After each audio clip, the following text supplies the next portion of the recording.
In an era of restored spiritual energy, everyone has a chance to awaken their innate talent. When they first awaken their talent, a spiritual seed will appear behind them. The lines on that certificate determine the aptitude of the awakener. From lowest to highest, there are a total of 9 lines representing 9 levels. Only those who can awaken all 9 divine lines will become the highest existence in the world in the future. Ducang is this story's protagonist. He is a sensible young man with hidden extraordinary talent. This family is messed up. Bad son, bad father. His father is a reckless man named Duchang. Seeing his father about to go pay for the cake, the young man quickly called the police. Afterward, he reheated the food and started dinner. He felt a bit nervous inside because tomorrow was the awakening ceremony, and he wasn't sure how many panels he could unlock. Since he was a child, Duchang had discovered that there was always a scroll inside his mind. It's just that you don't know how to unlock it. Duchang is also looking forward to the day of awakening to see if it will react in any way. Half an hour later, Duchang finished eating and washing the dishes, then returned to the sofa to read. His phone rang, and it was Duchang Shui calling. Duchang still thought that the police officer couldn't catch him doing something secretive. But as soon as he picked up the phone, the person on the other end started shouting loudly. The dark green of the penny word is so intense, I don't know which bastard is playing a prank on my father. Hurry up and bring the money to the police station to get my father out. Ducang coldly said he had no money, and Duchang asked him to go into his room and get the thread lock under the bed. Then he opened the back door of his father's house, next door, where the money was hidden among the vegetables behind the door. Ducang followed his father's instructions and found 2,000 yuan. Just as he was about to use the money, the police station called to ask if he wanted to bail out Duchang. No one could handle the result. I didn't agree to bail my father out, who asked him not to behave properly and spend all day hanging out with women. If you commit a crime, you should accept the punishment. Bother the reform officers to carefully educate him so he becomes a useful person to society. This is the positive energy that I always believe in, and we must remember to follow at all times. And so Duchang was sent to temporary detention. That night, Ducang had a dream. You dreamt of holding a girl's hand and running through the rain with a group of obviously shady people chasing after you. They kept calling Duchang a little bastard and even attacked the two of them. Faced with the enemy's pursuit, Duchang and the girl drew their weapons. They were just 2 ordinary thorny plants, yet they managed to take down an entire gang. The rain was still heavy, but all their enemies had been eliminated. Ducang then slowly stepped out of the gate city, holding a token of passage. This is not a vague dream, but fragments of his old memories. When the dream ends, Ducang also wakes up. It is already morning. He took care of everything himself and went to the testing center, where there were already many people early in the morning. Everyone is excited, even some say they couldn't sleep last night from the joy. After all, today is the much-anticipated awakening test ceremony. Surviving without friends, you head straight to the exam room. Class supervisor Liu Thanfong announced that in 1 hour, the awakening talent test will officially begin. After awakening, they need to train even harder. When they go out in the future to hunt monsters and defend the city, they will earn the respect of everyone. Principal Liu truly lives up to his reputation for managing so many students. With just a few words, he has stirred the spirits of all the kids. Everyone is excited and vows to do their best to protect the prosperity of humanity and serve the people after awakening. Only Ducang is not involved in this craze. You sit at the back of the class, muttering softly, unsure if you're serving the people or if the people are serving you. Liu Thanfong could see Ducang's defiance, but he had no comment. Time passed like a dog running across the field. An hour later, he led all the students to the awakening point. Principal Liu's gaze was fixed intently on Duchang. He also looked forward to it, wondering how many spiritual orbs he could awaken. The students eagerly headed towards the awakening point. Everyone hopes to awaken as many talents as possible. Like this boy named Liu Vuhien, awakening 4 talents is already considered quite a gift. If after awakening the ability to harness elemental power he can join the police force, he won't have to worry anymore in this life. After Liu Vuhien, it's Ducang's turn. Before passing the talent test machine, Liu Thanfong asked him to remove all metal objects from his body. As a result, Duchang pulled out 7,749 weapons, shocking everyone. What is this? How does he hide so many weapons on his body? Who do you want to settle scores with? The other students started whispering. But Ducang didn't care, and Principal Liu really couldn't understand how this kid managed to hide so many weapons in such a tense situation. After they almost stripped him completely, Ducang finally passed the talent test machine. Like all the other students, he placed his hand on the talent test orb, and his level was revealed. It then became the most shocking event of the day because the certificate showed a level of 9 literary panels. This is the highest level there is. The examiners at that time couldn't even believe their own eyes. They have lived half their lives, but this was the first time seeing a false awakener with a talent of 9 literary circles, and the main character in this shocking event didn't know what they were thinking at that moment. Ducin looked at the talent test device and said, "Teacher, the machine is broken." The examiner was very confused. "Huh? It's not broken." As soon as he said that, Duchang smashed the talent test sphere with all his might, then nonchalantly said, "Now it's broken." This young man really knows how to keep people on their toes. The other examiners are at a loss for how to handle him. Principal Lu quickly grabbed Ducin's hand and asked him to follow, accusing him of damaging public property. Ducin obediently agreed, and Lu Thonfong released his companion, a bright blue phoenix. Lu Thonfong jumped onto the beast first, and Ducin quickly climbed up behind him. At that moment, he noticed something unusual. That little bug inside your head, which has always been silent, is now reacting. Lu Thonfong takes Ducin straight to the principal's office.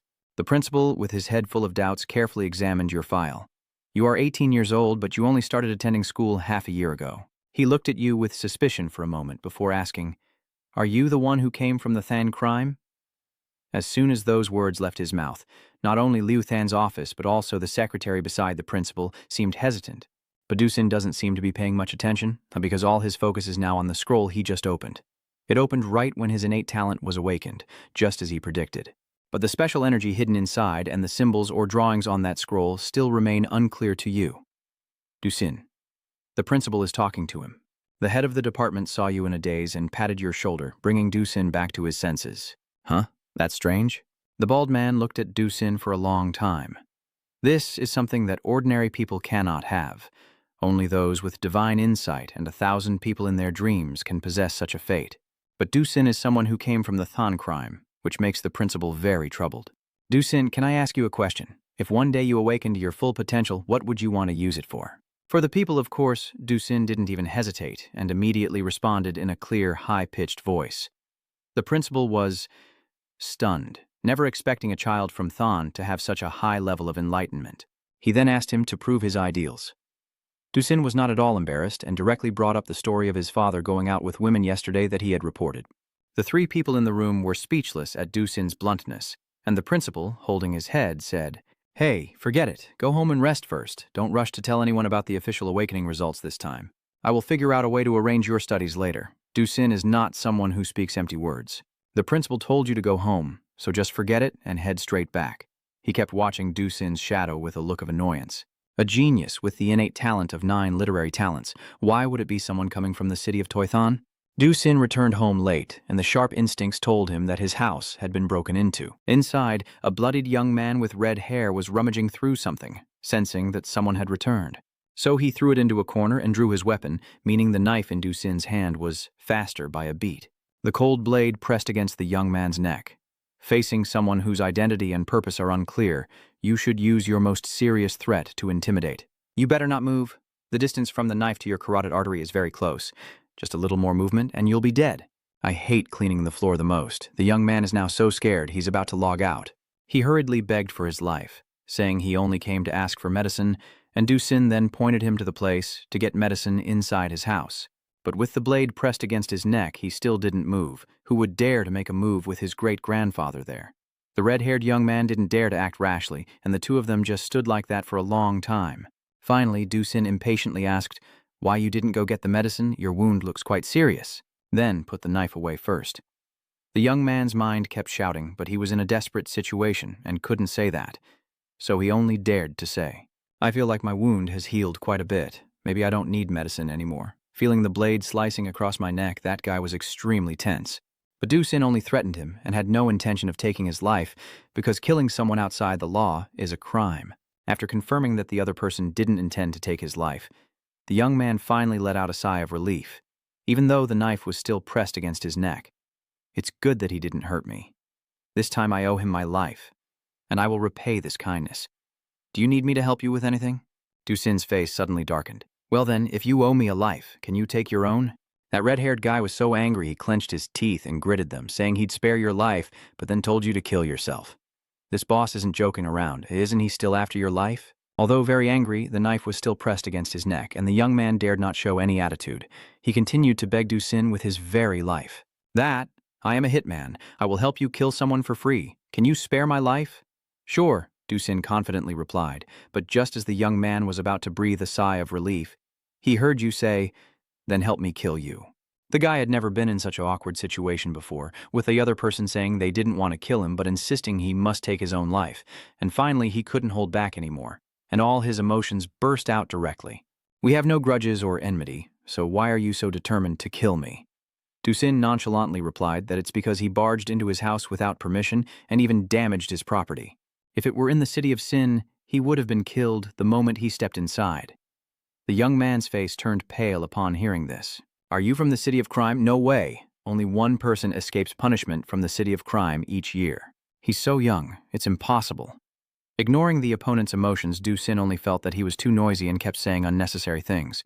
The red-haired young man, feeling stuck and helpless, decided to close his eyes in despair, only hoping that Dusin would act quickly so he could still become a top assassin in the next life, and not just any assassin but the best in the world. However, even with his eyes closed, he waited so long that he still didn't see Dusin's blade fall. After a while, the young man finally dared to open his eyes, and Dusin was still standing still like a statue. "Why haven't you made your move yet?" "Because killing outside the city walls is illegal." Dusin repeats the same answer as before. The young man is speechless. He feels Dusin must have a head full of tricks. So now they just won't kill him or let him go. What are they really after? He finds Dusin strange. "But from start to finish, you kept mentioning the word illegal as if obsessed with obeying the law." Seizing this weakness, the red-haired young man shouted loudly, "You keep talking about breaking the law, but do you realize that holding me like this is also illegal detention?" Turns out that works. According to Macac's law, a fixed term imprisonment of 3 years is imposed, and in serious cases from 5 to 8 years. "How old are you now?" Seeing that the other person had spoken a bit more, the young man finally saw a glimmer of hope. He replied that he was 17, and Dusin fell into a thoughtful silence for a few seconds. Being 17 means he hasn't awakened yet. In the end, he still handed over the item and let the opponent go. This sudden change leaves the young man stunned, almost unable to believe it's happening to him. So I can really leave now?" "Yeah, goodbye," Dusin replied briefly, and then turned to walk into the kitchen. After realizing the situation, the young man immediately ran as fast as he could. He wanted to get out of this crazy guy's house right away. But unfortunately, just as he reached the door, Dusin grabbed him again and pulled him back. The young man was thrown to the ground by Dusin, feeling extremely anxious and unsure of what the other was planning to do. Dusin says that he has already left this room, so he is not restricting his freedom, let alone illegally imprisoning him. Honestly, the young man didn't know what to say anymore. His heart, just recently lowered, was suddenly suspended again. He thought Dusin, being so crazy, would definitely torment himself to the point of exhaustion. But unexpectedly, Dusin only told him to sit still while he went to get the medicine. While waiting, Dusin also threw him a bar of soap and a brush to clean the blood on the floor. Seeing that Duchang seemed OCD, the young man also grit his teeth and went along. But while he was diligently cleaning the floor, Duchang suddenly sensed a powerful source of energy. To clarify this, Duchang handed the other person a bottle of medicine. Before the young man could even feel touched, Duchang poured cold water on him by saying that the bottle had expired. He was so angry he couldn't speak, and Dusin had confirmed his suspicion. The young man was generating a source of energy, or more precisely, that energy was produced from others' negative emotions, and these emotions were actually created by himself. Then you can absorb all that energy using the power in your mind. Fooling you, the medicine is fine. Hurry and take it, or you'll faint from blood loss in half an hour. Although Cam wasn't happy about it, the young man still obediently took the medicine and sat down to bandage his wound under Dusin's watchful eye. The two of them exchanged a few words, and Duchang finally learned that his name was Li Yaohan. However, seeing how arrogant Li Yaohan looked, Duchang really didn't believe he was a top assassin. "Don't look down on me. I was just momentarily overwhelmed. Give me some time, Li Duchang. I will definitely become the #1 assassin in the world," Li Duchang said fiercely. But Dusin didn't quite understand his ideals. You only feel that risking your life just to become a hitman isn't really worth it. But Li Duchang, despite being young, doesn't fear death.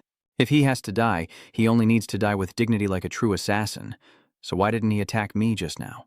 "If you take my life, you can leave safely now. I have my own code of honor." Li Duchang replied calmly, "I only take people's feelings to help them eliminate danger. That's my job, not a hobby. I never entrusted him with attacking you, so I couldn't harm you." Li Duchang fired a barrage like shooting armor, sounding noble, but Dusin knew full well he couldn't strike back because he couldn't fight me. However, after this conversation, you started to believe that Lai Duchang is a real assassin. Only he is an assassin who has not yet awakened his innate talent. I don't know who would trust a fake identity for him, but I'll be 18 in half a month and can proceed with the awakening ceremony soon. Ducin let out a small sound, so it turns out this kid deliberately lied about his age to take on the mission. I just didn't expect the gap between someone who has become a fake soulmate and someone who hasn't to be so big. Li Duchang was only attacked with a spoon, yet it caused a fatal wound. If he hadn't escaped into Ducin's house, he might already be dead. Duchang listened to the clueless assassin's story and just gave a no-comment expression.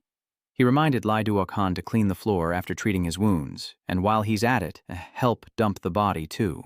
That also means you spared Li Duchang's life, but the life you owe me is still the same. Later on, I will come find you. For now, you are still alive.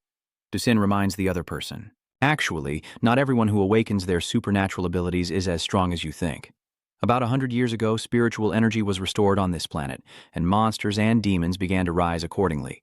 Because of the brutal slaughter by strange beasts, the survival situation of the human race became increasingly difficult. As you know, humans also awakened extraordinary abilities called false awakeners. And back then, the first pseudo-awareness stood up. He paid with his blood, flesh, and even his life to forge the 4 barrier passes. They are the Chan Yu Gate, Fa Hu Gate, Kong Din Gate, and Kwai Mon Gate. These 4 barrier towers are positioned at the 4 directions, each guarded by a human expert to prevent demons from invading the human realm.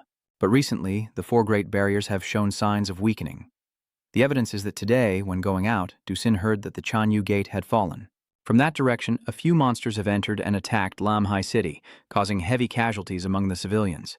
This news is all over social media now, whether you want to believe it or not. Damn it, what the hell are those monsters doing? The situation is getting more and more unstable. What will become of our future? Unlike the looks of the passers-by, Duchang seems very calm. You strolled into the grocery store, but it wasn't to buy anything. The shop owner seemed to have been waiting for Ducin for a long time. As soon as he saw you arrive, he handed you a paper bag. Here is your stuff. This is the last favor. From now on, neither of us owes the other anything. Well then, goodbye. Duchang took his belongings and left. As you just disappeared from sight, the shopkeeper's expression twisted. Goodbye, huh? It might be a long time before we meet again. So it turns out the shopkeeper had been eliminated long ago, and the man Ducin met earlier was just a fake. I just don't know what his true intentions are. Duchang returned home and took out the items from that paper bag to check. Inside were a few fairy spirits, the essence of medicine condensed after the demon race devoured the blood and vitality of humans. After checking the goods, Ducin begins to set up defenses throughout the house, placing a bow at each entrance and exit. The setup is to shoot an arrow at a string, then gather everything into his hand. This way, if an intruder appears, Ducin can attack and take him down immediately. Once the preparations were complete, he sat down in the corner of the room and began activating the little demons. At the same time, a group of awakened elders and young ones approached the demon suppression gate. But on the way, they encountered an elderly man with silver hair sitting peacefully. This path is blocked, and he only spoke a few simple words, but they seemed to carry great power. Senior, I am just passing through. The senior who awakened first in the group clasped his hands politely, and only then did the old man open his eyes with a determined expression, repeating the 4 words, "This road is blocked." My expression changes just like in the blink of an eye. What if I insist on passing through here today?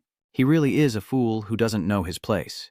Facing such an unpredictable senior, he still dares to show such arrogance, but this time the old man sat still, yet his aura suddenly burst forth, fiercely. In response to the question from the young old awakening, he only uttered one word. Death, and the old master's staff appeared, emanating overwhelming energy. As a result, the dark clouds above began to gather, forming a storm ready to strike at any moment. The old awakening group was so scared they turned pale and hurriedly clasped their hands above their heads to admit their mistake. I was just joking. My divine teacher has always dedicated himself to humanity and is never satisfied. How dare I dispute with the senior? We will leave immediately. As they turned to go, they had barely taken 3 steps when they heard a shout. Did I let you go? It's just a simple sentence, but all those awakening elders had to turn around immediately. They all fear that this senior might go crazy and then our lives would be over.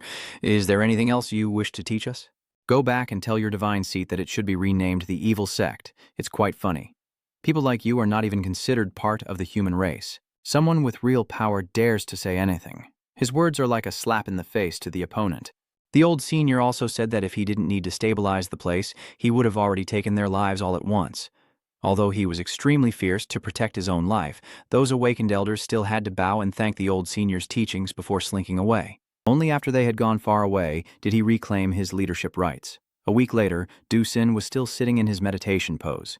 Just as you finish absorbing those fairy pills, the phone rings. It's Principal Liu calling to inform you that someone from the Love Clan will arrive tomorrow morning. They will carefully examine the reserve student team and allocate resources to the top students.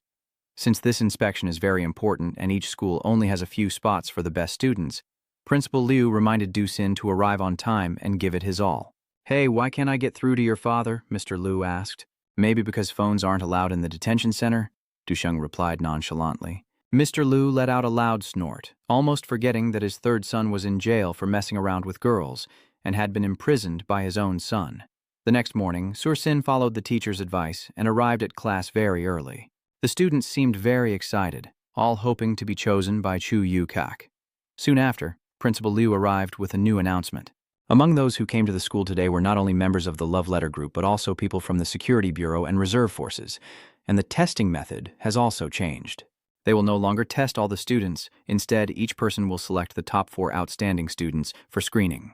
The students all looked at Teacher Liu with anticipation, hoping to be chosen. Since the visitors today are high-ranking officials, even if they aren't selected, just having the chance to meet them is a great opportunity. However, only one student from Mr. Liu's class was chosen, and it was personally recommended by the principal himself. And that person was none other than Duchang. As soon as the name was announced, the classmates were so furious they slammed the table. On what basis? We don't even know who's stronger. That's right, Ozu, it has to be Ozu. The stranger who protests the most is a male student named Tio Tin, but he was scolded by Principal Liu like a splash of water in the face before he could even say 3 words. It's understandable that Tio Tin feels resentful, but in this world, there has never been such a thing as justice. If you feel it's unfair, then endure and improve yourself until one day your strength can eliminate injustice in your eyes, not just complain here out of helplessness. Lao Thanfang's voice has more internal strength than a loudspeaker, and the students are immediately scared stiff. Then he called Ducin to the principal's office. This time, the principal's condition seemed better, even though his head was still bald. "Ducin, are you still in good spirits today? Is your father doing well? The principal will check in on your family situation. It probably isn't too bad. The bread in the city is worth a lot." Ducin breathes in relief. The principal was speechless. This kid really has a talent for ruining the atmosphere. If he can't build a friendly relationship with you, then I have no choice but to get straight to the point. The senior officials visiting this time are not only here to inspect the students but also to evaluate the school itself. This inspection is very significant because the city is so small, with only 3 schools, which is why the higher-ups are considering merging all 3. However, the ownership of the school after the merger cannot be shared among all 3 parties. It will be largely decided by this examination. The principal therefore has high hopes for Duchang, asking him to give his all and not let the other schools beat him, believing that Duchang will harness his momentum and promise to dedicate himself fully to the school. But unexpectedly, he only opened his mouth and uttered just 2 words. "Price." The principal immediately sprayed a thick layer of glue, thinking he must have misheard. Frankly, Ducin is asking for money. The rule when you were in the juvenile detention center was that if you asked someone else to do something, you had to pay. If it was free, you wouldn't do it. Duchang originally thought this was just a regular test for weak students. But now, it directly affects the school's and the principal's interests, so payment is mandatory. This is the first time the principal has met such a formidable kid. But I have arranged for you to compete this time. If you win, it's a double victory, and it will also benefit you personally. In your understanding, the teacher needs me to compete to benefit the school, so participating in the competition is the ticket. Of course, it's the boss's responsibility. As for the compensation, it has to be negotiated separately. In the city of Sin, those who refuse to follow the rules are the first to fall. Convincing Ducin is really not easy. He kept mentioning the rules of the city of Sin, which made the principal very headache.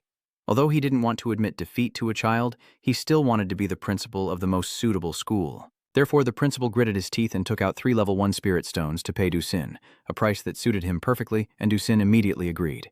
Before leaving, you asked a question that made everyone in the interrogation room panic. That's right. No need to kill anyone. No. Please don't take another person's life. The principal was so frightened he jumped up and hurriedly stepped back. He felt that after meeting Ducin, the few remaining hairs on his head were about to run out. Well then, taking someone else's life is a crime. At that time, 3 spirit stones weren't enough. The principal has lived this long but has never met a kid as terrifying as Ducin. He almost climbed on his head to sit down, and outside, the school bus was already waiting. The principal then invited this young master onto the car to rest, reminding him to ignore the other students and never kill anyone. Ducin was the first to get on, followed shortly after by 3 more people. This blonde-haired student is named Cho Tu-than, and the 2 people with him are Li Kai and Duong Hat Hin. Out of basic courtesy, Ducin also introduced himself. Then Cho Tu-than sat down beside him like long-lost brothers and shared some internal news, that this exam was organized by Makat. However, the city of Macbak where they live is just a small town that Macak has never paid much attention to before. The elder of Macak, Tonkak, has intended to select some talented locals and train them to become experts.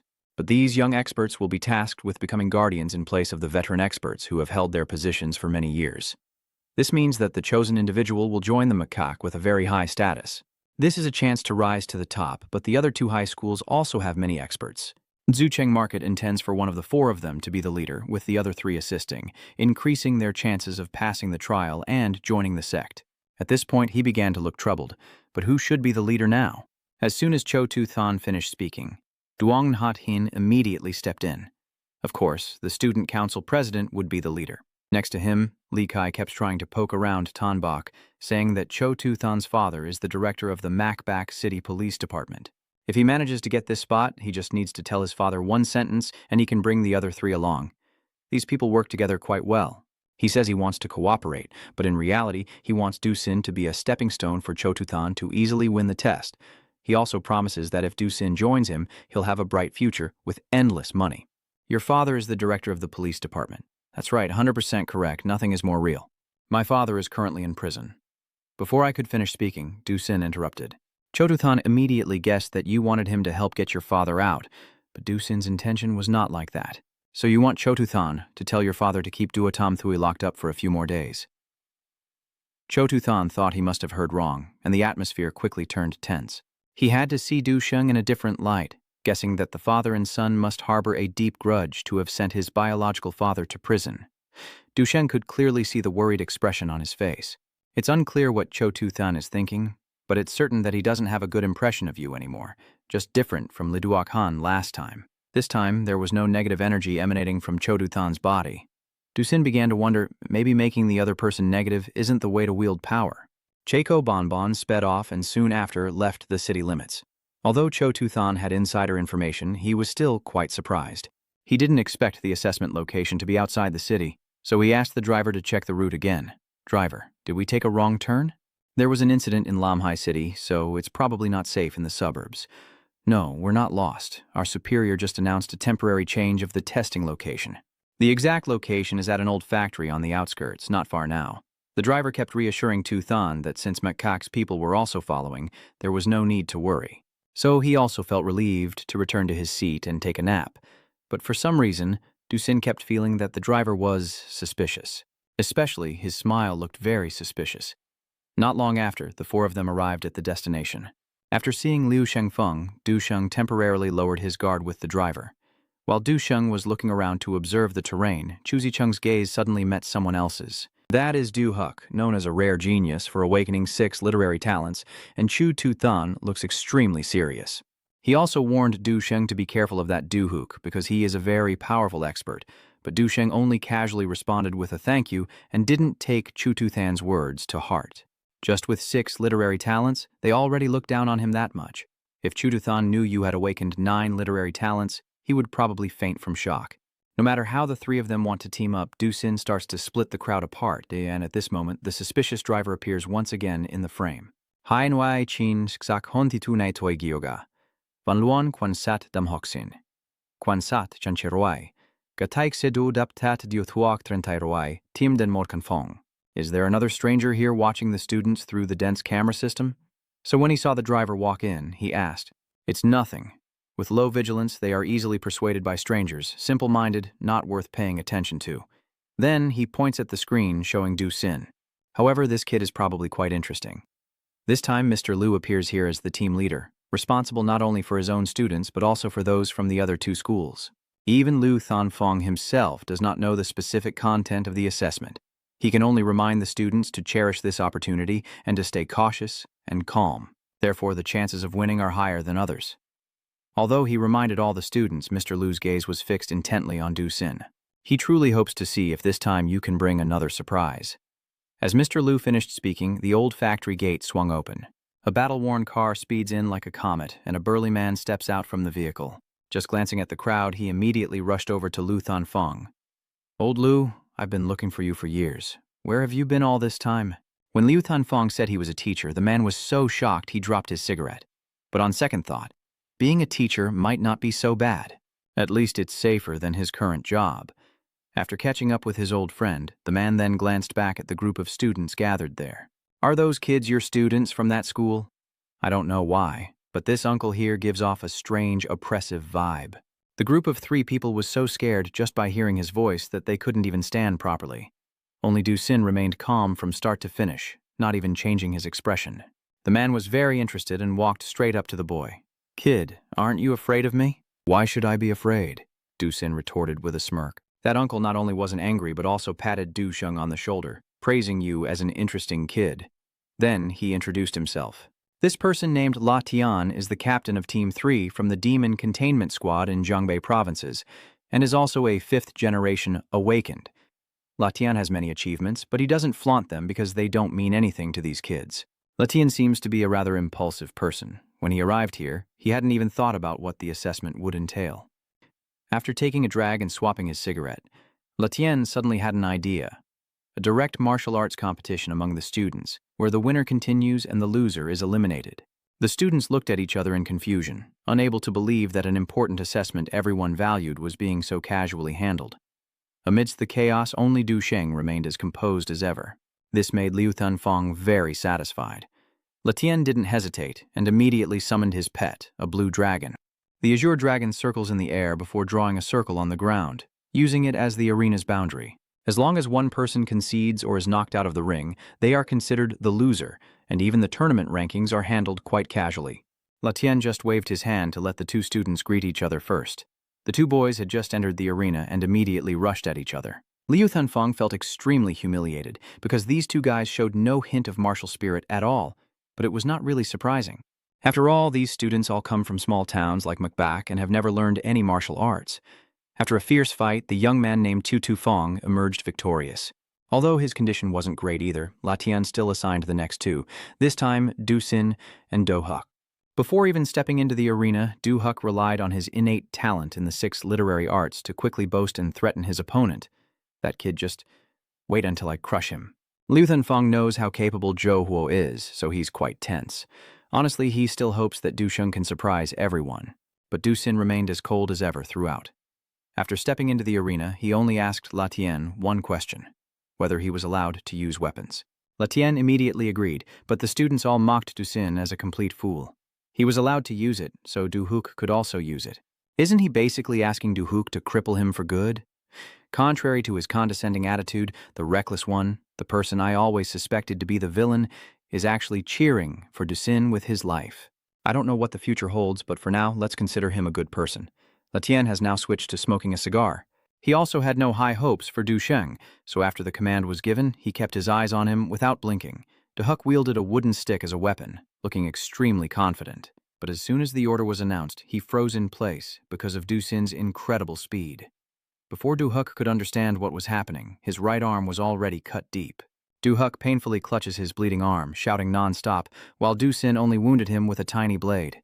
Don Huck's screams echoed loudly enough to be heard clearly. Duchang had no intention of letting him rest. He grabs the opponent's head with his left hand and presses it firmly to the ground, while his right hand is already holding a dagger pointed downward. Du Huck, terrified out of his mind, immediately begged for mercy. "This is just a sparring match. Please don't take my life." Du Xin's gaze is just as sharp as the knife in his hand. No matter who the opponent is, he still firmly drives the blade straight down. Of course, I didn't mean to kill him. I just wanted to scare him a little. I stabbed the blade into the ground, pulling out a few strands of Du Huck's hair. He was so terrified that he screamed in panic, tears and snot streaming down his face. "Are you messing with me?" Du Huck shouted. This is probably the first time he's found himself in such a miserable situation. The image of a master he's always had is gone without a trace. Latian laughed out loud, but before he could praise, he saw Duchang grabbing Do-Huk's mouth and then reaching inside. A bunch of question marks appeared above Latian's head. "What are you trying to do?" Without saying a word, Duchang immediately knocked out one of Do-Hu's molars. "Your move really caught everyone off guard. You just took the opponent's tooth, yet Dusin still looks completely unfazed. Why is there no poison? Could it be hidden somewhere else?"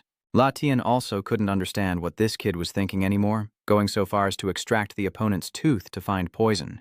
After pulling out the tooth and not finding any poison, he started searching all over the opponent's body. It's possible he didn't hide the poison. No way if the enemy catches us. If we can't find a way to end ourselves, we'll be tortured until we wish for death. Seeing Duchang so confident, Latian didn't know what to say anymore. This kid isn't taking the test with the mindset of risking his life. If I live, then others will die. At this moment, Do-Huk is still crying. Only then did he realize he was right to hide the poison in his teeth so he could escape this miserable situation. Seeing Dusin's unusual behavior, Latian began to suspect. "You're the one who came out of the prison city, right?" I didn't expect Dusin to admit immediately. Do people outside the prison city really not hide poison on themselves?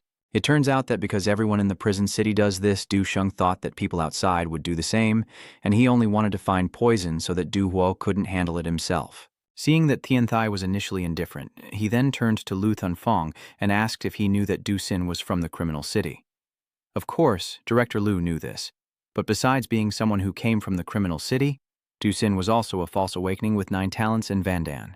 So he has to protect Duchang at all costs. Where is he from, and does it have anything to do with being my student? According to the rules, regardless of whether he committed heinous crimes before, once he leaves the prison city, it no longer matters unless he commits murder again. Chairman Liu is certain that as long as Duchang doesn't make a mistake for one day, he will still be his student. Seeing his determined look, Latian also found it inappropriate to pry further into his identity. After all, these matters had nothing to do with him. His enemies were demons, not humans. However, after learning that Dusin was from the crime city, Latian no longer felt like continuing the interrogation. He dismissed the students and reminded them that classes would resume tomorrow. Before leaving, Latian wanted to invite Liu Thunfeng for a drink, since they hadn't seen each other for years. But Principal Liu refused because he still felt responsible for the students here, which made Latian extremely angry. "You always neglect that, it really annoys people, but that student from your hometown might actually be quite capable. Because the exam continues tomorrow, the students are forced to stay in this abandoned yard, but it's dilapidated, dirty, and messy. Many people don't even want to sit, let alone lean back." Lu Thunfeng found a quiet corner to sit down, but before he could settle in, he saw the city guardian approaching him. "Teacher, I have something I don't understand.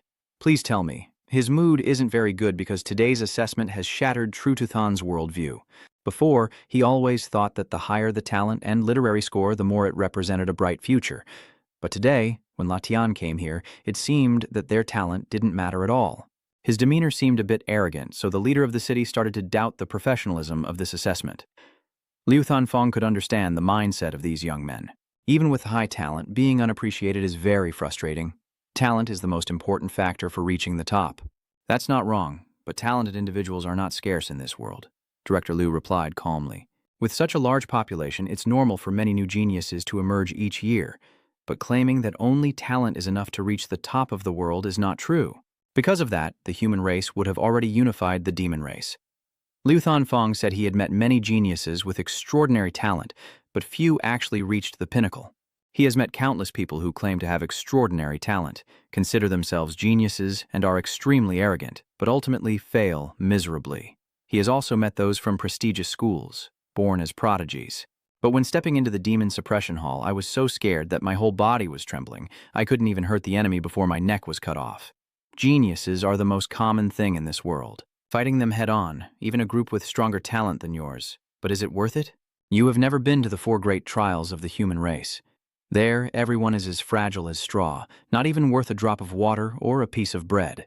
Liu Thunfeng knew that these kids had never been to the checkpoints or faced monsters on their own, so he wasn't sure how much they understood when he said these words.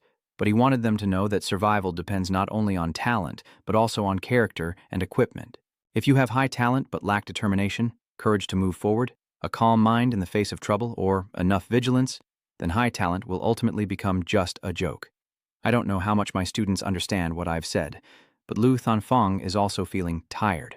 He slowly sat down again and told them to find a place to rest, but the spoiled children, who had been pampered since childhood and had never spent a night in such a filthy place, seemed to be acting pretentiously. That only makes Liu Thunfeng more displeased. At your age, you complain about the dirt. Have you ever had to sleep among severed limbs?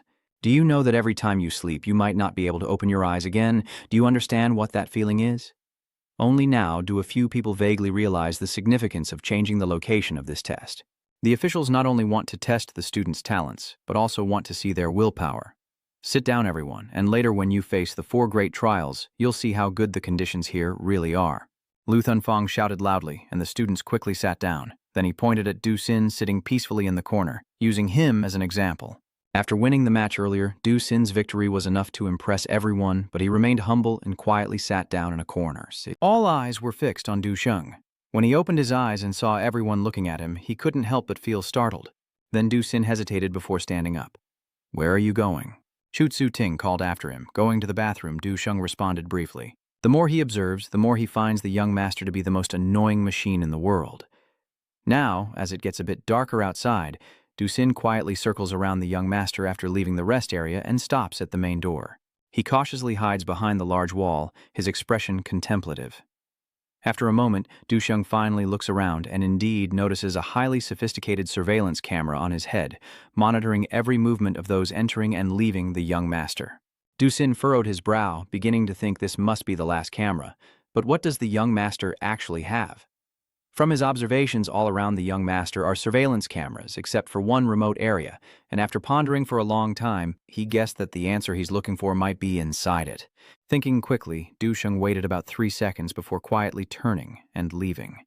He hid well in the shadows, successfully avoiding the camera and moving to another room, but there was still a camera inside, just not facing him. Seizing the opportunity, Duchang continued to run in the shadows, skillfully avoiding the camera's blind spots. After a while, he stopped in front of a room. The door outside was slightly ajar. Du Xin was about to push the door open but suddenly stopped because he heard voices inside. He leaned against the wall, adjusted his breathing, pressed his ear to the door, and inside someone asked if the other person had investigated Liu Thunfeng's files, and the other replied. Then the other person said that based on the previous conversation with that fool, he must also be someone from the Demon Suppression Bureau, a qualified teacher, but his talents are not appreciated here. As soon as these words were spoken, the person opposite nodded in agreement, suggesting that he should be promoted to the provincial level because his educational methods are very meaningful. Du Xin felt these words were meaningless, so he turned to leave. But a supervising staff member saw his back and couldn't help but feel that he was indeed a little interesting fox. On the other side, Duchang followed the familiar path back and quickly arrived at the resting room. He pushed the door open casually, as if nothing had happened, and took a seat. However, Liu Thunfeng suddenly spoke up, asking if he was ready to become a lone wolf. Du Xin ignored him and simply sat down to rest, and for a moment, the room fell into silence. Just then, a strange shadow suddenly appeared outside the factory, and a faint growl was heard. Although the sound was small, Du Xin and Liu Thunfeng sensed it immediately, their eyes snapping open and their swords drawn and ready. Duchang didn't hesitate at all and drew his weapon, ready to fight, but Liu Thunfeng remained calm, sitting quietly and shaking his head as if it had nothing to do with him. Du Xin ignored whether Liu Thunfeng participated or not, and simply walked past him and left. Liu Thunfeng watched his back with a helpless sigh. The fate of the lonely wolf is always a tragedy. At the same time outside, Latian stood there with a giant dog, then smiled coldly and looked into the distance, also letting those little friends inside realize what the false awakened must face, daring to sleep in the wilderness. Well done. As soon as he finished speaking, Latian immediately released the iron chain in his hand, and the young girl, clutching a weak potion, prepared the little friends for a wild celebration. In that instant of regained freedom, the girl in Latian's grasp fiercely charged back toward the factory. Latien's dog quickly entered the factory in the blink of an eye, and soon the supervisors saw it, their faces turning pale with horror. Why is there a beast? What does that Latien want to do? Could it be that he plans for the students who haven't left the school gate to go fight the beast? Immediately, the 2 guards nervously looked at the person lying on the couch and hurriedly called for him to wake up. But he remained completely calm and reassured them to sit down and stop panicking. Then he finally got up from the chair, thinking that a small demon causing chaos was quite manageable, And even reading in the classroom wouldn't reveal much, so showing some blood to the students was also fine. Hearing this, a supervisor immediately stood up and asked him if he had ever considered the consequences if something really happened, because this was risking people's lives. The driver couldn't help but smirk and replied indifferently that he was here. He took off his coat to reveal a Medal of Honor on his sleeve, then asked if there was a problem and said it was fine. The supervisor, after changing his medal, immediately suppressed his anger and nodded respectfully. The driver calmly and indifferently said that a little activity wouldn't be bad, and he wanted to see how much those students could handle. At this moment, Latian's request was fulfilled as someone found a breath of life and rushed to the students' resting place, smashing the door and storming in. The roar of the beast made the students snap out of their daze and quickly run away, completely unaware of why this place was filled with monsters or the unanswered questions they had. The ferocious beast with glowing red eyes was attacking a slow-moving student who couldn't escape in time, causing him to scream for help. Before the beast could bite the student to death with its sharp teeth, a wooden stick suddenly struck the beast, making it retreat in pain. It was Do-Huk who stepped forward, blocking in front of the boy, his eyes showing a calming gaze to reassure him not to be afraid. "I will protect him." The beast, caught off guard by the blow, suddenly became furious, its eyes burning even redder, its savage growl making everyone shiver as it snarled at Do-Huk. Immediately, the beast launched a fierce attack, biting toward Do-Huk with its large mouth and sharp teeth, drawing fresh blood that began to drip onto the floor. At this moment, a foot from the side kicked the beast, which, unprepared for someone nearby, was pushed away again. Duchang looked at his classmates behind him, reassuring them not to be afraid, that as long as they stayed united, the monsters wouldn't be able to hurt them. But these students, who had never seen blood before, couldn't stay calm, looking around for Lu Thunfong, but he was nowhere to be found, and then they started crying loudly, wanting to go home. Lu Thunfong, nhan so hoi dam hok sin hon londa, tirangwe, dualung vawach tuong, nammat len hin chiek camera truakmart, hoi mot kautrong giong noitra, leodam ngwe kia thart sunghi de, la chuyen to chokach hok sin sao. Dong thoi trong fong giam sat, han dong kwa do huchwa chu tu, tan dabi tegzen in tetuambo. Han kong hin duok gwe ketan tuong he, ngwa ko chutko ki. He's just a bit naive. The most precious part of the love bridge is the head, yet he still hits it. But having such full energy isn't bad either.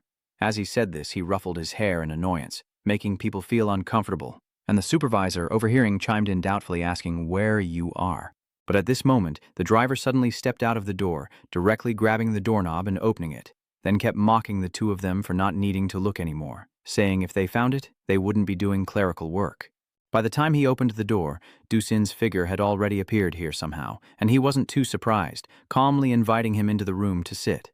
Dusin didn't hesitate and stepped in, while the two supervisors looked at him in surprise, asking how he found this place, and Dusin simply replied it was the footprints. The supervisor's face turned pale with horror at these words, thinking that such chaotic footprints could lead to this place. Could everyone in the crime city be so twisted? Then suddenly, the driver asked why he didn't go help his classmate, and Duchang calmly sat down, appearing unconcerned as he said they wouldn't die. As soon as those words left his mouth, the driver couldn't help but furrow his brow and question him, saying that if he didn't save the students, they would definitely die. But Dusin remained very calm, with no ripple in his eyes, clearly confident that even if the driver didn't intervene, they wouldn't die. The driver grew more panicked and angry, asking what would happen if his child's strength suddenly increased. Dusin calmly shook his head and said it wouldn't happen, to which the driver directly responded that he would make it increase. Dusin, ngetay lu mo nang matlen hinhan, kong he do dumanwairang nuvaise bikoi la, rantib gieting woi. Tamchi la muset, theodu 75 trong hin fapko de fathon stiftin nam tu tam chitu hing. The two supervisors behind couldn't help but break out in cold sweat when they saw this scene.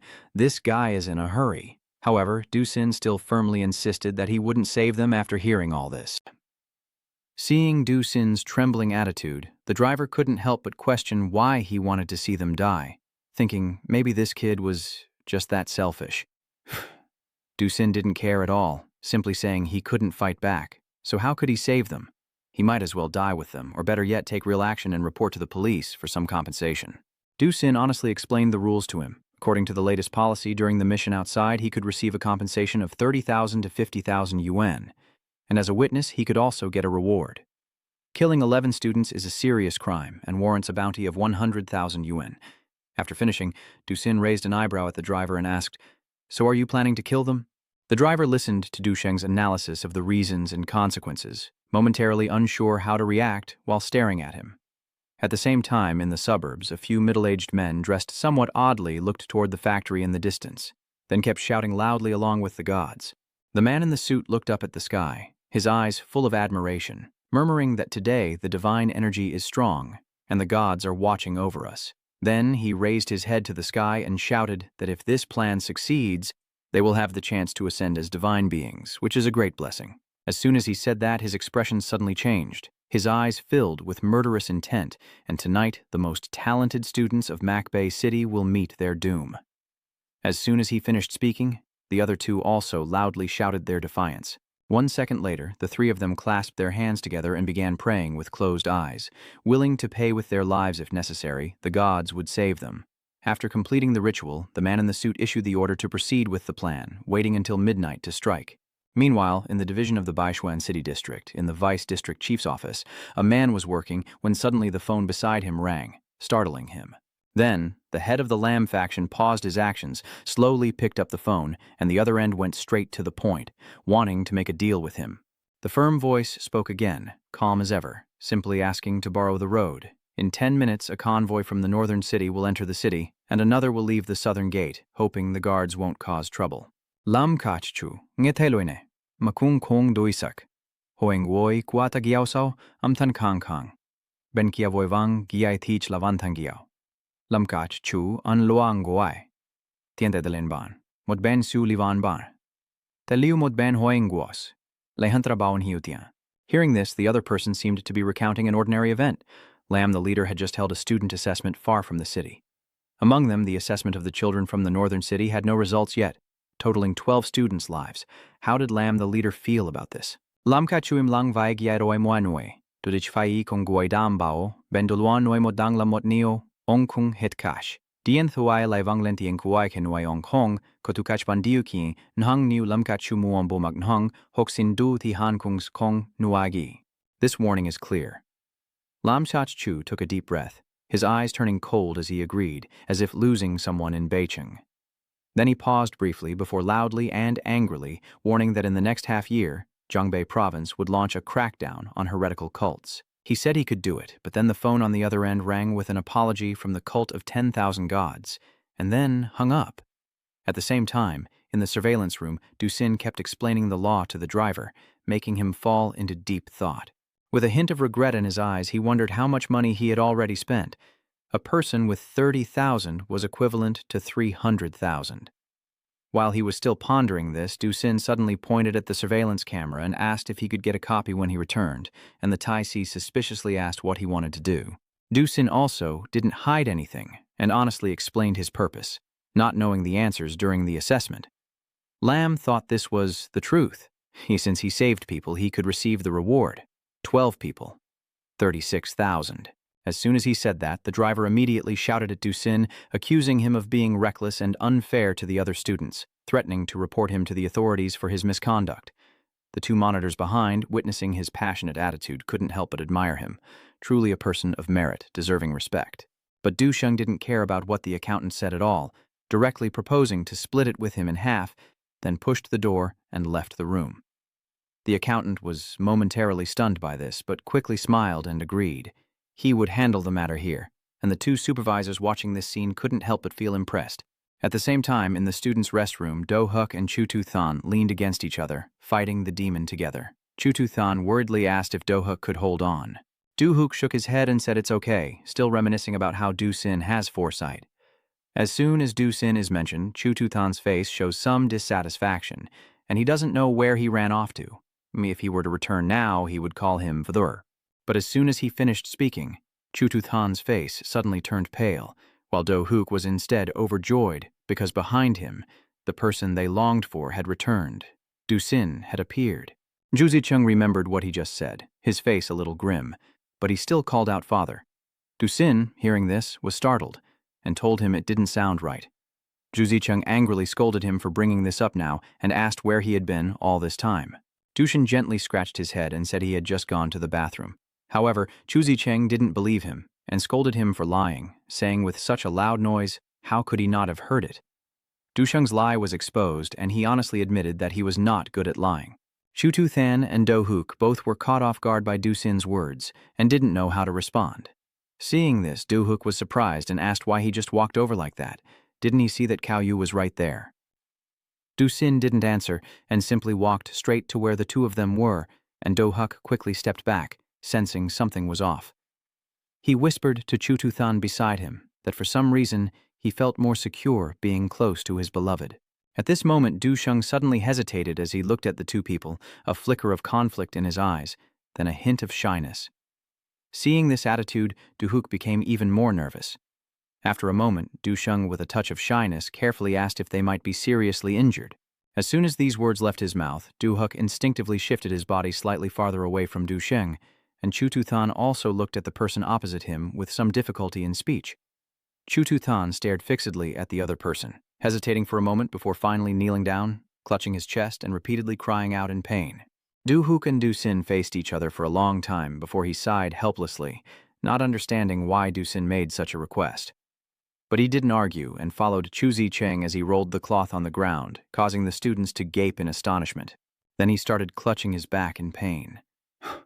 Duchang nodded in satisfaction, then looked at the two people and finally turned to the surveillance camera and let out a gentle sigh. Then, Du Sin's expression turned serious as he stared fiercely at the demon beast and declared that such a savage creature would threaten his people. Under the leadership of his determined face, he fought to protect humanity. But before Du Sin could finish speaking, the demon beast suddenly went berserk, its eyes blazing red with rage, and it lunged fiercely at Du Sin. At the same time, in the surveillance room, the driver couldn't help but chuckle softly at what he saw on the screen. Is there a problem? The two supervisors behind silently watch the driver, who instead feels regretful that if he had controlled the demon beast better, he should have given Duchang more space to develop. Maybe they could have cooperated later. But just then, the screen displayed an image that shocked the guards.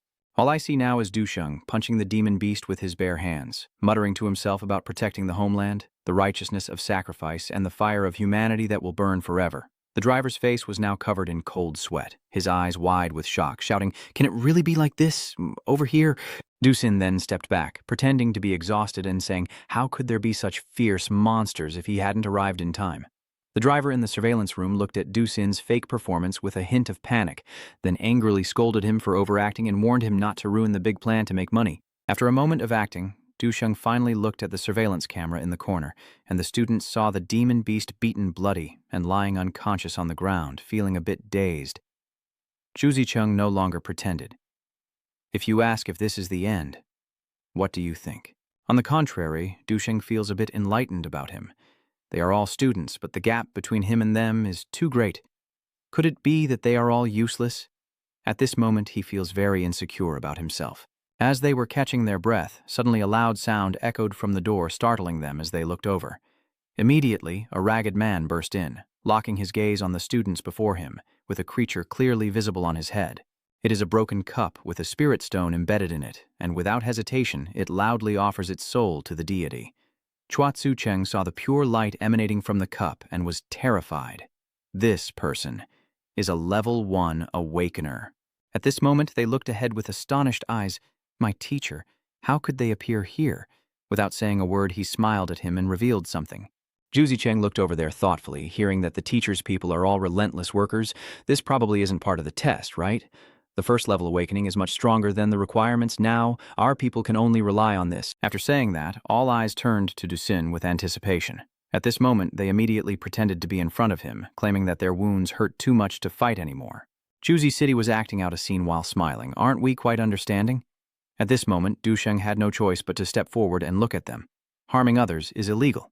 But because he was the first to speak up, the villain identified him as the target he aimed for, and since he talked a lot, he was the first person. Like a flash, he quickly dodged the deadly attack. This surprised him. His skills are not bad. The god would like that.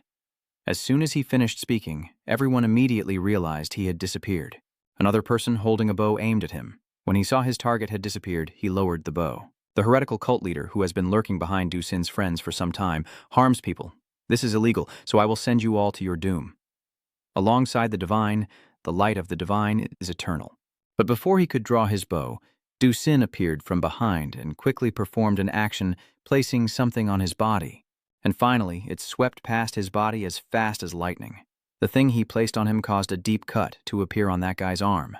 But you didn't take advantage of this and continued to attack while stepping back, with a very cautious look in your eyes as you faced the man in front of you, who seemed to be acting as if nothing had happened, and he continued to charge straight at you. Along with that, sharp attacks aimed straight at the heart. But no matter how hard he tried, it seemed his skill and reaction speed were still no match for Duong-sin, so he couldn't hit him. At this moment, others outside saw this and changed their view of the young man, wondering why the sect had come here. Yes, during the exam, unexpectedly, someone from our sect appeared and handled everything cleanly. The person next to him then reminded him, "Anyone in our sect can kill Duong-sin." Lu Thanfang, seeing that he kept dodging, looked puzzled and asked what was going on. So he continued to call out, "Duong-sin eliminated the members of our sect without breaking the law, awakening easily at level 1, with a reward of 100,000. Hearing this, if he kills the person in front, he will receive a divine reward. He quickly grabbed his arm tightly and then looked fiercely at the person in front of him. He easily used his razor blade to make a long cut across his neck, and in an instant, that person had completely lost his life. Everyone else was stunned when they saw this. Isn't this supposed to be a test? Isn't what he did too cruel? Du-sin then turned to Lu Thanfang and asked why he had never heard of the policy his teacher mentioned.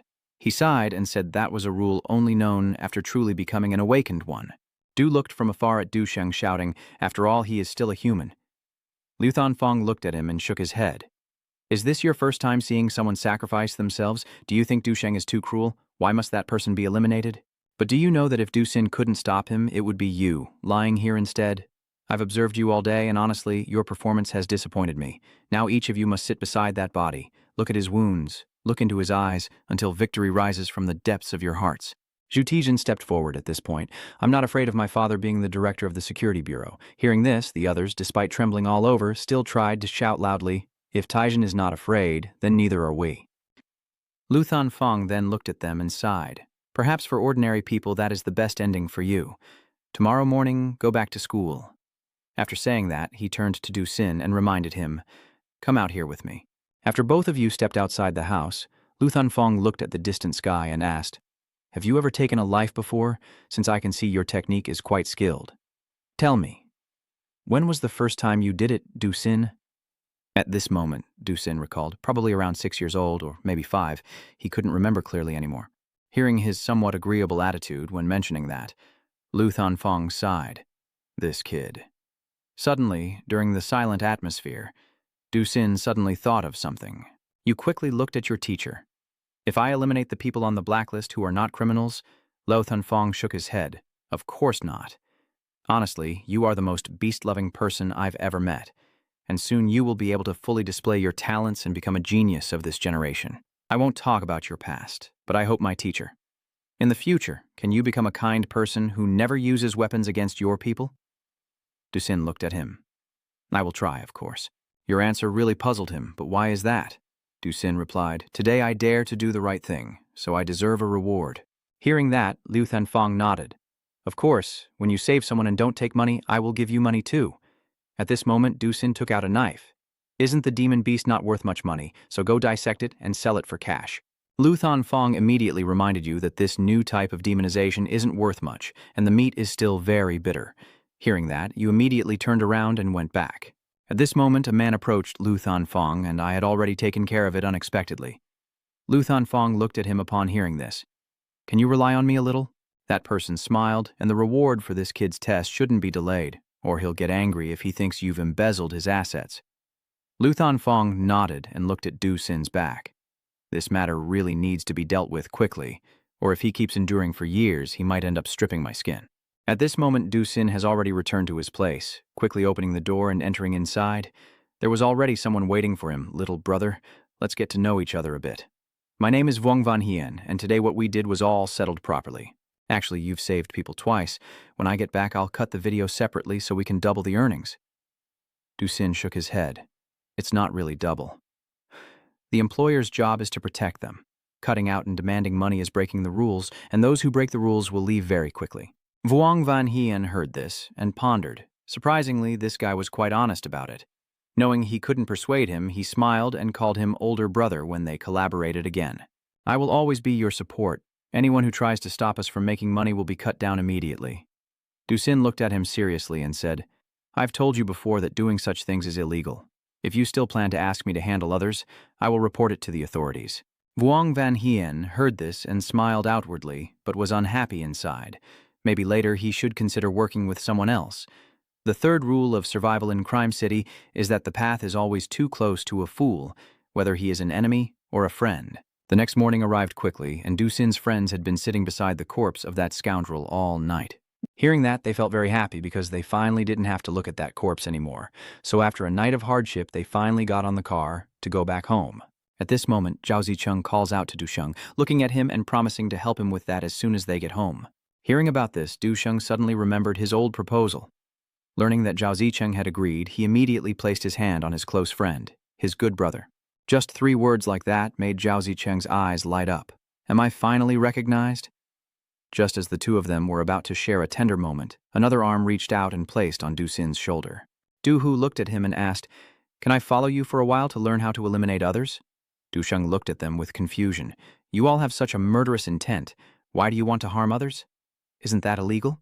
Du Hook heard that and smiled, and I'm not good at talking. I just want to become stronger.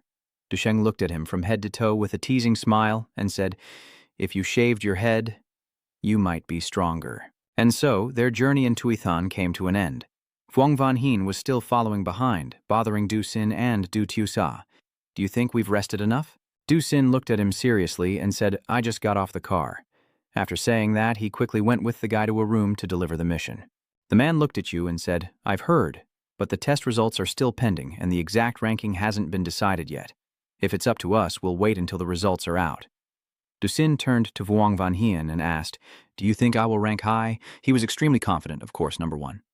So Dusin looked at the old man and said, Now you're in first place. He was still recovering inside, claiming that he was already first, but I just asked a random passerby.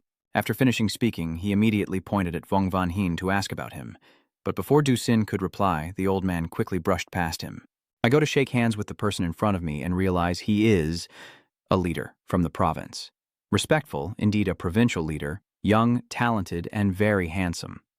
Our small town has no money, no resources, only able to watch geniuses because of resource shortages, living passively.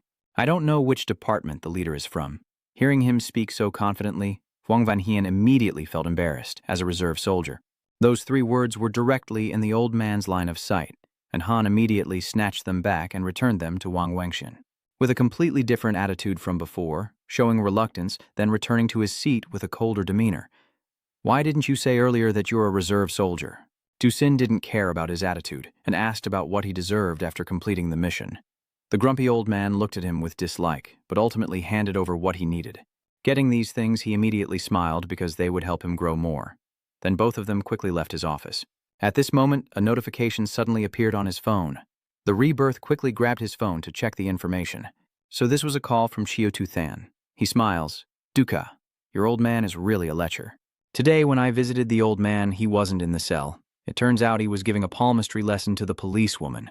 Truly admirable. At this point, he hesitated for a moment, but Duca, how clever we are under my leadership. He also successfully became a womanizing criminal, and at least for another year he won't be able to go out. Hearing that his request was fulfilled, Duchang was very satisfied with this. Then he quickly went with Vuong Van Hien to the Sandface Plaza. He looked ahead and reminded, You see over there? That's the Sandface department in Tinthan, right? The momentum is just right. Because the chaos here makes it more exciting. At this moment, a disappointed person saw Vuong Van Hien appear and showed an unhappy attitude. Why did he come here again? There's no other way. She can only quickly make a phone call. That person is here again. Everyone gather quickly. It's an emergency. And so, all the temporary service signs were quickly put up. The other customers saw this and wondered what was going on. Why had they suddenly stopped in the middle of a good thing? Vuong Van Hien, hearing the chaos of the crowd and looking at the man beside him, sighed, realizing that those who talk a lot are truly unreliable, and the city is indeed not to be trusted. Just then, Yantam suddenly appeared at the reception desk, tears welling in her eyes, asking the clerk if she could perform the task. The old man, who was seriously injured and still in the hospital, wants to receive the reward for saving them. For now, the clerk quickly put away the temporary service card and asked her what Antam told her first. Antam, hearing this, felt even more desperate, and hurriedly explained that fighting against evil cults and saving people could earn her a reward. "He fights for humanity," she said, and after speaking, she became even more miserable. The clerk frowned at this and then told Antam to wait a moment while she checked the policy for her, then immediately opened the policy booklet to review it. A moment later, the officer muttered to herself in confusion, wondering if such a rule really existed, but who would bother recording footage during a fight? As soon as she finished speaking, Antam took out a USB and placed it on the table. The clerk was slightly startled. Truly, someone recorded it. Quickly, she reacted and hurried to plug the USB into the computer to check. Through the close-up shots, the intense battle situation is clearly visible, with skillful techniques at a perfect score, and the entire video atmosphere is tense and heavy. The final image shows several heavily injured people, but their expressions are serious and resolute as they leave with determined shadows. At this moment, Antam ignored her image, crying loudly and begging the officer for help. If this goes on any longer, her team leader will really be lost.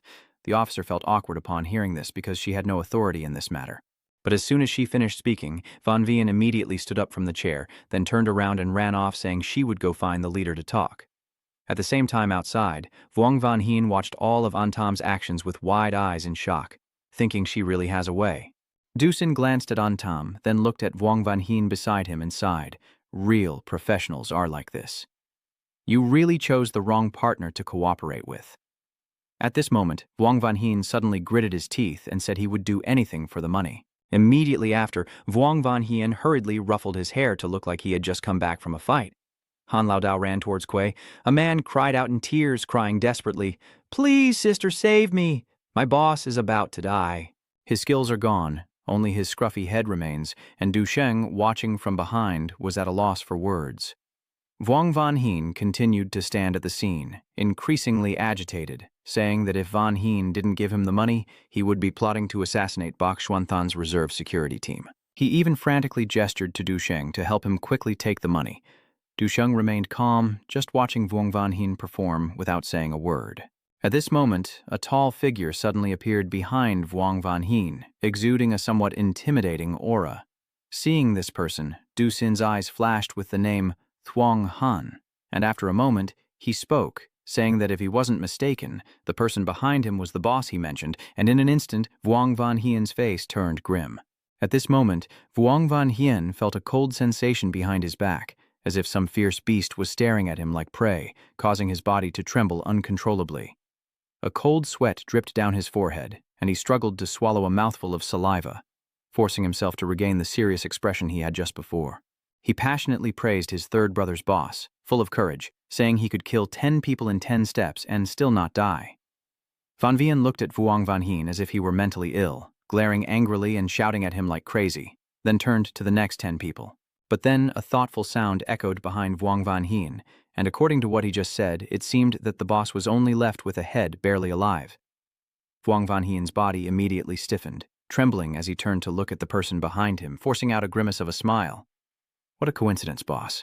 The person in front of him is Tran Di Mac, the boss of Vuong Van Hien, and what greeted Vuong Van Hien was a cold smile, but Vuong Van Hien knew what was waiting for him. Then he quickly pulled back Tran Di Mac's hand and decisively told him to listen to his explanation. Tran Di Mac didn't move at all, so Vuong Van Hien had no choice but to tiptoe and whisper a few words into his ear. Tran Di Mac, upon hearing, was surprised and asked if Ducin was that formidable.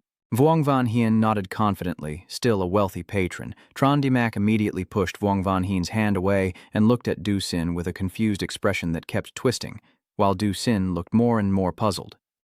Immediately after, Tran Di Mac approached Ducin to introduce himself, and only then did Vuong Van Hien realize Tran Di Mac's real name, marveling at how handsome he looked. Ducin looked at Tran Di Mac's face, feeling a bit scared, and calmly stepped back saying he didn't like fighting. He just liked making money. Tran Di Mac immediately became earnest, pounding his chest and solemnly declaring that if he couldn't get the money today, he would take Ducin's surname. Ducin just felt more and more incredulous after hearing this. After speaking, Tran Di Mac turned to Wen Yuan's booth, confidently saying that once he sets out, there's nothing he can't do. Anshin frowned when she saw him, secretly hoping this guy wouldn't ruin her good thing. At the same time, the woman from Van Vien finally returned, accompanied by a bespectacled leader, Lam, the boss. Trandy Mac just pushed Tam aside and loudly ordered the two to do as he said, not hearing the soldiers below mention that he was only a head about to die. The two of them, upon hearing this, couldn't help but go speechless. Clearly young heroes with patriotic spirit, yet he kept rushing here every few days to cause trouble. Lam Kok Chu hesitated for a moment, then looked at Trandy Mac and told him to wait a moment so he could handle official business first. He then turned to Ko Van Vien and asked where the girl she mentioned was, and Ko Van Vien immediately pointed to Tam. The moment he saw Antan's face, the look on the other lord's face grew even more displeased, muttering impatiently that it turned out to be Wai Long and Feng Su appearing at the same time. The lord took a deep breath, forcing himself to calm down, then began instructing Wen Yuan to memorize these two faces. They are all blacklisted. This is just a warning. The staff member was a bit panicked and quickly nodded. After the boss finished speaking, he sighed and said that both of their skills were inadequate, and he couldn't send them off. Hearing this, Trandy Mac immediately became angry and scolded Mr. Fun Jiam. Trandy Mac loudly cursed, then affectionately patted Du Sin's shoulder and asked if he knew who this was. Hearing this, Lord Lam hesitated and turned around, suspiciously asking who Du Sin was. Trandy Mac is the Prime Minister of the Jiangbei Reserve Team, a fake awakening expert, so who could be a higher-ranking figure than him? Trandy Mac arrogantly glared and introduced him as his good little brother. Because of the blood of humanity, because of the love for humanity, Du Sin beside him also sighed helplessly upon hearing this. The Lord of Lam became even more speechless after hearing this. What the hell is this bastard talking nonsense about now? Then he started to lose his temper, shaking his collar and gritting his teeth as he cursed Trandy Mac for tolerating these kids every day, even to the point of looting. Trandy Mac remained fearless and confidently challenged him to see what he could do. Immediately after, the two of them locked eyes, neither willing to back down, and the tension was at its peak. At this moment, Du Sin, watching the scene, couldn't help but clear his throat twice and reluctantly spoke up to say something. Du Sin also did not try to persuade the two, speaking like a machine enforcing the law, explaining the legal procedures and penalties.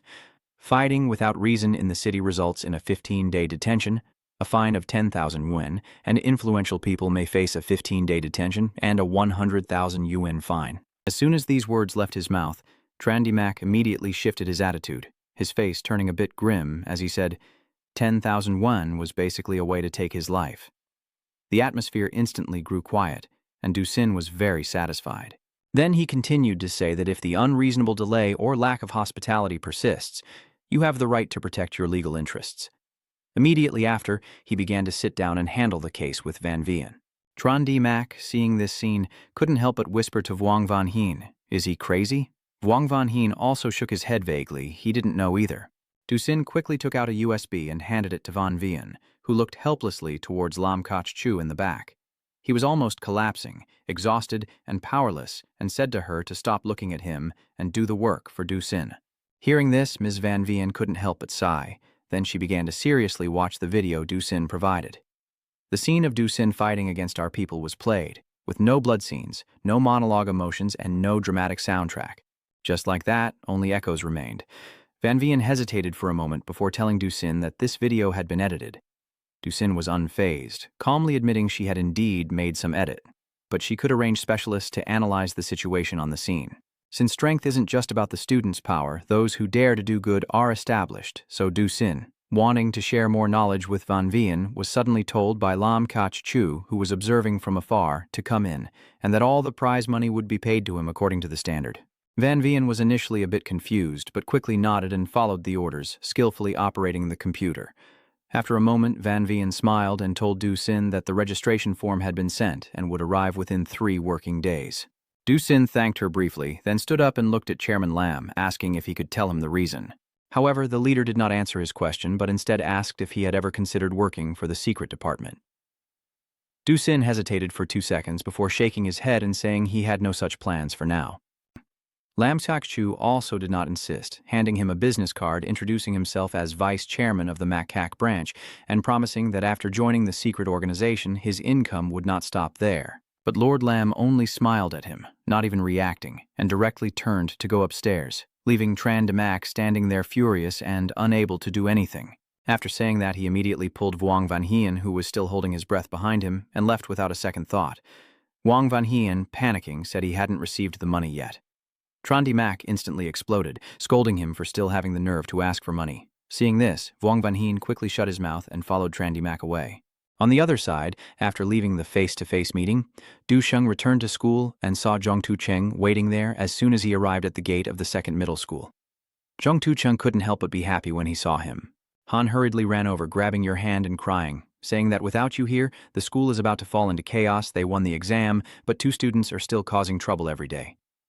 Dusin looked at Han vaguely without saying a word, while Chuang Tuthan beside him kept rambling that you would do better in the exam if you went back, and if they went together, it would definitely cause a big mess.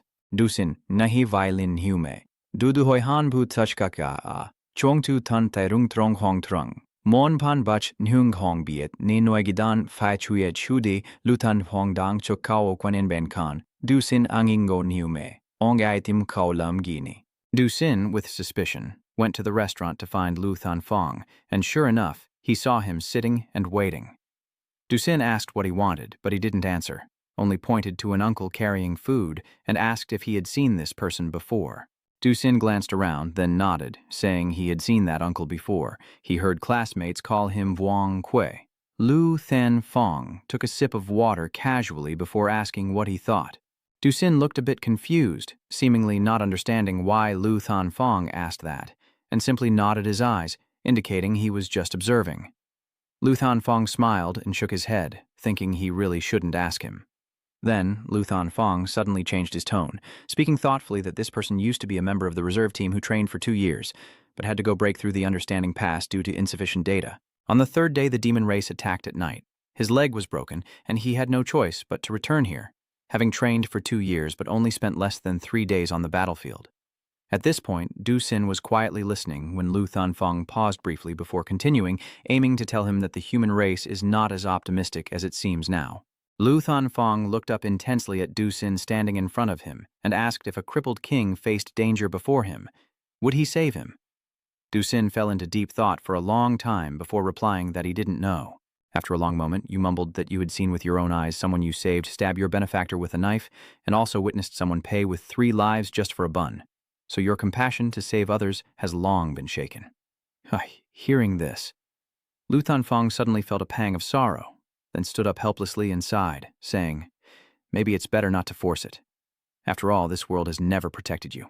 Lu Thanfong approached Dusin, a bitter smile on his face as he said he relied on his head to tell him to protect the world, then reached out to ruffle his hair.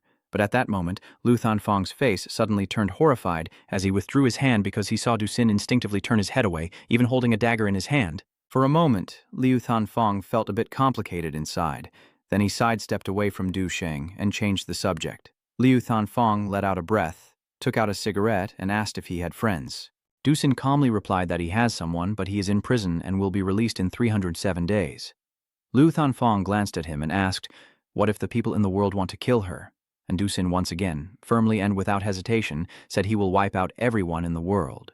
Lu Thanfong frowned upon hearing this, then looked at the lame king sitting somewhere, and said he also does things like you, but he protects the people of the world. Dusin seemed to have some thoughts, so this is what protection looks like.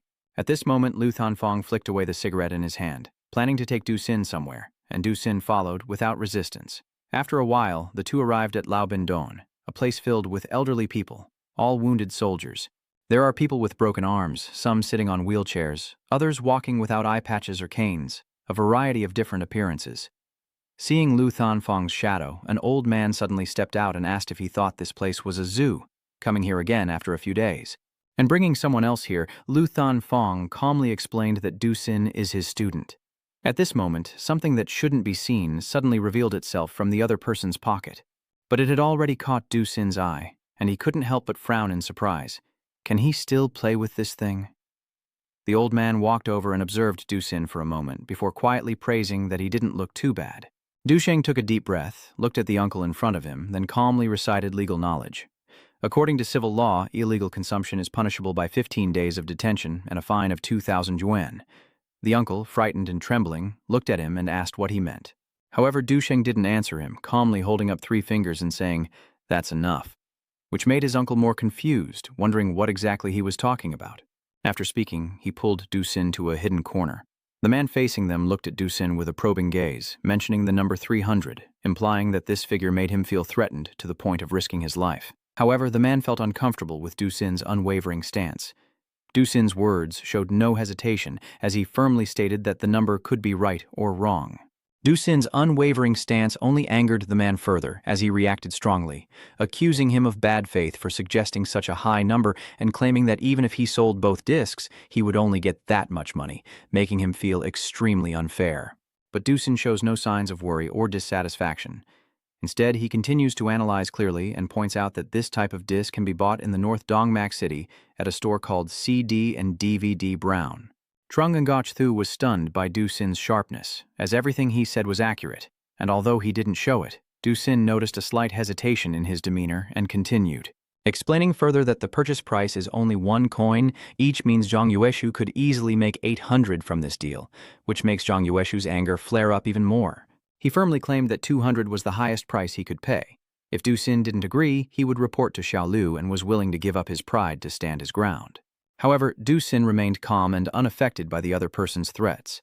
He coldly replied that if he reported, the value could reach up to 5,000. This makes Trung Ngach-thu reconsider, because he knows that involving the authorities would make everything much more complicated. So he explains that in the underground world, involving officials is not a wise choice, and that he just wants to earn a little money for funeral expenses. And without these amounts, he would have no face left at all. Just then, Duchang pointed at Zhang Yueshu's phone and told him that his call was still ongoing. Feeling surprised, Trung Ngach-thu quickly looked down at the phone in his hand and realized that the line was still open. Suddenly, a stern voice from the other end asked if the person he was talking to was Trung Ngach-thu, Chung Lao. Recognizing the unfavorable situation, Trung Ngach-thu quickly reacted by denying his identity and claiming he was not Trung Ngach-thu. He hurriedly ended the call with an innocent attitude, asserting that he was just joking. Then he shifted his attention back to Dusin and agreed that the number 300 was reasonable. However, he still emphasized that at first he was just bargaining, and Dusin refused to negotiate, scolded, or make an immediate decision. As the story unfolds, Zhang Yueshu never misses a chance to boast about his past and proudly claims that he has protected the demon realm for over 30 years, shedding blood for the human race, and considers himself a hero in the human world. After speaking, he roughly shoved money into Dusin's hand but couldn't hide his admiration for the young man's calmness and resilience. From afar, teacher Liu Thanfeng quietly observed, filled with surprise at the relationship between Zhang Guoshu and his student. He silently thought that Elder Zhang seemed to truly care for Duchang, and Duchang's calmness and cleverness clearly made him feel pleased and proud. Trung Ngach-thu also praised Liu Thanfeng, believing that the teacher had taught an extremely talented student. In response to the compliment, Liu Thanfeng could only modestly bow his head and express his humility, promising to continue Nu Li. Trung Ngach-thu thought to himself that people from the reserve army are all fools. It's no surprise they don't understand the hidden warning. At this moment, Dusin calmly spoke out, suggesting that Trung Ngach-thu could completely change his business approach, proposing that if the content on the CD was replaced with anti-fraud videos, they wouldn't worry about being reported, and by promoting anti-fraud content, they could even strengthen their brand. Thinking about Dusin's suggestion, Trung Ngach-thu saw potential in his words, believing he not only had courage but also a realistic view on making money, but instead of praising him immediately, he wanted to test Dusin once more and asked if he had awakened, to which Dusin replied that the awakening process would take a week. Hearing that, Trung Ngach-thu smiled cunningly and continued to probe with a few words, but received no answer. Dusin only remained silent, showing caution and not revealing too much. In the end, Trung Ngach-thu burst into loud laughter, feeling satisfied with Dusin's caution. He admitted that although Dusin was too cold, that was also a necessary trait in this situation. However, he also advised you that in the future, you should learn to trust those around you more, because loyalty can sometimes be an important factor in life. Teacher Liu Thanfeng and Dusin stand silently in front of the 4 simple graves, but his serious gaze slowly scanned each grave with a deep, contemplative expression, standing there in silence for a long moment before speaking in a low, respectful voice, explaining to Dusin that these graves belonged to Trung Ngach-thu's parents, wife, and child, the ones he had just met earlier. The teacher took a step forward and pointed to the grave at the end of the row. It was still unburied, awaiting the arrival of another life. He explained that this grave was where Trung Ngach-thu had prepared to end her own life after a lonely existence, sacrificing herself to save the 2 beloved masters she loved so much. Duchang quietly gazed in the direction of the teacher's pointing finger, understanding that this grave was not only a symbol of death, but also held loneliness, pain, and the sacrifices that Chung Lao had to bear throughout her life. The teacher not only criticizes Duchang's path, but also understands that everyone has their own right to choose. However, he cannot hide his concern for the future of humanity, and emphasizes that humanity needs strong enough warriors to protect them from external forces. Duchang stands silently beside, listening to the teacher's words as a hope from the previous generation to the next. The teacher gently strokes Duchang's head with a look full of affection and deep expectation, not needing many words, but every word carries a great trust in his student, and the teacher hopes that the one he can place all his hope in to protect humanity in the future is Duchang.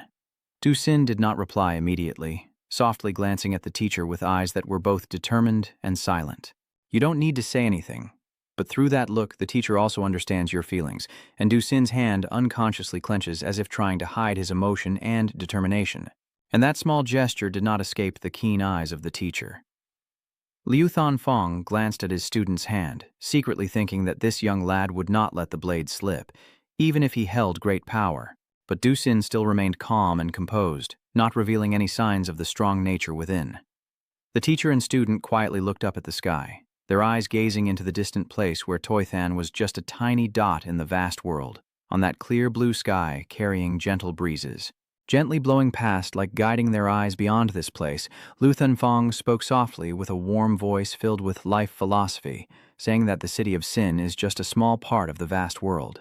And you must go, listen, look, and feel the guidance of your teacher not only about specific actions, but also about experiencing life and exploring the world out there to better understand yourself, humanity, and your responsibilities.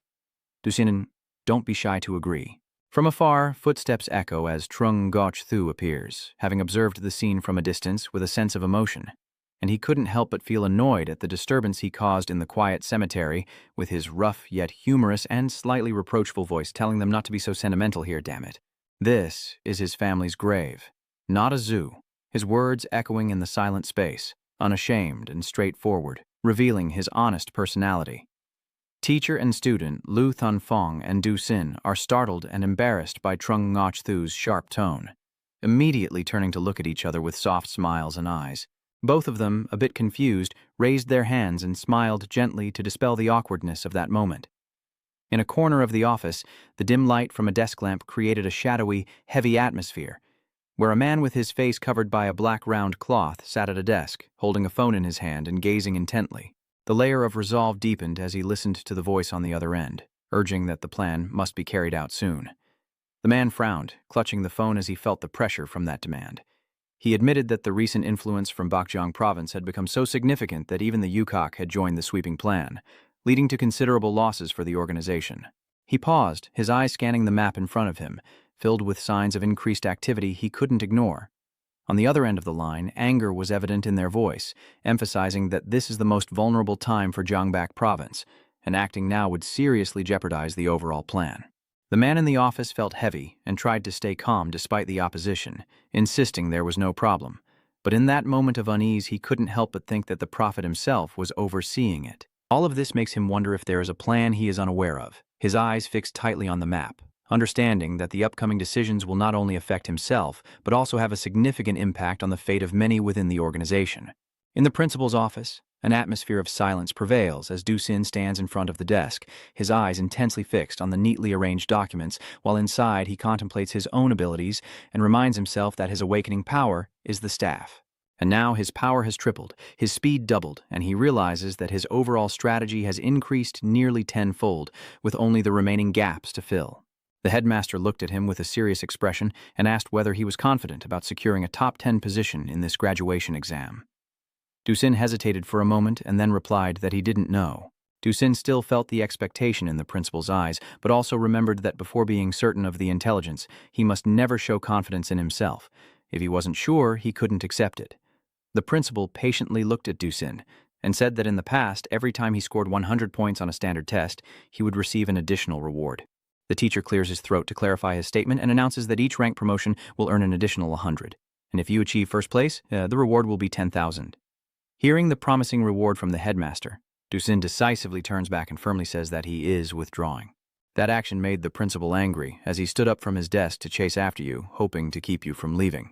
Dusin coldly replied that earning a rank with a prize is very good, but he doesn't understand why the teacher doesn't want to earn another prize. This unexpected question surprised the principal and made him exclaim. Dusin didn't turn back and continued walking in, emphasizing that the teacher's plan should be slightly changed. He proposed that the three schools jointly design their uniforms and request an approval document from the leadership, then advertise on the uniforms.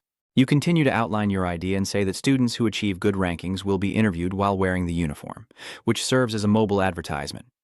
Dusin confirms that this way, they get publicity and earn money from the uniforms, and they will definitely be happy.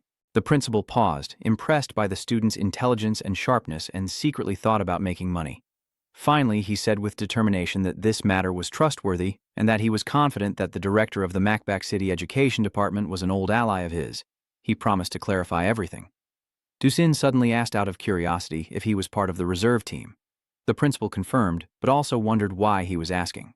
Dusin simply replied that there was nothing, but deep down he felt distrustful and remembered Chung Ngoththu's words that everyone in the reserve team was a real deal.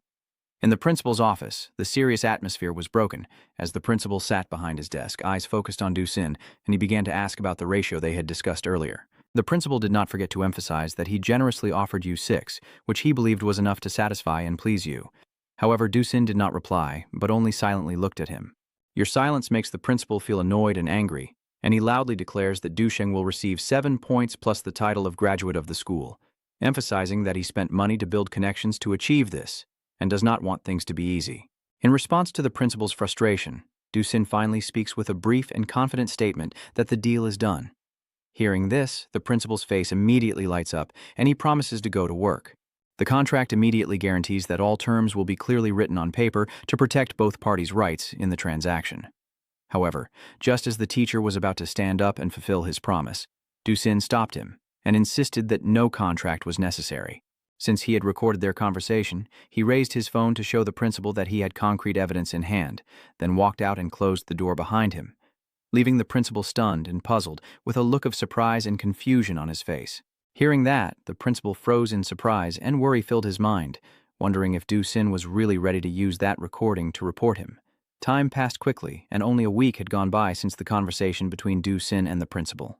At school, Dusin is holding and admiring the new uniform given to students, its bright colors making him feel excited. And proud as he looked at the back of the shirt, surprise was evident on his face as it displayed a variety of printed advertisements and diverse large texts like Unlock Investment, Unlock Vuong, and Professional Unlocking, neatly arranged with images that not only attracted attention but also clearly showed creativity. And the principal's efforts to benefit the school fill Dusin with satisfaction as he quietly admires the principal's intelligence and talent. Nearby, in the confined space of the training room, the sounds of punches and breathing of the two boys echo nonstop.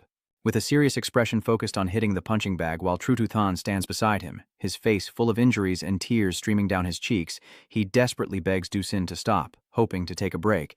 But even though Trututhan is weak, Dusin has no intention of stopping.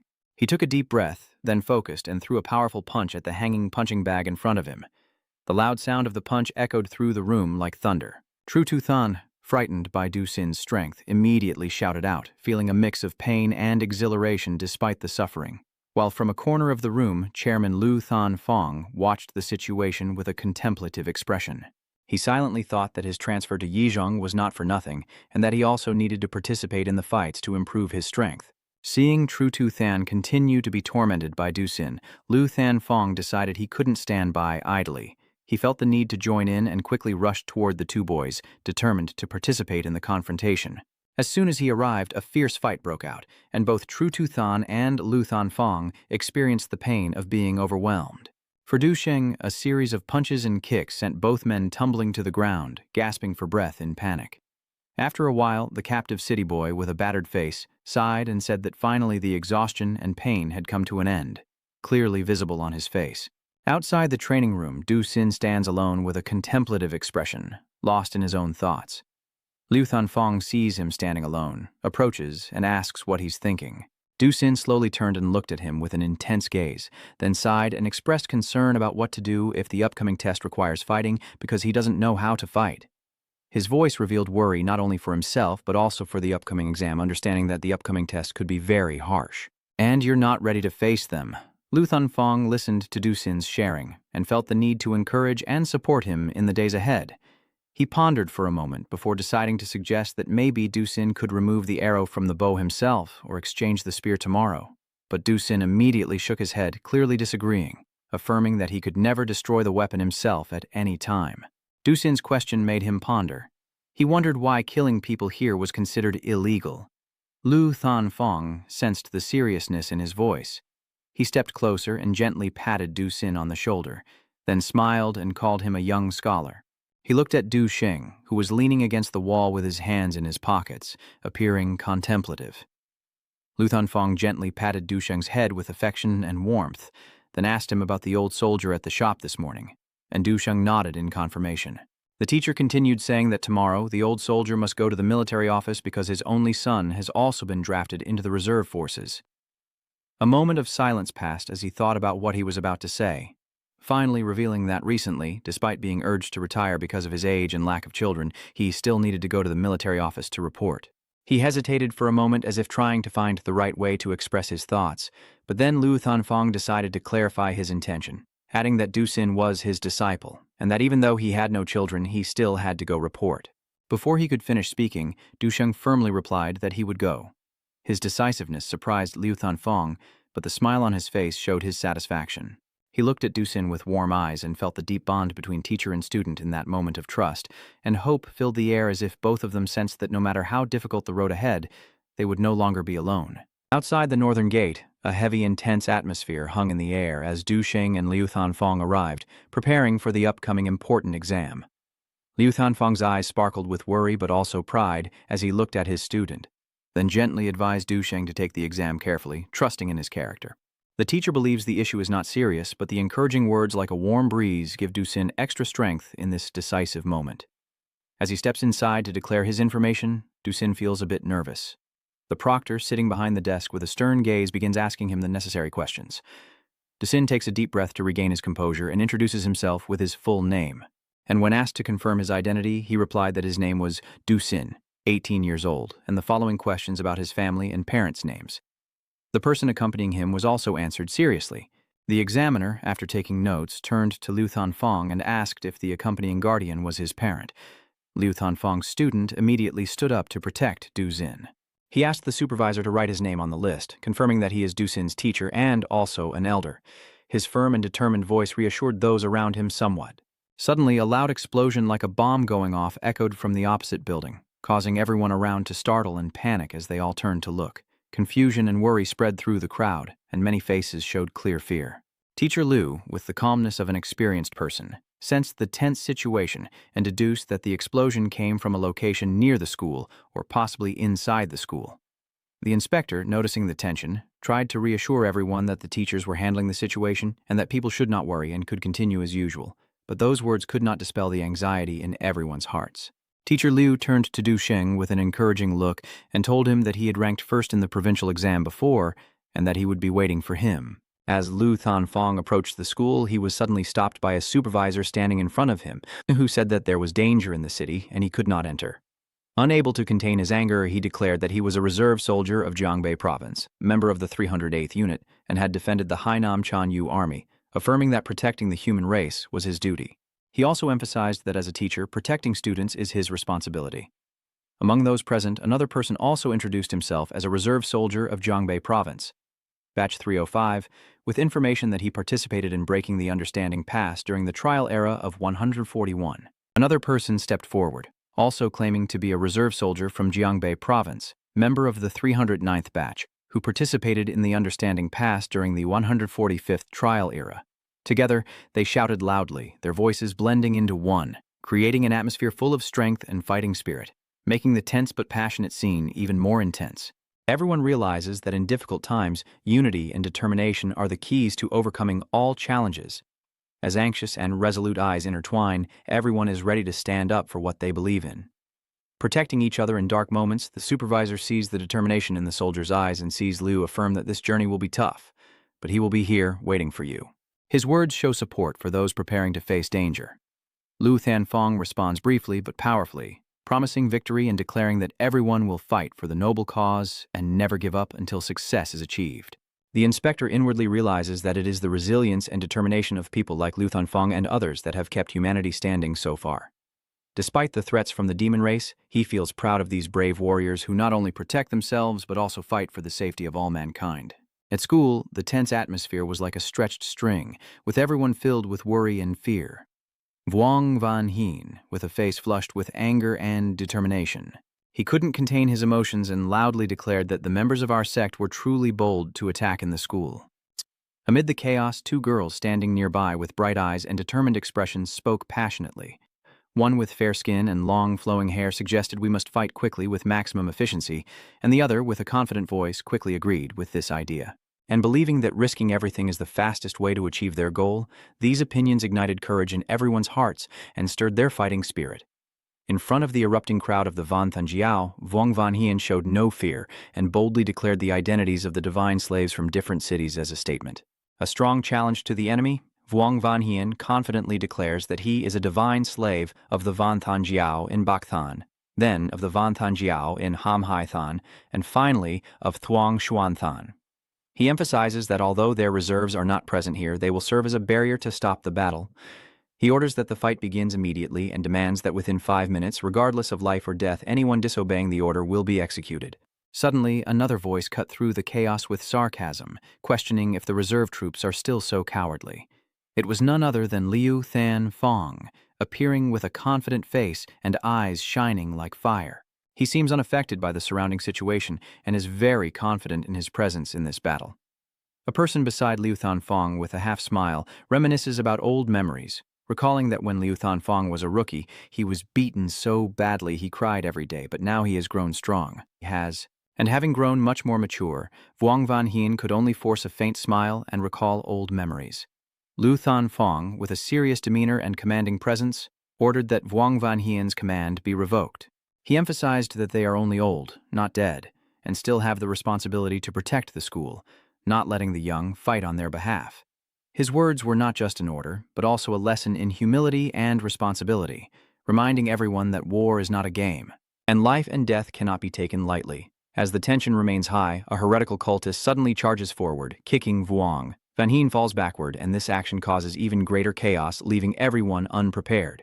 Lu Thanfong, seeing this, couldn't sit still and observed Vuong Van Hien's carelessness, openly criticizing that fighting while distracted makes him a useless fool. He immediately drew his sword, the light reflecting off the blade, symbolizing his strong determination. He declared that he now takes control of the battlefield and ordered others to block the city gates to prevent heavy casualties. He would lead his people to the school to protect the students. Then he led the crowd courageously into battle, with swords clashing and shouts ringing out, creating a chaotic scene.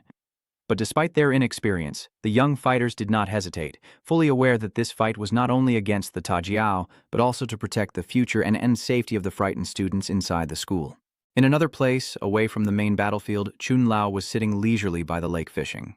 Lam Fong approached from behind, begging him to come out of the mountains and help in the urgent situation unfolding outside, hoping he would take action to resolve everything. Old Chun secretly started to panic when he heard footsteps behind him, thinking he had been discovered by someone, and quickly ordered Lam Fong to leave immediately without hesitation, claiming that with his current health, even a passing breeze could blow away his weakened body, so he could not participate. Lam Fong seriously recounted the situation, saying that since the spiritual energy recovered, the first and second generation elders had mostly fallen on the battlefield, leaving no one to hold the front line as before. Now, only third-generation elders remain, and he earnestly begged Chung Lao to come and guard the demon suppression gate to protect everyone, but he still refused without a hint of emotion. Lam Fong took out an old, small box from his shirt pocket. Inside was a precious pill and offered it to Chung Lao, hoping he would accept and come out of the mountain to protect the human race. Chung Lao held the pill in his hand, saying that if he took this medicine, his body would return to its former state, rejuvenated like a young man, and he marveled at how much effort they had put in. Lam Fong insistently begged, saying that Bakshaw City is now in chaos inside and out, and if Chung Lao does not act, everyone will face a tragic fate. The old man sighed deeply, asking if Lam Fong was using the lives of innocent people to threaten him, forcing him to leave the mountain and join the battle. Lam Fong quit up suang dat, changan nu kong dong vong. Nangwang kogang kung ran noirang kong kashno kash de kun han tok nua. Chung Lao dong de. Suahi mot lukro kwoi kung han viandan duok tu lam fong. Quiet din to suk mot la nua. Suddenly, a sinister voice echoed from afar, asking if the living beings of the human race were ready to leave the mountain for the last time, the sound reverberating throughout the space. It was the lost divine messenger of the lost god sect, led by a figure cloaked entirely in mysterious black robes that made anyone who saw him feel awe and fear. Lam Fong looked at them with suspicion and asked if the two of them alone would be enough to deal with Chung Lao, his expression full of provocation. The leader of their group chuckled coldly and said that if Chung Lao took this pill, the demon race would launch a full-scale war within 3 days to attack the Chan Yu Quan. Old Man Chung listened but paid no mind to their words, thinking they were just meaningless drivel, then calmly took the pill.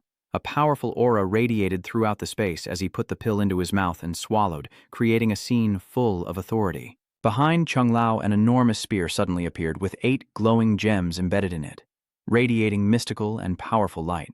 The leader of the Ta sect couldn't hide his panic as he saw the octagonal shape form. He thought that if Chung Lao only healed his wounds, he should have only reached the 7th level of perception.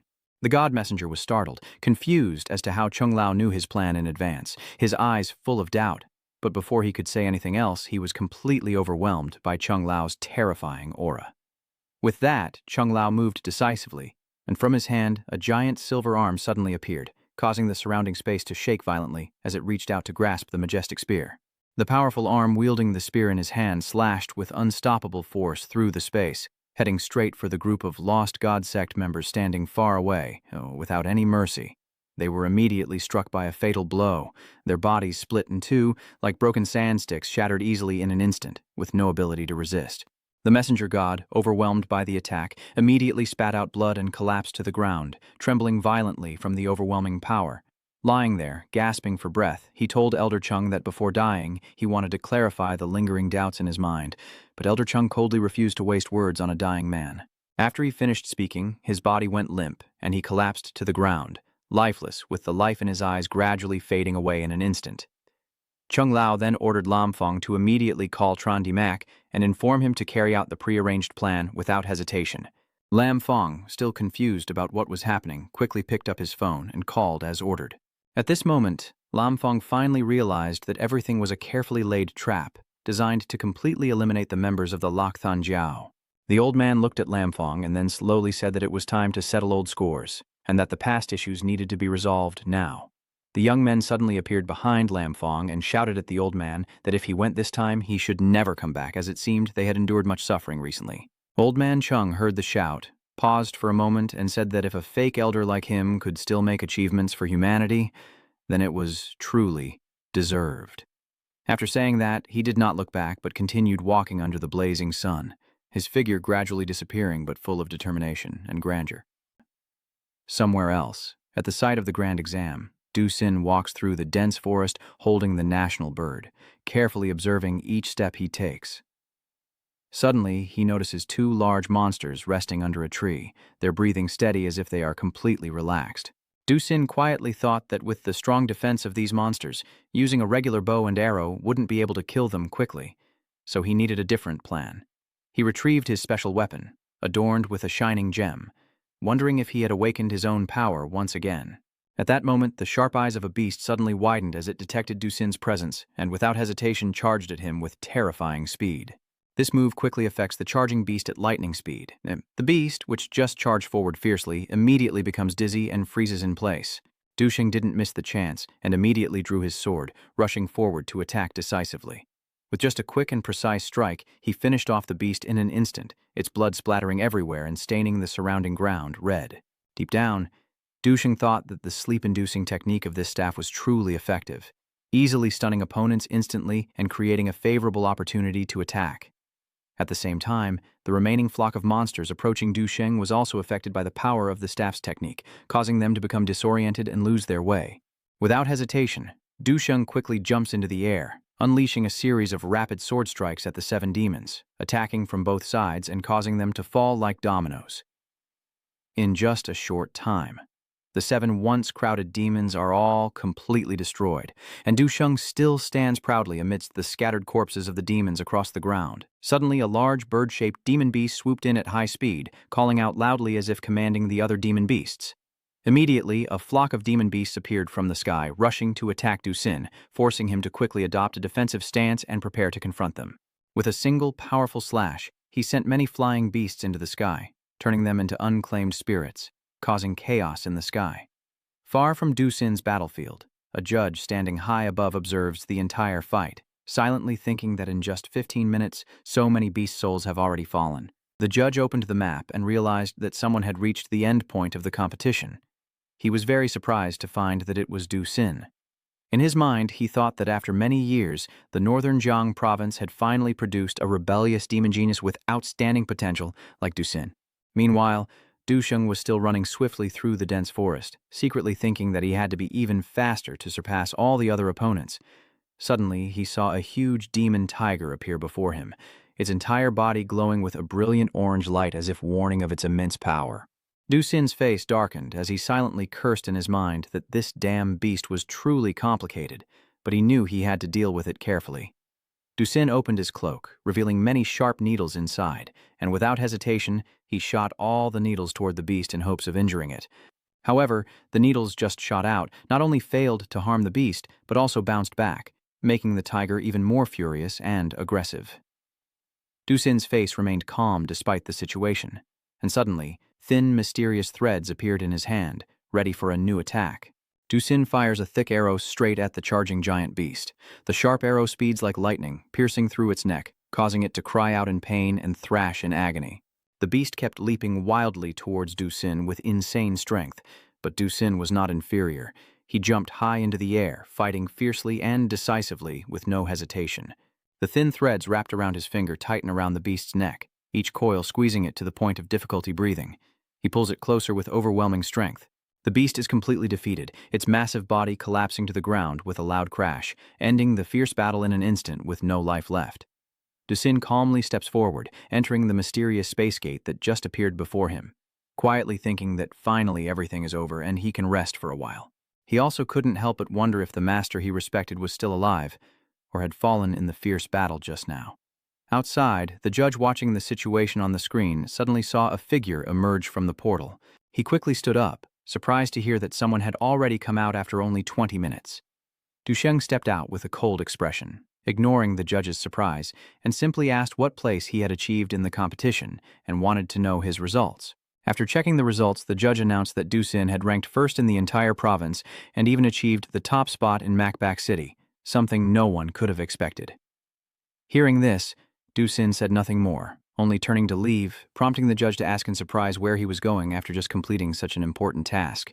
Ducin decisively replied that he wanted to enter the city where the bloody battle was taking place, without hesitation for even a second. Ducin immediately pointed the bow at the judge, warning without hesitation that if he tried to stop him again, he wouldn't hesitate to kill him on the spot, leaving the judge stunned and unable to react.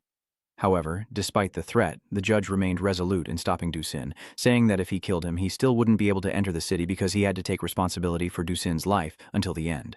The judge wondered silently whether Ducin was not afraid of death, or if all these actions were just a performance to test his resolve.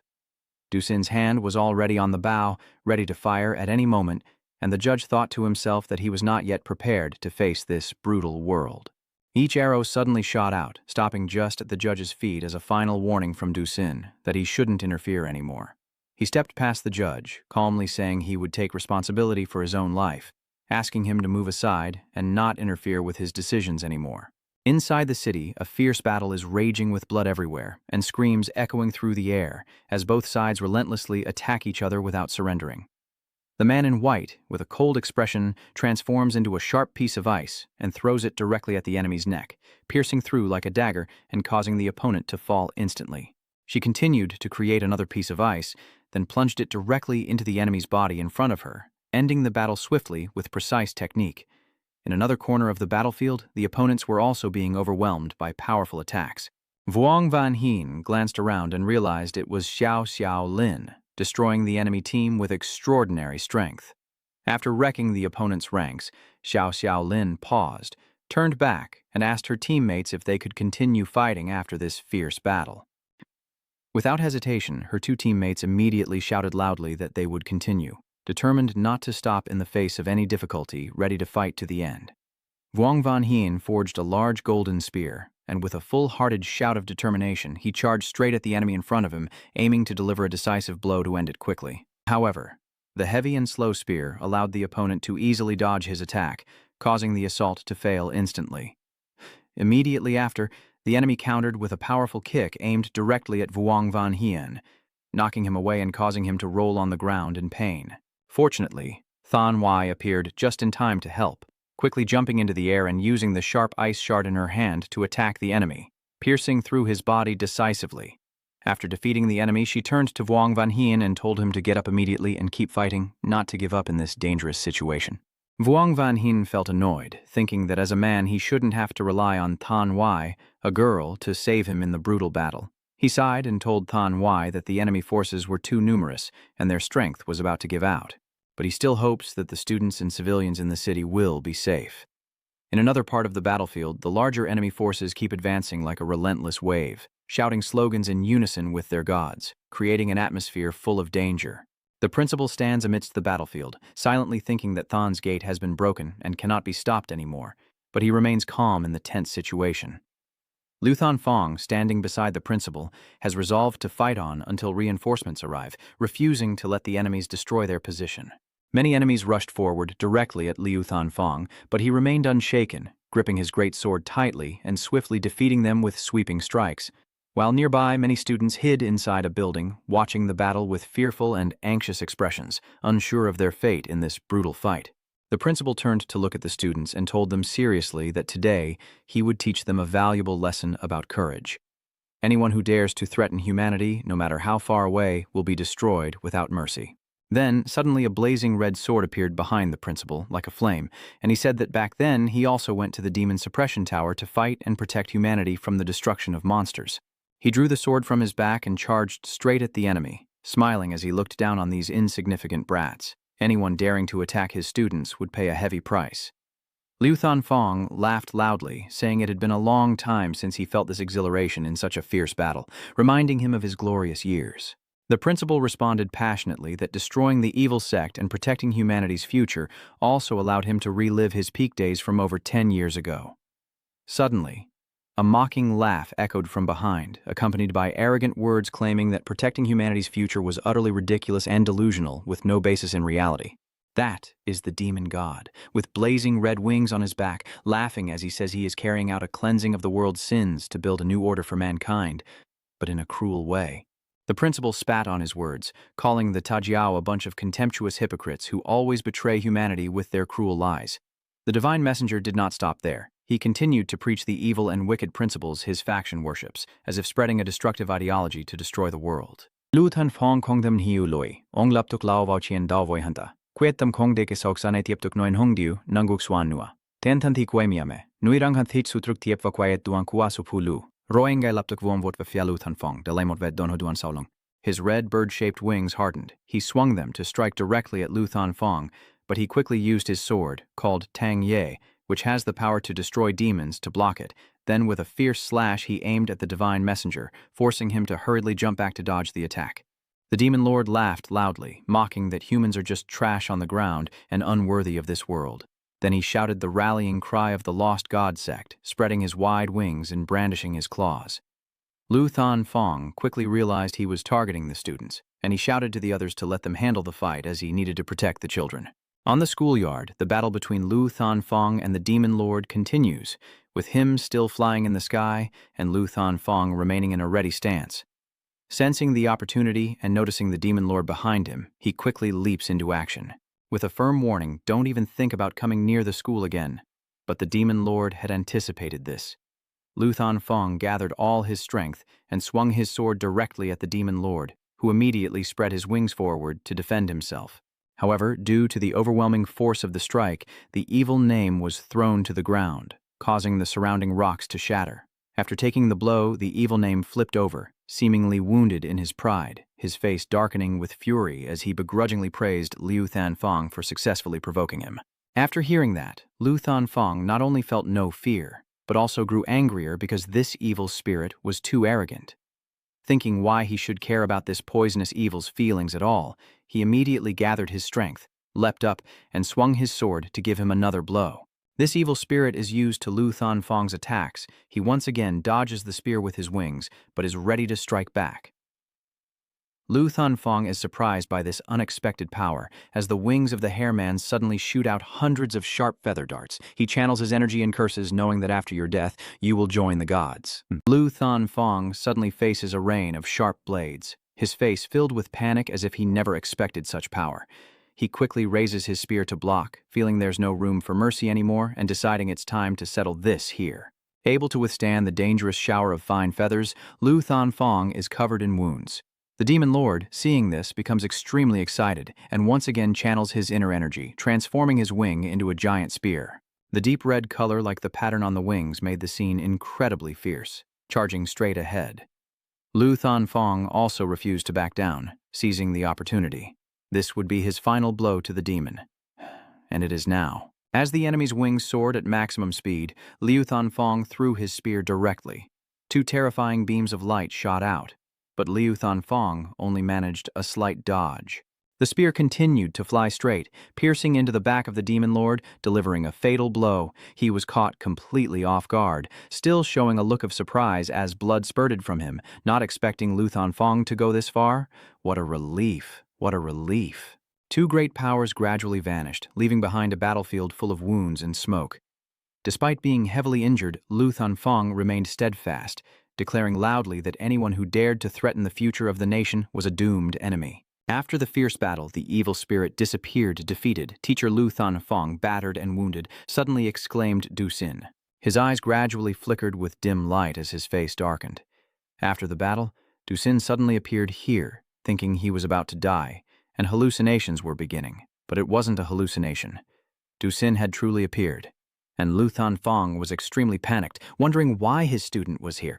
Ducin slowly approached his teacher, sat down gently, and began to seriously tell him about his recent achievements, having secured first place. First place in Manhwa City, but he still hadn't achieved a provincial ranking. Teacher Lu Thunfang listened, exhausted but still proud of his talented student. I gently reassure you that you have always been the most outstanding genius in my eyes, but you can't speak smoothly now, showing how much I've already suffered. Seeing your current state, Ducin is worried. Your student has succeeded, but you're about to die, and it breaks my heart to say this. Master Ducin, I can't rest easy, knowing you're like this. I immediately comforted you as if it were myself. Sometimes death is also a kind of liberation. Not wanting my departure to be meaningless, Lu Thunfang took out a symbol from his pocket and calmly handed it to Ducin as a message. This is also the pride of my life. If you hold on to this, it can prove that you are related to the warrior. He looked closely at the symbol on his hand with sorrow as Lu Thunfang continued speaking. Born from a crime city, stopping his brother's path. Ducin was truly in pain and regretful. Using his last bit of strength, Thunfang tried to lift his body. However, because the wound was too severe, it was really difficult. Seeing this, Ducin moved closer, and finally the teacher was able to pat his good student on the head as a final instruction, wanting to remind Ducin that no one has the right to ask him to change anything. You will always be yourself, so do what you truly want to do. Ducin stood quietly listening beside him. Lu Thunfang tried to continue. This remaining part of your life must shine brightly. After hearing the words, Teacher Fang finally collapsed, and he suddenly uttered two shining words. Sang Chiudan looked on. Lu Thunfang also faded away, and Ducin couldn't hold back his tears. Long's hatred reached its peak as Ducin clenched his fists. You little bastard. You're truly doomed. His eyes burning to incinerate each demon, gripping his spear tightly. Ducin poured all his life force into charging at the demons, unleashing continuous strikes, the spear darting at each one with terrifying speed. His blazing eyes pinpoint each enemy's position as he relentlessly strikes, risking his life to thrust forward. At the same time, everyone rushes to the scene, all of them utterly shocked, unable to understand why Ducin would fight so mercilessly. Vuong Van Hien saw this and asked what was happening to Ducin, seeming to understand something, and everyone turned to look at Lu Thunfang, who was sitting quietly among the demons. Trung Ngoc Thu, seeing this, became extremely angry. her rage transforming into a surge of power into her long spear, and she harshly cursed, "Damn these wicked creatures."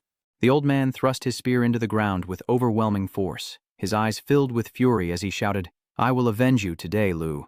And then Trung Gach Thu swung her spear with great power, sending the surrounding demons flying and illuminating the sky with a bright light. Hearing something was wrong, the white elephant began to reveal itself. He is also the mastermind behind this, his eyes as red as evil lightning, taunting Trung Ngoc Thu, and unexpectedly, it turned out to be this old man. Bakshaw begins to display his authority, emerging from the trees and shouting loudly as if tearing through the space, making the old man and Vong Van Hien below seem tiny. However, they show no fear at all. As if overwhelmed by rage, Vong Van Hien starts to expose the evil plans. It turns out they deliberately sent me to drain their strategies first, and with the Yu Wong pulling the strings behind the scenes, it's a perfect win for them. Trung Ngoc Thu beside him also didn't hold back, standing there provoking Bakshaw. The evil aura is just a greeting when he returns, so there's no loss at all. He sneers at the villains. Bakshaw has fallen into a trap, becoming angry and fierce. He fights back at Trung Ngoc Thu, the old man, who once cut down the Demon King. But that doesn't mean he can kill me now. I remain calm, but hearing the humorous story, I tell Bakshaw to stop wasting words. Those who harm humanity must pay 100-fold in blood. Without wasting time, Trung Ngoc Thu leaps into the air, aiming his spear directly at Bakshaw, who rushes straight toward the monster's face. Impressed by this strength and composure, Bakshaw with a cold gaze, after so many years, Trung Ngoc Thu.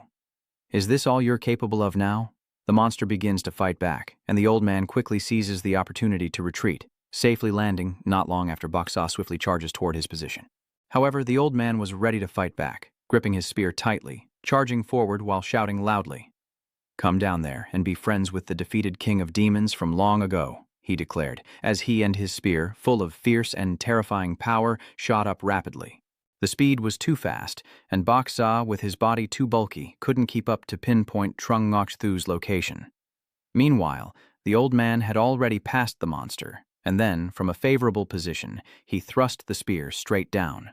Indeed, experienced, the spear pierced straight into the white horse's belly at lightning speed, causing immense pain, and the monster howled as space itself tore apart, collapsing from the agony.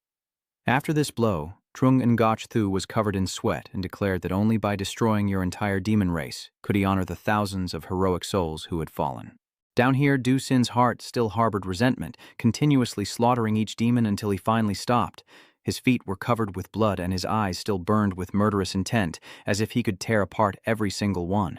Seeing this, Trung Ngoc Thu approached gently to comfort him. "Good child, it's over now." Du Sin turned back when he heard, and Trung Ngoc Thu also felt very sorry for his friend. Clearly, Lao Canteen needs calmness to comfort these children. Lao Canteen encouraged Du Sin. "Your teacher in heaven will surely see the comfort," and Lao Canteen's eyes were full of regret. Du Sin no longer wants to listen and directly passes by Trung Ngoc Thu, heading straight to teacher Lu Than Fong, trying to carry him away with no sign of life. As he tries to walk, Du Sin still manages to turn his head back and tell Trung Ngoc Thu that he has killed a total of 23 heretics.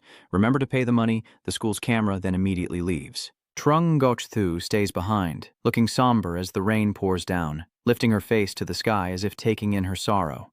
After the battle, she still finds it hard to accept this reality. Through the scope, we see Du Sin helping his teacher walk away while Trung Ngoc Thu remains there, and the owner of the scope, furious, throws it to the ground. The man standing on the bridge railing, angry as the rain falls, targeting Trung Ngoc Thu. Is he trying to use me as a shield or what? His purpose remains unclear. The man sneers at the cult, a bunch of fools thinking they can kill Trung Ngoc Thu, then immediately leaves. It seems I must continue to lay in wait. 3 days later, on a clear sunny day, teacher Lu Than Fong finally rests in peace. A flower placed before his grave, Du Sin respectfully salutes him. He looked silently at the teacher's symbol before leaving, clenched it, pinned it to his shirt as a reminder of the beautiful memories from the past, once again respectfully saluted the teacher, said goodbye, and then left. So he simply walked away, and Trung Ngoc Thu, confused, looked at Du Sin, feeling reluctant to ask if he blamed him. Hearing that, Du Sin turned back and replied, "Why should I blame you?" Trung Ngoc Thu also seemed to need to be freed from his worries, as he believed that the cult's goal was him, not Lu Than Fong, and that if he had been quicker, he could have saved his friend. Du Sin, after hearing this, said that not saving someone was just part of life. Trung Ngoththu suddenly felt guilty and couldn't say anything more, so he mentioned recommending Dusin to the military academy because he is Lu Thonfong's pride and hopes he can live up to this honor, and Dusin didn't object but agreed and simply walked away. When he got home, before he could rest, someone knocked on the door. Dusin looked outside and saw it was Lai Diet Han. He came to inform him that he had received an invitation to the military academy exam and asked who he wanted to kill since he was returning to school.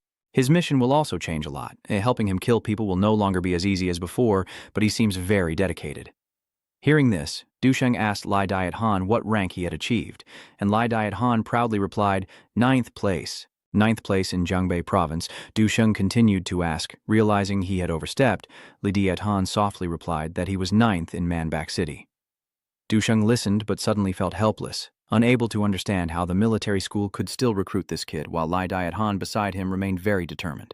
The 9th place in Manhwa City isn't that impressive, so ask Dusin to point out a target for you to attack.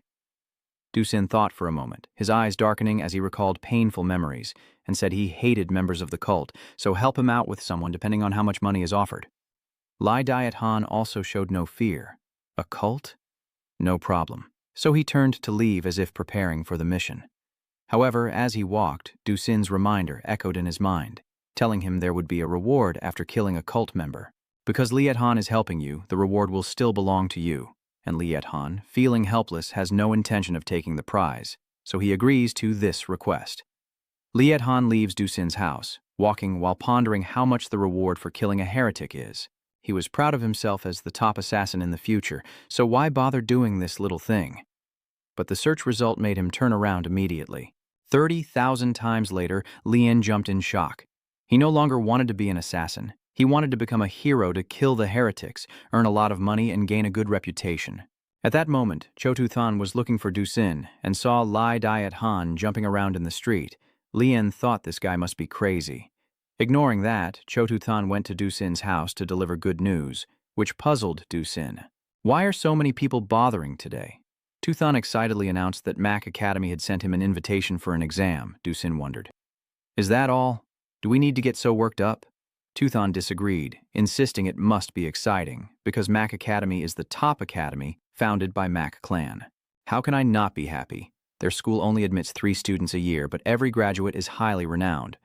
While Tuthan was excited, Dusin couldn't help but think that the name Mac Academy sounded familiar. Cho Tuthan still looked proud, feeling like he had made his ancestors proud this time, and soon everyone would be talking about him. As they continued their conversation, a man approached, seeming to recognize him, and began to question Cho Tuthan's identity, then started blaming him for his own misfortune. Tsuchung looked at the man in front of him in surprise and asked who he was. He suddenly lunged forward and grabbed his collar, saying, "I am the thug you falsely accused of womanizing and threw into jail, Du Tam Thui." Knowing who the other person was, Tsuchung was also at a loss now. Oh my god, the world is really small. As for Du Tam Thui, he wasn't that happy. If it weren't for my old friend dragging me out, I really couldn't repay you so quickly. That brat, I was just reading his palm and got reported whether I beat him to death or not. Chotu Than looked at him cautiously and said, "Uncle, is it 305 Hadong or 305 Hate? Don't bully the poor teenager. I will take revenge." Du Tam Thui looked angrily at him, worried about the chaos, really treating the police station like his home. But after learning about that kid's identity, he hesitated. Oh my god, do I really have to stay there for a few more days? After settling his personal matters, he looked at his son and asked how the recent exam went, how badly he performed, and if he was getting along well with his classmates. But he simply ignored his father and walked past him, then went out for a while, and he looked at him shyly, saying, "Be careful, and maybe invite a friend over another day for a meal." But all he got in return was a loud slam of the door. After Dusin left, he sighed deeply inside the room. Suddenly, the phone started ringing again. And so he still acts the same, calling Xiaolei. "Right, I've had a little trouble lately, but I didn't mean to ignore you. I don't know if your husband will be home tonight." Turning to another place, Duchang quickly used his key to open the door. This is the token that Lu Thunfong used to decide that he would sleep here tonight. He immediately sat down on the sofa to rest, but at this moment he suddenly remembered the past. Lu Thunfong had given him an item with a promise. "This is the pride of my life that I can prove you are part of the noble family." Remembering those reassuring words, his mood immediately darkened. Immediately, I thought of calling someone on my phone. "I'm Duchang. I want to find the medal, but I don't know where my teacher is." The other person asked again, "Is it worth wasting the favor I owe you over such a small matter?" Dusin immediately nodded. "Of course it is worth it." The other person immediately responded, "I will send you a message before 7 p.m. tonight. I don't have many things I can do, but enough to help you get the medal." Hearing this, Dusin seemed very satisfied and quickly agreed, reaching out to touch the badge that Lu Thonfong had given him. Then I couldn't help but smile, pride in a lifetime of living, so take a little more. One day, the principal won't be standing at the podium, and you will become tall trees to support the sky of humanity. The students standing below looked up at him with admiration. Only Dusin was lost in thought, finally graduating. Seeing his expression like that, Zhu Ziqing behind him asked, "Boss, why do I feel like you're different today? I don't know exactly how, but I still feel you're very different from usual." At this point, it seems like he remembered something. "That's right, Elder Du, you also received an invitation from the Face Academy, didn't you? When shall we depart, so I can go buy the tickets?" Dusin reminded him that it's not necessary, we will drive ourselves. The Face Academy is in Guangthan, and there are many of our hideouts along the way. I've already planned the route. Trututhan nodded and said, "I understand now, boss. You want to destroy our sect to avenge Master Liu, right? Leave this to me." After saying that, he prepared a very luxurious car. So this kid chose his father's car to secretly leave with the boss tonight. Trututhan looked at him and smiled. "Hurry up, old Master Du. My father would never agree for me to go to the Face Academy. We have to move quickly." Then he used the key he had taken from his father to open the door. Dusin looked at him curiously. Does he really know how to drive? Trututhan immediately used his training skills. He quickly pressed the accelerator pedal, and the car sped down the road with no further words. The young swordsman is ready, prepared to face the martial world with boldness. Those damn heretical sects, we must make them understand what respect truly means. At this moment, Dusin looked at the badge in his hand, striving for some goal. Is this the meaning of life? Returning to Amcat, the others quickly waited for Than Wai and Lam Kat Chu to leave. Lam Kat Chu looked at Than Wai and asked, "Do we really have to go to Guangthan?" Clearly, she could stay at Amcat. Than Wai shook her head. "There's nothing to fear about sacrificing for a noble cause, especially since I also need to go on a training journey." Then the two of them headed to a certain area together. After a while, Than Wai was surprised. Lam Kat Chu looked at her confidently and cautiously, saying, "Don't worry. I was just taken by Chung Lao to the Chanyu Gate." Now, on a rooftop above, La Tian was talking with someone, and the girl smiled, saying they had to return to school because the new mission was to go to Guangthan. Hearing this, La Tian frowned. "Kangcheng is also necessary. Tian said that you shouldn't be stubborn staying in such a small place. Go on, your future path is still very long." Turning to another direction, "Then you go to Guangthan to handle the two students from the Face Academy. I will prepare the application for your promotion to Divine Inspector and send it upstairs." After giving her instructions, she quickly picked up the phone. And those who have received the mission are already thinking of ways to complete it. The students of the Face Academy are all monsters. An ordinary level 4 pseudo-awakened like me going there is basically asking to die. It seems this time I can only target the new students. Returning to Dusin and Chututhan, they are still on their way to the academy. Feeling his car starting to give out, Chututhan was furious. This battered vehicle had only gone a few kilometers before breaking down, and without knowing what to do, Dusin quickly suggested an idea that made him suddenly enlightened. So his method is really simple. Just call the police and say the guy in front has no license and is still trying to drive. Then he'll have enough money to buy a ticket to Guangthan. Hearing this, Chututhan got angry, and as a what should I do now? "Wait a moment, boss. Don't actually call the police. Just this once, I beg you. I'm almost there." At this moment, a phone call quickly arrives. "Didn't I already send you the information?" Hearing that my boss was talking to someone else, Chututhan felt relieved that it wasn't really a police report. At this moment, Dusin quickly stated his request. "I need a car right now. In exchange, I will provide you with one piece of information: the identity of the person running out from the gang. I can use this intelligence to negotiate with you." Hearing this, he got angry and said, "Do you think I'm an idiot? That person is the 5-star housekeeper next to you, who doesn't know when they go out." Dusin then continued, "So I can only report that you are running an illegal business and using rewards to buy a car, but that guy is still very stubborn. Do you think people like us are afraid of threats? If you have the guts, then how about you try?" Hearing his attitude, Dusin realized that it seemed like I failed this time. He immediately hung up the phone, surprising Chututhan. At this point, the phone rang again, but Dusin still stubbornly turned it off. He looked at Chututhan and reminded him, "Toithan's tactic is that the transaction must be fair to both sides. I don't have the strength to negotiate with him. But the third time the phone kept ringing and the man's voice was much more urgent now. "Don't hang up, please don't go report it. I will arrange a free car for you, and from now on, whenever I need something, just give me a heads up as long as it doesn't affect your interests, and the deal between us will be successfully completed immediately." A car quickly arrived at the designated spot. The old man stepped outside to look around but saw nothing, so he stood there waiting for a while. But how can we find it, since they already hid to observe from the side? Because Dusin is very afraid of meeting that old man, since he has already killed his wife. After he left, the two of them immediately moved to take the car. After checking the map, Dusin pointed straight ahead, and they quickly drove into that factory. But the door is locked and it seems like they can't get in. Dusin, very aggressive, shouted and rammed straight into the door. Chua Tu Thang, despite feeling heartbroken, had no choice but to follow his big brother's orders. The people inside, seeing the intruders, became extremely alert and surrounded them.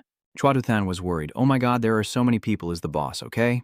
Those people saw Dusin's face and became angry. That damn woman who committed suicide. How did she find her way here? Catch her and start questioning her. But as soon as he finished speaking, his head was severed from his body. Duchang appeared from behind them with a cold gaze. "Today our enemy harmed people, but Dusin will see justice done." Another attacker sees his side exposed and moves in to strike, but he easily dodged without missing a single move. Then, from inside his arm, a sharp blade shot straight out. He pierced straight through his neck and took the poor guy's life. Chua Tu Than sat on the car, filming and reading aloud. "Look at our classmate Dusin trying to punish the evil or act according to heaven's will." After clearing out those people, Dusin asked if the filming was finished. Chua Tu Than nodded and said he had already saved everything to his phone, sir. "You have no idea how cool you looked back then." "That's right, big brother. Next time, can you leave one for me to do a little role? I also want to become a famous hero." Hearing this, Duchang felt it made sense. Yes, you should also work on strengthening yourself. And so he let a bunch of thugs with weapons chase after Zhi Chung from behind, scaring him half to death. He ran while shouting for help. "Big brother, save me." Duchang couldn't care less. "I am at residential building 2825 in the eastern part of Yuelin City." Turning to Than Wai and Master Lin, she looked ahead with curiosity. "Why aren't we taking a car?" He smiled. "Of course, because of her training. Skills may be powerful, but physical strength can't be ignored. Look at you, barely walking a few steps and already exhausted like this. That's the real purpose of this trip, not that I don't have a car." "All right, I think your training is decent enough. Next, we'll wipe out a few of Ta-Sect's hideouts to finish the training. After all, I used to be a vice sect leader, so I still have some information I can hold on to. I learned from that young guy Dusin that we should eliminate them to get the reward, so we can buy tickets now, right? There's a Tajiao camp ahead." But as they entered, the Lord of Lamkach was stunned, because the Tajiao inside had been completely wiped out by someone. Seeing this, he felt as if the entire sky had fallen. Who could have stolen my love? Along with that, sensational headlines appeared on the news reports, shocking the mysterious youth who defeated Tajiao, leading to a wave of rewards for killing them. Chu Than looked at his phone and smiled. "Hey, big brother. Look at this. We're making a fortune now. All humans are now learning from us to hunt Tajiao for rewards." Dusin then reminded him that there's no need to act now, and Chu Tuthang, upon hearing this, wondered why he knew that my favorite target to eliminate is Tajiao. Because if I don't take down the villains every day, I feel itchy all over and uncomfortable. Dusin looked at him silently, but when he thought about how Chu Tuthan would be frantic upon seeing the bodies of the Ta sect, he also let go of his hand. He then reminded him that our progress is quite slow. With so many enemies eliminated, the Ta sect will surely react, and if we continue, there's a high chance we'll encounter an ambush. So, our goal this time is to head straight to Kuang City. At this point, at the hideout of the demon sect, they have gathered together to discuss how Dusin dared to boast about destroying them on social media. So, now, they have gathered together to set an ambush for him, and upon hearing the noise outside, they immediately heightened their alertness. But surprisingly, the ones arriving are not Dusin, but Lord Lam and Than Wai. Seeing the two of them, they realize they've fallen into the wrong trap, but they still don't care. And at the same time, he rushed to kill both of them at once. Lam Cat Chu claimed to be old, but with a true heart, and he immediately showed his true strength.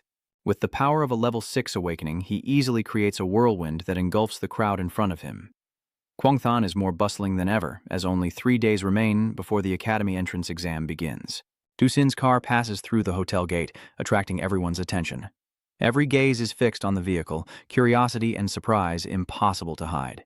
Tao Tu Thang sat inside the car with a faint smile, sensing the attention from the crowd and feeling a bit proud, believing he was being recognized as a rising star. Still, his thoughts did not shake Du-sin. With a cold expression, Du-sin usually appeared unfazed, but instead he recognized a situation that could arise. If Chu Tu-than's thoughts are leaked out, Du-sin believes that our forces will not hesitate to eliminate him to build their reputation. Cho Tu-than is not too concerned about that possibility, and thinks that if it were that dangerous, he would just go to the academy and stay there all year without coming out. His confidence made him believe that no one would be bold enough to enter the academy just to kill him. Du-sin nodded at him, reminding him to keep trying despite the potential dangers that could arise at any moment.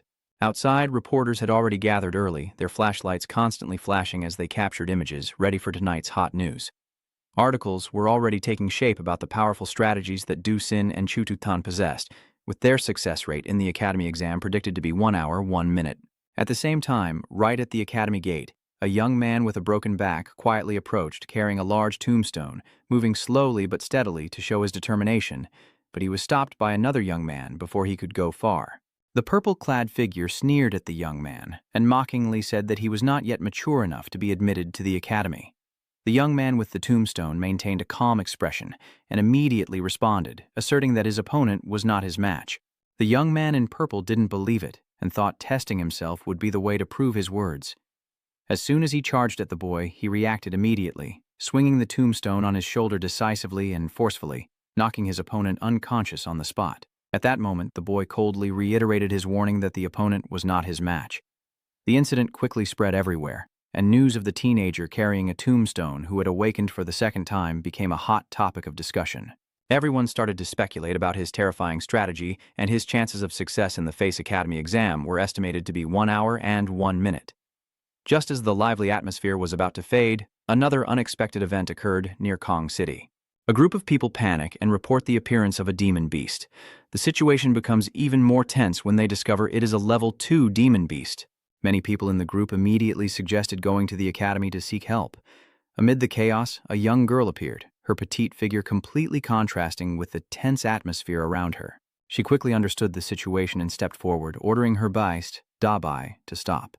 She quickly explained to everyone that Dabai was her awakened creature, and that it was all just a misunderstanding.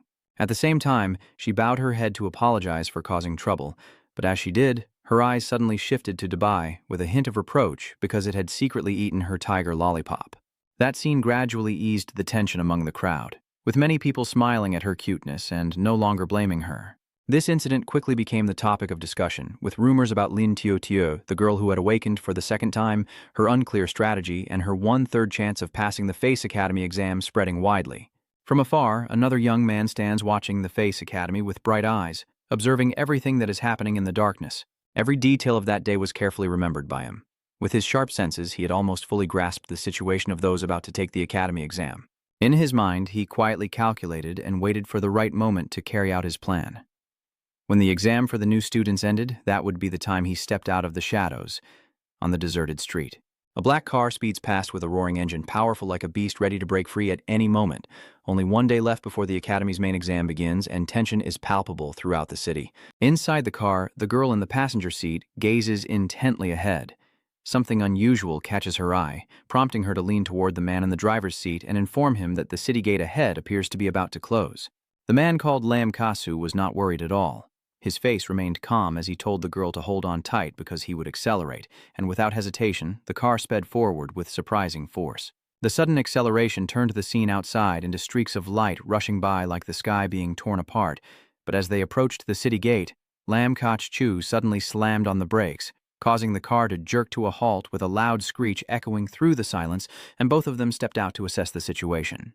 The atmosphere was a bit tense as they faced the scene before them. A group of people gathered in front of the city gate, appearing determined but also visibly anxious. The girl glanced around with curiosity and wonder, then turned to ask Lam Kach-chu why he suddenly stopped like that. Lam Kach-chu, with a sharp gaze, slightly furrowed his brow and replied in a colder tone. He was wondering who dared to close the city gate without prior notice, firmly asserting that whoever did so would pay the price. On top of the tall wall near the city gate, a young man sat silently with a proud yet tearful gaze, observing the scene below with a sneer before mockingly saying that the people outside the gate are just fools who haven't realized that the academy's exam hasn't officially started yet. This is only the invitation to the exam stage for now. One person in the crowd below couldn't hide his displeasure and questioned why the academy had gathered them here, but then blocked them outside the gate. The young man sitting on the wall remained unfazed by the reproach and coldly replied that the words of the academy are the truth. If the gate is closed, then no one is allowed in anymore, so those gathering outside should better go back. The young man's words only fuel the fire burning within the young man with blue hair below, his face full of hostility as he quickly picks up a large stone, ready to use force to break through the barrier. The young man sitting on the wall was briefly surprised by the bold action, but then sighed softly, remarking that today was truly unusual. The young man with blue hair didn't need many words. He swung his arm, smashing the stone with force, each strike echoing heavily and powerfully as he climbed over the wall. After a series of relentless strikes, a large hole finally appeared in the wall. Looking up at the figure sitting above, the young man with blue hair asked challengingly if this kind of action would cause any trouble. The boy on the wall, still with a nonchalant look in his eyes, casually replied that there was nothing to worry about.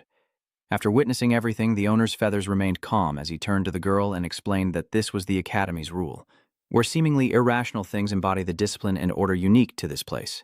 Meanwhile, Ducin cautiously peeked out from inside the city wall, observing the chaotic scene outside, as the usually peaceful atmosphere in front of the Mac Academy's gate had become unusually lively. Ducin quietly slung a large bag over his shoulder, his eyes shining with caution. After ensuring no cameras were watching him, he leapt over the city gate and disappeared into the night, leaving the area secretly and quietly. A few minutes later, another young man sitting near a nearby house noticed Ducin's actions. A fleeting thought crossed his mind, a cold smile appearing on his face as he sarcastically remarked that he had already sneaked into the school to arrange the colored medicines before even enrolling. Indeed, this year's students are quite interesting. In a quiet room with faint morning light filtering through the window, creating a cozy and relaxed atmosphere, Ducin and Chututhan are deeply asleep, their bodies relaxed on the bed. Suddenly, a restless feeling quickly takes over Ducin's mind, and he narrows his eyes with a fierce look, but quickly regains his composure. Looking around, Ducin knew he had to prepare immediately. After finishing everything needed for the exam, Ducin turned to look at Chututhan, who was still sleeping soundly like a child. His face appears peaceful, but inside, Ducin feels uncomfortable. He silently wonders how Chututhan can sleep so soundly, unable to understand why he's sleeping so deeply. He decided not to call again. Ducin found a small bag filled with the foul smell and threw it onto Chututhan to wake him up.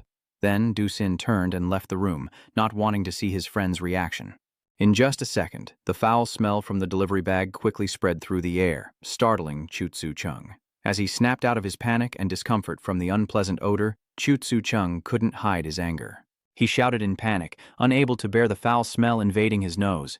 Leaving the chaos of the forest, Chututhan jumped out and, losing patience, hurriedly chased after Ducin, shouting non-stop about his actions. Ducin calmly turned around and said that they needed to prepare for the exam. Chututhan still didn't give up, continued to chase after, and argued that it was only 6 a.m. and the exam wouldn't start for another 2 hours. He believes that based on their abilities, they will definitely be selected and don't need to come so early. Ducin simply replied casually that Chututhan could go back and sleep for another 2 hours. However, Chututhan still refused to stop and continued running after him, determined not to let Ducin go alone. Both of them quickly arrived in front of Mac Academy's gate, where many other candidates were already gathered. The atmosphere here is tense, anxious, and filled with worry as all eyes focus on the grand, imposing gate that has opened to welcome the examinees for the upcoming test. The sound of the door opening drew everyone's attention as a tall, middle-aged man with sharp eyes and a calm demeanor stepped out from the gate. That is Hua Nguyen Than, the teacher of the academy. When Hua Nguyen Than appears, everyone in the crowd looks at him, waiting for the important information he is about to announce. With a lazy voice, Hua Nguyen Than introduced himself, pausing briefly to observe everyone's reactions before explaining that although he was a teacher, he preferred being the boss. Therefore, he encouraged everyone to call him President Hua. After his introduction, Hua Nguyen Than ordered everyone to go inside. Upon hearing his command, the contestants hurriedly stepped through the gate. Hua Nguyen Than quietly muttered to himself, counting the number of contestants, 37, 38, 42, 43, everything was in order. The tense atmosphere among the crowd grew even more intense. However, just as the next group of contestants was about to enter, Hua Nguyen Than suddenly raised his hand to stop them and sternly announced that they were disqualified. Whispers and anger immediately erupted among the contestants. A young man in the group, unable to stay calm, raised his head in fury and demanded that Huang Yantian give a reason. The atmosphere grew tense as another contestant refused to back down, questioning the teacher why they were eliminated without a clear reason.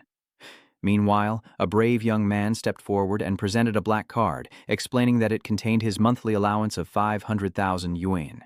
Huang Yantian's eyes immediately lit up, and the young man continued to say that he agreed not to take a commission and would invest in Mr. Hua's company for free. Hearing about the amount, Huang Yantian couldn't help but be moved, and he quickly asked for the card's password. The young man smirked confidently, saying the first 3 numbers are 147, and the last 3 will be announced after he passes the exam. Huang Yantian smiled satisfied and asked him about his secret method. When they heard the name Tan Wen, the surrounding candidates immediately congratulated him enthusiastically, welcoming him to the Mo Academy and hoping he would enjoy his time studying here. They also took the opportunity to talk about their plans to develop their companies and kept emphasizing the promising cooperation in the future. However, not everyone agreed with this action. One of the contestants angrily declared that these people were cheating in the exam. They insist on filing a complaint with the education department and declare that they will expose the unjust actions of the Mac Academy. Tanvan stands in the middle of the crowd, his commanding presence making everyone respect him. The people surrounding him dared not offend and politely made way, inviting him to line up first even if it caused them some inconvenience. Ducin watched all from afar and couldn't help but smirk inwardly. He thought about yesterday, when the city closed earlier than expected, and those involved would surely realize they need to come early today. Looking at the line of people behind, being rejected so frustratingly, Ducin couldn't help but mock, wondering if they were so stupid as not to notice. In his mind, he thought of Zun Wen, who seemed very quick-witted in using money to solve problems. He wondered whether it was his cleverness that got Zun Wen into the academy, or simply because of the pile of money he had. As he looked toward Yuan Sheng, Duchang suddenly recalled yesterday when he joyfully held the admission letter in his hand. His thoughts were still lingering when suddenly a young man from the crowd excitedly expressed his enthusiasm about entering the academy worth only 500,000. This person loudly criticized that everyone used to think the academy was absolutely fair, but now with that price, they couldn't help but feel disappointed. Hearing this, Huang Yantian sneered and calmly asked the young man if he had 500,000. The young man immediately replied that he didn't have it now, but in the future, when he reached the age of Huang Yantian, that amount wouldn't be worth much, and he wouldn't even bother to pay attention to it. In response to such confident words, Huang Yantian only slightly curled his lips into a half-smile. In his heart, the young man's response held no weight. He bid farewell with a mocking tone and didn't forget to order his men to escort him out, even deducting a point as a light but humiliating punishment. At this moment, a figure rushed in from behind. A woman with swift and light movements suddenly appeared and delivered a powerful blow to the young man's head. The blow made him dizzy and unable to react in time. The woman said casually that if Yuan Than has any business to discuss, he should remember to call her, and they can split the points they earn equally. Her words sounded like mockery, but also carried calculation. While everyone was still buzzing about what just happened, a voice rang out among the crowd, mentioning that the person who was just beaten was Liu Yu, who once ranked first in Tranan province. This person can't help but marvel at how Liu Yuetian now has to bow his head over such a small point when suddenly someone else interjected, insisting that Liu Yuetian is not as weak as he appears. His earlier display, even just in Zealot, showed he could reach the level of awareness or even 5 senses, and that happened after only a short year. Amid the noisy scene, Huang Yantian still maintained his confident demeanor. He stepped forward, scanning the crowd and loudly challenging if anyone else was eager to show off, intending to use this moment to select a few more people and save time. Huang Yantian's words made everyone fall silent. No one dared to respond. In the tense atmosphere, Duchang stepped forward, looked directly at Huang Yantian, and asked if he could be directly admitted to the academy without going through the usual tests. Huang Yantian glanced at Ducin with a sharp look, but then quickly smiled and confirmed that Ducin from the crime city has officially become a student of the academy. Cho Tu Than nearby couldn't hide his surprise when he heard this. He couldn't believe that Duchang was directly admitted with just a few words. His mind was filled with questions about whether he could achieve the same, but he hadn't finished thinking. Another young man from the crowd stepped forward confidently, claiming he could also level up directly. Huang Yantian didn't hesitate at all, immediately dismissing this young man and even telling him to leave right away. Then he turned back to Ducin with a serious expression and said that at least 6 pounds of explosives had been placed on campus, and if he refused Dusin's request, the academy would blow up and everyone here would be buried together. Dusin, with a calm gaze, showed no signs of fear and explained that through observation he had realized the academy resembled Toythan in many ways. Therefore, he believes that as long as he doesn't trigger the explosion, nothing will happen. Dusin's words made Huang Yuanthan think more deeply. In his mind, he wondered if next year he should consider training more talents from Toythan, because those from there have far greater potential than those who only talk about bones here. Driven by curiosity, Huang Yuanthan continued to ask Dusin if, earlier, he had refused his request. Would he have pressed the trigger? Duchang calmly replied that he would not do that because the prerequisite for triggering the explosion was that the explosive had to be capable of detonating. This statement stunned Huang Yuanthan, who couldn't believe that the explosives were fake, because he clearly smelled the scent of explosives from it. Dusin further explained that according to Mac's law, increasing the storage of guns, ammunition, and dangerous items like explosives is a serious crime that can lead to a sentence of 5 to 10 years in prison, or even life imprisonment. Therefore, instead of carrying real explosives, he only brought some fireworks and sprinkled them on surfaces to mimic the appearance of explosives. As soon as Dusin finished speaking, the loudspeaker announced that Huang Yuanthan was caught with 50 points of ineffective surveillance. Huang Yuanthan, furious, couldn't contain his anger and cursed Dusin harshly. But Duchang, still with his usual calm demeanor, just slightly pursed his lips and replied that if Huo Yuanqing didn't ask him twice, he wouldn't bother explaining. Huo Yuanqing stood in the middle of the courtyard, looking at Duchang with a cold gaze, hinting at a subtle smile. He remembered this student's name and reminded him that he hoped Duchang could live freely at Hoc Viet Mac over the next 3 years. Huang Yuanthan emphasized that Dusin's future here could be full of promise, but his words carried a subtle, bitter malice.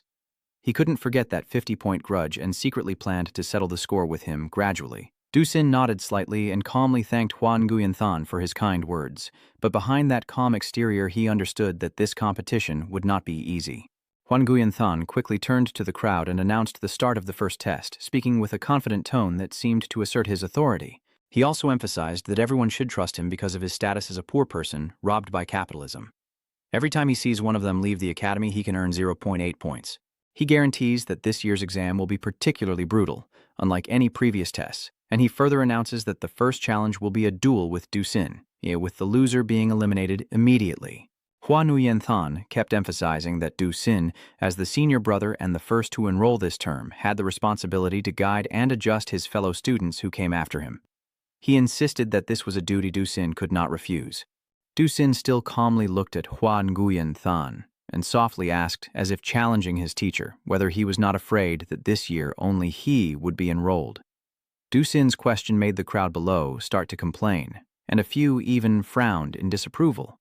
Huang Yuanthan replied with a broad smile, as if he had just asked a naive question, affirming that the academy values quality over quantity, and that having only one student is not an issue. He doesn't mind and even feels proud of it. Moreover, this time he is the proctor of the exam, and no matter which old man in the shadows tries to peek, he can't change his exam questions. He declared that if Dusin could handle all the remaining examinees, he would reward him with a few points. Huang Yuanthan's words did not embarrass Dusin. On the contrary, he slightly smirked and sarcastically asked if the teacher's point was that the number of students admitted didn't really matter, as long as the quality was enough. Huang Yuanthan confirmed that without any hesitation. In his mind, the plan to take revenge and control the admission rate became clear. He believed his scheme was perfect, allowing him to publicly retaliate and oversee the entire enrollment process. I'm still calm and composed, but I jokingly say that now I can rest easy. I also emphasize that if there are 10,000 bad guys, I'm ready to betray them, and they can choose to pay in cash or scan the queer code. As he spoke, he pulled out his phone, displaying the queer code clearly on the screen like a mocking challenge. He continued in a calm yet defiant tone that if anyone wanted to try and beat him, it was no problem. But if you've already enrolled and they need to check, even if you lose, you can't be defeated. Among the crowd, Cho Tu-than raised his hand and declared that as a young person, he must take the stance of a champion to dominate the era. Only then can you earn respect.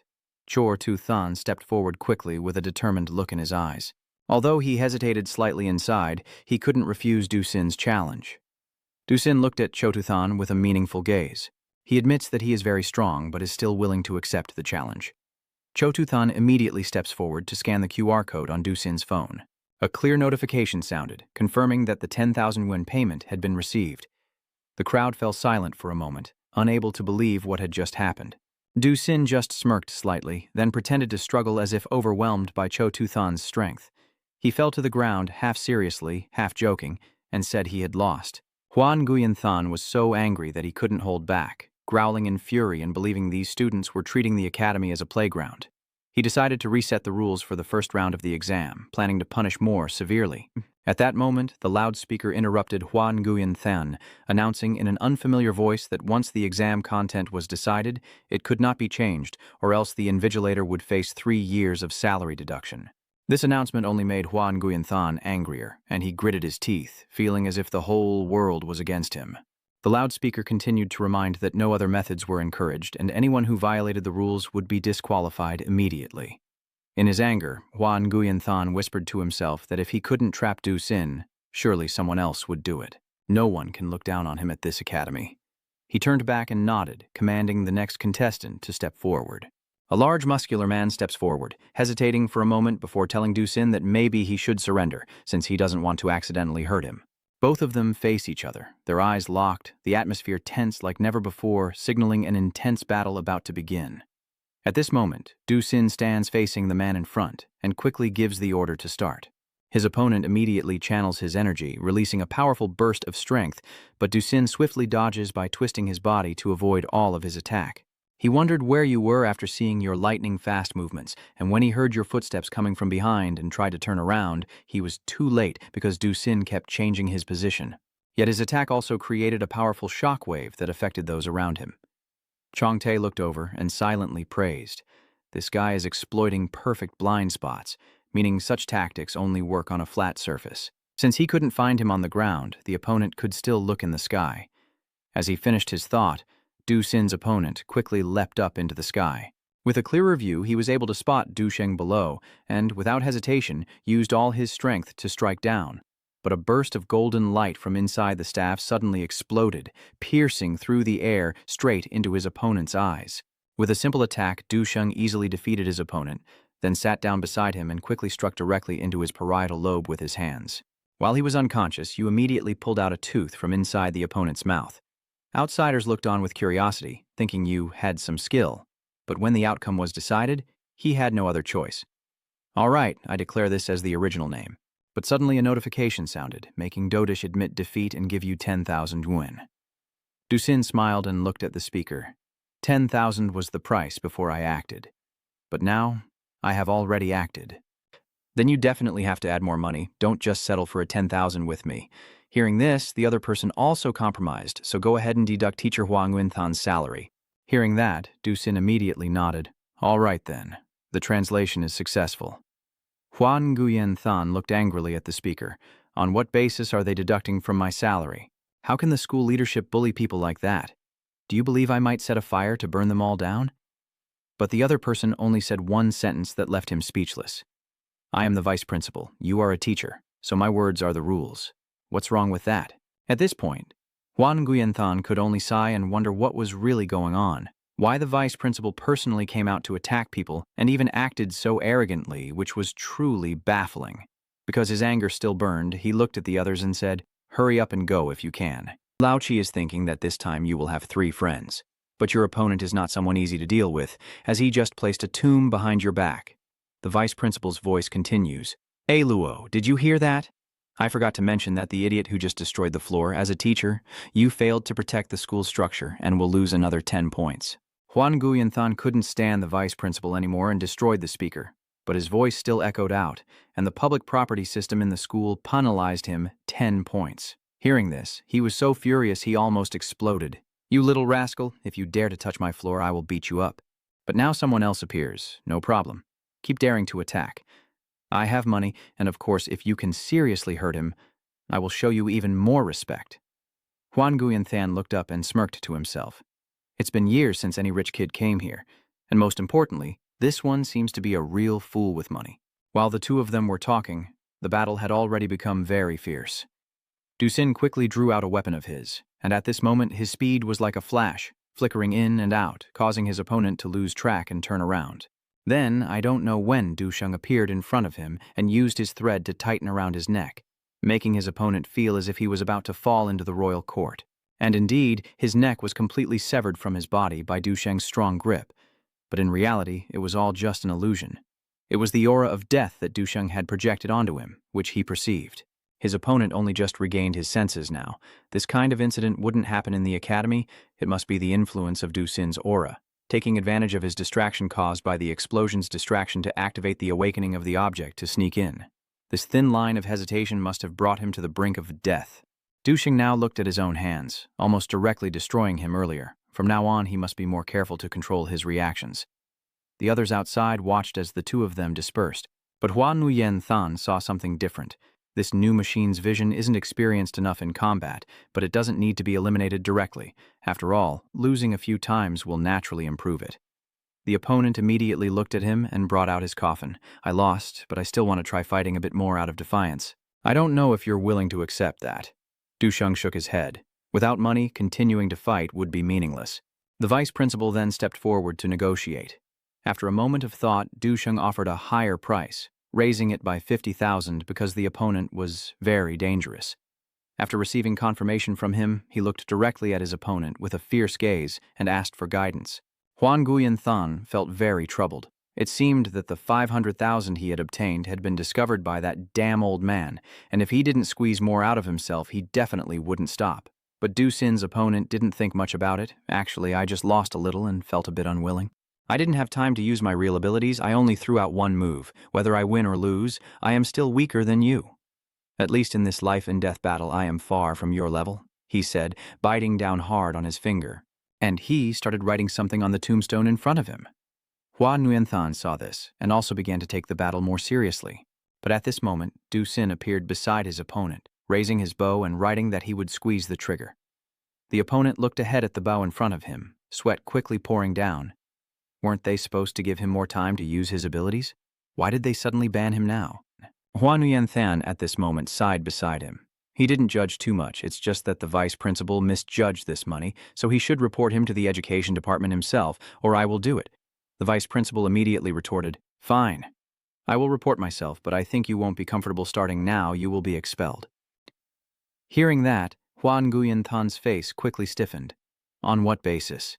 The vice principal is still very domineering, relying on me as the director of the entire Binquang province's education department. Hearing that, Huan Nguyen Than knew his life would be filled with suffering from now on, as the deputy director of the education department, Kuang Cheng, would earn less than 70,000 or a year. So, the competition continued, passing down through generations of warriors. This opponent of yours seems very confident in his strength, but 30 seconds later, he was dragged away like a stray dog by Lu Ngok. After an hour of Tan Van's efforts, he sighed. Are the academy's geniuses really that impressive? Look at the students. The school has more resources to nurture talent, so the buildings have become this old.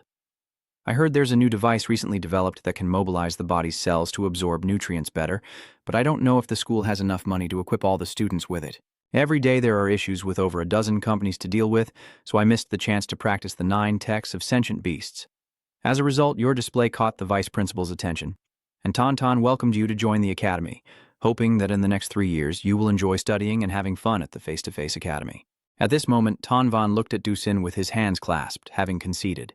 Now, there are others wanting to step forward and cause trouble. He looked at Shu Yunqing, and I couldn't accept this injustice. He shook his head. Because in this world, is there really such a thing as fairness you can trust?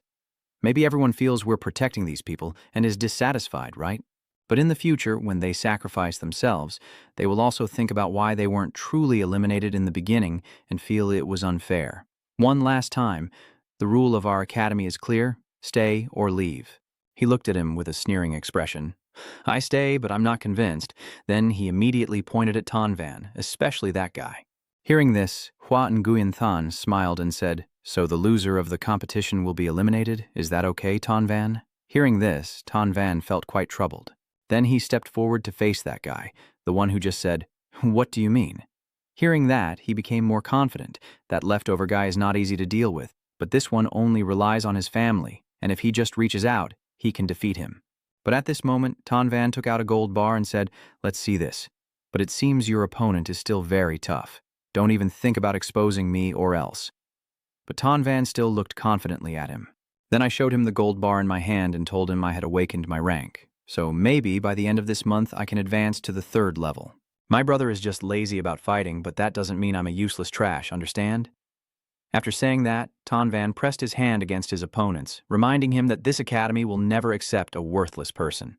Even though I am wealthy and don't understand anything you say, at least for the next 3 years here I can help many students improve. Will the academy suffer any losses? Is the perfect image in people's hearts? Think more about it, my brother. After showing off his physique, Sun Wen approached Du Sin from behind and said hello. Please look after me at the academy from now on. I heard that everyone here is quite eccentric. Don't worry, the others aren't like that, but one thing that never runs out is money. So the battle continues with Du Sin's dominance, and his wallet keeps getting fuller. After having called out opponents brave enough to challenge him, Du Sin now looks at Hua Nguyen Than's, who needs 80,000. At this point, the teacher also feels puzzled. It's already noon, the first 2 rounds have ended, and everyone is just going to eat. You have 30 minutes to eat, only fools forget to bring food and will go hungry. Right now inside the cafeteria, Hua Nguyen Than looked at the tray in front and asked, Loon Gok, you bastard, where's the chicken thigh? Really shameless. Loon Gok looked at him and smiled. If not for the reward, why would I agree to cook for such a small fee? Teacher Hua, take your time eating. I'll go ahead. I also put a laxative in one of the dishes. Hua, try to guess which one. Hua Nguyen Than looked at him angrily. You bastard. Consider yourself lucky you are fast. At this moment, he turned to look at Duchang. This kid's dish is from the cafeteria, yet you remain so calm. Weren't you already enrolled? According to the school rules, you can go to the cafeteria to eat. Knowing he couldn't argue with him, Hua Nguyen Than immediately left. At this moment, Tan Van came over to ask, Hey, old guy, do you know if any dish contains laxatives? How could Du Sin possibly know that? Seeing your actions, Tan Van felt disappointed. He was so confident he thought you knew. Now what should I do? Should I eat or not? Forget it. I'll take the risk. At worst, I'll just get diarrhea. Huang Yinthan looked at the two of them and smiled. Loon Goat said that only putting laxatives in one dish was truly just one trick. Really simple. But at this moment, Duchang reminded everyone that the laxative was in the steamed bun. The senior had put it in while kneading the dough, which was that red capsule, and so the person behind all this was the teacher. At this moment, Chututhan has no ability to observe, and instead goes to Huan Yuanthan's side. Teacher, Du Sin and I are half-brothers with different mothers as family members of a student. Can I join him for a meal? Because he felt angry, he looked at him and immediately lost his temper. Eat that monkey, and get out of here for me. Around Huan Yuanthan, strange blue energies radiated out. Is this awakening object something that can aid in cultivation, or what? If you give me a year, I can directly advance to the next stage. Huang Yuanthan waved his hand to call Chututhan, who was training outside on the field. Come over here. A moment later, Chututhan entered with a punching bag. Huan Yuanthan pointed at it and asked if it was his awakening item. What's your name? Chututhan replied, Teacher Hua, my name is Chututhan, and this is my awakening object. Huan Guyanthan chuckled triumphantly, a satisfied sound escaping him, then suddenly threw a powerful punch into the punching bag, catching Chututhan off guard. He looked at his hand and said, Yes, this is the feeling. Every time I throw a punch, a part of the energy responds back into my body, strengthening my cultivation. Huang Yuanthan clenched his fists happily. Congratulating you, sandbag. From now on, you are the third student of Class 140 at the Maktoy Academy. Chututhan happily thanked him. Then, Huan Yuanthan walked back to the dining table and sat down. As he chewed his bun, he watched Chututhan getting food nearby, thinking that each punch could boost his level by 1 point.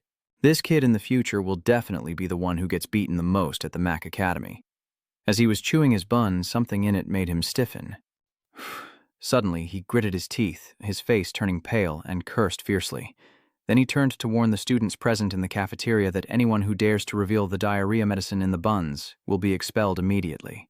A group of people entered, led by a confident girl named Bai Haidang. Huan Guyanthan looked at them and thought, so I'm not the only one they're targeting. He then went over to Bai Haidang and kindly warned her that there was medicine in the food and to definitely avoid eating the buns, but she just huffed in response. But she didn't believe what the teacher said and went straight to the baozi tray, deciding to take one for herself. She put it in her mouth and chewed, then turned to ask Huang Yuanthan how many companies he planned to work for this year. Huang Guyanthan, after hearing this, just shrugged and let it go, but deep inside he thought, women like her will be very obedient later. Everyone standing behind Hua and Bak Hai Duang was drawn in by the delicious steamed buns. Huan Guyan Than kept trying to warn that the buns were poisoned, but he was met with the chaos of the students. Hua Daoda dismissed this nonsense, saying if the teacher was fooling the freshmen, then so be it. Believing the teacher was an idiot, ha ha ha ha ha ha ha, Bak Hai Duang chewed and mocked. Suddenly she looked terrified. Oh my God, there really is poison in the bun. With a quick look, she ran away, while Huan Nguyen Than crossed his arms smugly. Don't blame me. The one who drugged her is Lun Gach. The students shouted loudly and ran away in all directions. Big-headed teacher, wait for us. Don't worry about that big-headed guy, run fast, or the bathroom will be full soon. Damn it, why did you even say that I must feed the remaining half of the bun to Liu Yu? Huang Nguyen Than told the other students to eat quickly because the second round of the competition would start soon. He then went to the bathroom like everyone else, chewing on a piece of paper as he went. After a long while, everyone gathered at the basketball court. Huan Nguyen Than announced that he didn't know how you all ate during lunch, but since I didn't eat enough, I will now declare the rules for the second competition, the sandbag fight. The students then discussed what it meant to hit the sandbag. Teacher Hua held out a piece of paper in front of them, which was actually your sandbag. You must act alone, but no matter what method you use, as long as you hit the person in the photo in the face a few times within 2 hours and record it on video, I will consider you past understood. There are 2 students raising their hands and asking, Teacher, is there another way to choose directly? Huang Nguyen Than enthusiastically replied, Yes, if you can directly shoot this person and record it, I will consider you as selected. At the small training yard, everyone is starting to warm up for the competition. Huan Nguyen Than approaches Du Sin, Tro Tu Than, and Ton Van, repeatedly asking what each of them would do. Ton Van said, hit for 100,000 or 1 million. If he doesn't agree, I can raise the price. Huan Nguyen Than thumbed up and praised, Yes, President Ton, you have a good idea. He turned to ask Duchang, What about you? What do you think he's capable of? Huang Nguyen Than replied, His perception has been tampered with. I think he's probably in the bathroom right now. Du Sin quickly shook his head. Maybe it would be easier to send IEC people. If not, it would be very troublesome. The assistant standing nearby clenched his fist tightly. And you, just let him punch you once. He will definitely be seduced by you, Huang Nguyen Than thought as he looked at this appearance. If someone like Baocat let Lun Gach experience it. Don't say shooting, even if I shoot him, he would agree. Suddenly, Lam Tiu Tiu and Da Bak hurried over. Teacher Hua, I finished the exam. Tiu Tiu took out her phone and said, Teacher, look. Da Bak found Mr. Lu in the deepest part of the bathroom on the first-floor corridor. Mr. Lu is a very good person. Hua Nguyen Than was surprised that even though he had taken laxatives and couldn't move easily, he shouldn't have been caught so quickly. During the video, while Lun Gach was in the bathroom, Lam Tiu Tiu shyly stood outside and asked, Big brother, can you let me shoot a little shot at you? Lun Gach shouted loudly, so the girl had to explain, that in the second round of this year's entrance exam, the teacher promised that shooting a small one at him would directly qualify him. Lun Gach was so angry. What does she think of him? A beast? No, it's impossible. Absolutely impossible. Lam Tiu nervously said so. So can I gently give him a little punch? I promise I won't use any strength, then Tiu Tiu can pass the exam round. Lun Gach was so touched by her words that he even bled from his nose, praising how adorable Xiao Xiao was, and he stayed still as she punched him with a bright smile. Afterward, Xiao Xiao bowed her head and said, My name is Lam Tiu Tiu. Thank you, Lu, for your help. Lun Gach replied, No need to be polite. No need to be polite. Huang Nguyen Than just forced a smile after watching. Xiao Xiao asked, Teacher, did I fail? Teacher Hua replied, No, you passed the exam. Huan Nguyen Than turned back and said with concern, Lun Gach, this really isn't good. Because he chose to sympathize just because the other person is small and adorable. And if this continues, he will be doomed. The speaker placed on the nearby tree branch emitted a crackling sound like, hoo, allo, allo, hoo, and he wondered how the teacher discovered the speaker was here. It really is like the saying, young people can still be trained a bit, starting tomorrow to let him take charge of Sister Anne in Hongdang District. He shows the phone to Liu Yu to see, then hands him the 30,000 yuan transfer that was interrupted by this guy, making Liu Yu's face turn furious. After a moment, a sound from the phone rings out, a notification recording the real-time transaction of 30,000 yen from Hua and accompanied by a stomach growl. Huang Nguyen Than frowned after watching the video and handed the phone back to Mo Vu, saying that now you are reluctantly worth 30,000. Mo Vu quickly turned and walked away. Just then a towering figure with blazing red eyes suddenly appeared behind him. Huang Nguyen Than spoke up. Just say what you have to say. It turns out that person is Ah Tai, with a face full of wounds and a bloody nose. I mumbled about that. I managed to hit him but didn't record a video. Huan Yuanthan turned around, so without a video, it's considered a failure. A Thai scratched his head awkwardly with one hand and held out a tooth with the other, but I used one of his teeth, so I don't know if that counts. Seeing the bloody tooth in his hand, True Tooth Than and Ton Van opened their mouths in shock as he used a tooth from the old life and death. Tai explained that he was sitting in the pit at the time, so I survived, but the head of the school is really formidable. Even while in the pit, he managed to beat me to such an extent. If he had wanted to kill me, I would probably be dead by now. Hua Nguyen Than said she passed the exam room and stood with the others, then thanked Teacher Hua. He announced that the third exam room at the back would start at midnight. This round of the competition will be deadly, so it's best for you to think carefully before starting. There's no shame in admitting fear. Han looked back at Du Sin, Zhou Tro Tu Than, and Ton Van, and you three won't have time to share a room anymore. Sleep in my room. Han thought that tonight the three little liars would have to rely on you to save me from disaster. I can't handle those crazy old classmates either. Liu Nungach, looking very angry, was stepping out of the bathroom. Han rolled up his sleeves and cursed, "Damn it, promised to make you the target of your own family, didn't he?" He stormed off fiercely, with the teacher waiting for you, so you wouldn't get the chance. In Huang Nguyen-than's room, Ton Van was talking with Dusin, Du Lao Dai. I offered 10,000. "Tonight, let me sleep on the bed," Trotathan said. "So what about me? I don't care, I'll sleep with you." Dusin sensed that something was behind him, so he turned around and walked away. I went outside for a moment. Ton Van crosses his arms. Du Lao Dai is worth 10,000, but he's only worth 3,000 at most. Trotuthan doesn't care and worries that Du Lao Dai leaving now means the old students who are eager for revenge have arrived to settle scores with Thai Hua. Thang assistant steps out the door, then turns back to wave. "Teacher Hua, you should rest now. Let me help turn off the lights." Ton Van, confused and not understanding what's happening. "What is Thang assistant saying? Wasn't Teacher Hua already taking people out to the exam? That's not right." After turning off the lights quickly, Trotuthan ran outside. Immediately, shadowy figures rushed into the room as fast as the wind. They each shouted loudly at Lao Luke, describing a state of deafening blindness or confusion. Trotuthan looked into the room, holding a bottle in his hand, smashing it. "Huadao to sam hoi di roi. Trotuthana tham nem chai thuok, dokvao. Roi laptuk donkwa, dongchan lai. Vagui loi sin loi. Den tonvan, ben trong." Ton Van is panicking. "Oh, what is that rolling in? Damn it, it's too disgusting. We've fallen into their trap." And Than, the helper killer outside, laughs loudly as they shout. "This person isn't Hua Dao Tu either. Damn it, let us out," Trotuthan said. "Seniors. Think carefully. Breaking the door out will cost you points, and you'll also face Hua Thei's revenge. If you agree to my conditions, think the executioner won't mind." But as he was about to speak, a thick cloud of black smoke suddenly engulfed his legs from the door. This made him feel so good that his eyes seemed to lose focus. He instinctively reached out his hand, even though he didn't understand what had just happened. Than, the healer, grabbed the door handle and pulled it open. The people inside immediately ran out. "Damn it, that rotten old bastard." Thang the medic still stands there blankly, staring. It's only after a moment that Tan regains consciousness. Ton Van, battered and bruised, is leaving when Kai Ku calls out to the assistant killer, Than. Bai Hai Duong suddenly appears behind, kicks Than into the room, and scolds him harshly. As soon as they stepped out of this door, breaking their legs, Ton Van and the assistant were kicked back into the room. Ton Van immediately jumped up and shouted loudly, as if his fate was madness. "They definitely have to make things difficult for the former students." Thun, the assistant, explained that he met the vice principal this morning. He said he would give a former student 10 points. Moreover, even if he fails, losing 1 point or getting 2 points for the long-term task, he can still accept it. Ton Van was furious. "I don't lack money, understand? I don't need to earn points." Assistant Than said, "This is just the academy's style. You must adapt. Either fight or get beaten."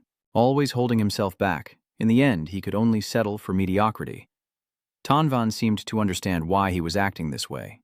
Outside, the former students surrounded Bai Haidang, saying this younger brother can't let them go. Then, Josie Tan and Ton Van were allowed out. Bai Haidang threatened, wondering how to reward the kids or if she should hit them again. Jithan, the assassin, boasted that one day the seniors would come begging her to hit them. Bak Hai Duong rushed forward to punch him, but was blocked by his guard. After the punch and the cut, she seemed to realize something. She had to order everyone to line up and beat him, each person giving 1 hit. Outside the dormitory, Duchang was sitting next to the bushes, talking to someone and asking how far he could go. The hidden speaker behind the bushes whispered back, "Money here can make anything acceptable."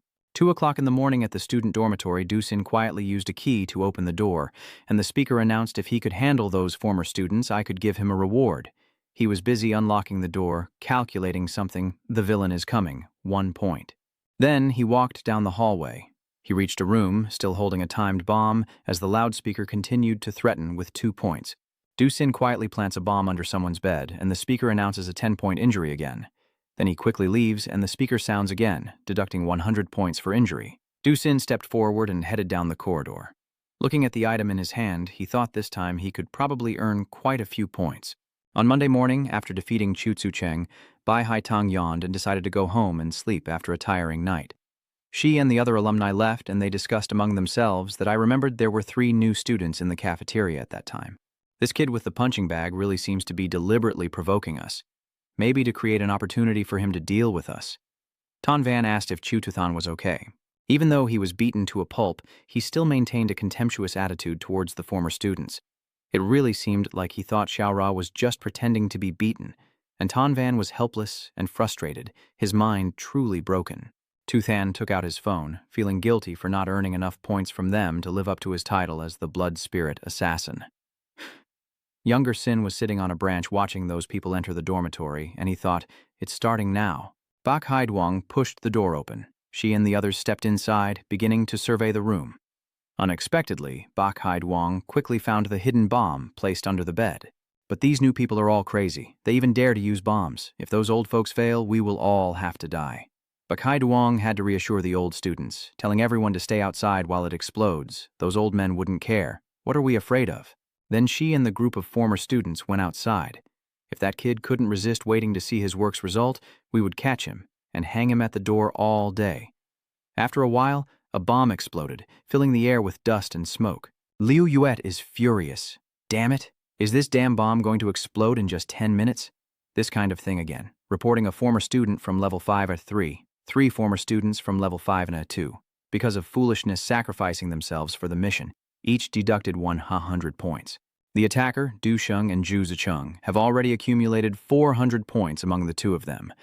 Zhu Zicheng immediately scolded, "That old man is up to something, damn it. I feel like in the next 3 years I'm doomed." Duchang said he hasn't even scored any points yet. Trudethan quickly realized something and hurriedly advised Dusin, "Oh my god, Du Lao Dai, we can't offend everyone." Dusin and Trudethan went to school together, and the students there started whispering, "Look, they're coming now. This kid really dares to blow it up." Leon Ngach was just warming up his hands when he heard the countdown saying there were only 10 minutes left before the bomb exploded, which was truly cruel. As he was scolding, Leon Ngach suddenly smelled something sweet with a hint of bitterness. Han realizes this is sleeping powder, but it's too late because all the students have already fainted. Bai Haiduang laughs and looks at Du Sin, saying, "Aren't you afraid I'll eat it all?" And Du Sin replies that if you hit me, I won't get any points, so it's not worth it. True Tuthan spoke up, "Teacher, I willingly share half of the points from this action with this senior sister." Then he picked up the stick and told Duchang, "Old Du, I'm coming to fight. You record a video for me. Try to capture my handsome face." He replied that if you've lived enough, I happen to know a killer who can help you at least die without suffering that much. True Tuthan stood proudly and said, "I think at most they'll beat me for a year. By the 2nd year, I'll already be an old student, trading 1 year of countless beatings for a lifetime of heroism. It's worth it. A graduate from Mach Academy will surely become a hero of humanity someday." Just thinking about releasing this video already feels powerful, so Dusin had to raise his phone to record him fighting. True Tuthan started hitting person 1, but earlier he only punched me twice while that shameless guy secretly kicked me.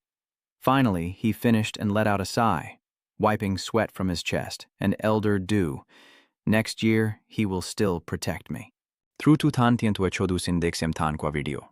Du Lao Dai kauk sem duan neko hoi mo, kong hinro matang go ebitoidan. Dong tats tung ko chudgia. Dusin daple, ong kwebo sung, bach hedu wongo mekan ko hoi ngong ang goi mo kwanam nedert su kong so chetsao. Duchang took out his phone, adjusted the camera angle to make it look perfect, then signaled to Tru Zicheng that everything was ready. They started filming again, and Tru Zicheng introduced himself, saying, "Hello everyone, I am the new student of Class 140 at the Academy, Tru Zicheng." Then he pointed straight at Liu Yu, who was lying on the ground. "This is my senior Liu Yu. Remember that? Liu Yu." Now I'm about to hit him. True Tuthan raised his stick high, ready to strike Liu Yu with a powerful blow. Bak Haiduang looked at Du Sin, who was filming, and said, "Aren't you worried I might be setting a trap for you?" Du Sin replied, "Not worried. Just see the academy as a playground for fun. Everything else is simple." Except for not being able to send IEC people, everything else is the same, Du Sin answered while keeping filming. Bak Hai Duong asked Du Sin if he still had any of that medicine, saying it was useful, but Du Sin replied he had used it all. She then insisted she didn't believe him, and he coldly responded that he wouldn't give her any, looking at her with a scrutinizing gaze. Bak Hai Duong turned her back and walked away, then looked back at Du Sin, feeling that he would soon become valuable, and when that time comes, I will come to harvest him myself. Tru Tuthan spoke up. Du Lao is waiting for us to deal with someone or maybe try to deal with that guy. Du Sin suddenly sighed, while Tru Tuthan still held his staff with a doubtful look. Suddenly, Du Sin quickly stepped back, leaving Tru Tuthan confused. After stepping back, Duchang lifted the rectangular stone before Tru Zicheng's attack. Tru Zicheng's limbs suddenly became uncontrollable and weak. He knelt heavily on the ground in pain and then bowed his head before the stone. This scene was recorded by security cameras, with multiple cameras monitoring the room. The vice principal of Mo Academy is watching it on his computer screen. He posting this group a bit late, truly admiring those old men out there. Hey, SM, you two aren't just here to test yourselves against the monsters. Why did you get beaten so badly? A Tai replied. Hey, level 2 monsters are a bit tough to fight. Muvu, battered and full of wounds, angrily called for his parent to awaken and go kill the level 2 beast alone, and he managed to say it. Then he looked at Xiao Xiao, and the teacher thought everyone was like Lam Tiu Tiu, with the awakening of a level 2 beast. We have arrived in front of the house.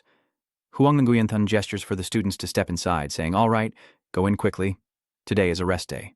Tomorrow we will take you to the initiation ceremony. Before participating, remember to write that letter, then he waves goodbye to Huang Nguyen Thun. Atai wondered, what exactly do you need to write in the letter for the ancestral ritual? Does anyone understand the specific situation? Tan Van spoke up to clarify as if he knew everything. Let me introduce myself first. My name is Tan Van. My grandfather is Tan An Hung. The initiation ritual is somewhat understood by the Mac Academy, and Atai and Mo Vu listen with eyes shining like stars, eager to learn more. Each session of the Academy's coming-of-age exam is different, but the ritual itself is only one, leading to the foot of the Demon Lord. Since the founding of the Academy, at least 63 students have died during the initiation ritual, Tan Van recounted with a trembling voice, describing the tragic and tearful scene. Lam Tiu Tiu felt bored. She had just woken up. Shall we go back to the Academy? Right now, Tan Wen took out some green gems and said, but today you guys are lucky. My grandfather was worried I might cause trouble during the special coming-of-age ceremony, so he personally helped me craft a few protective talismans.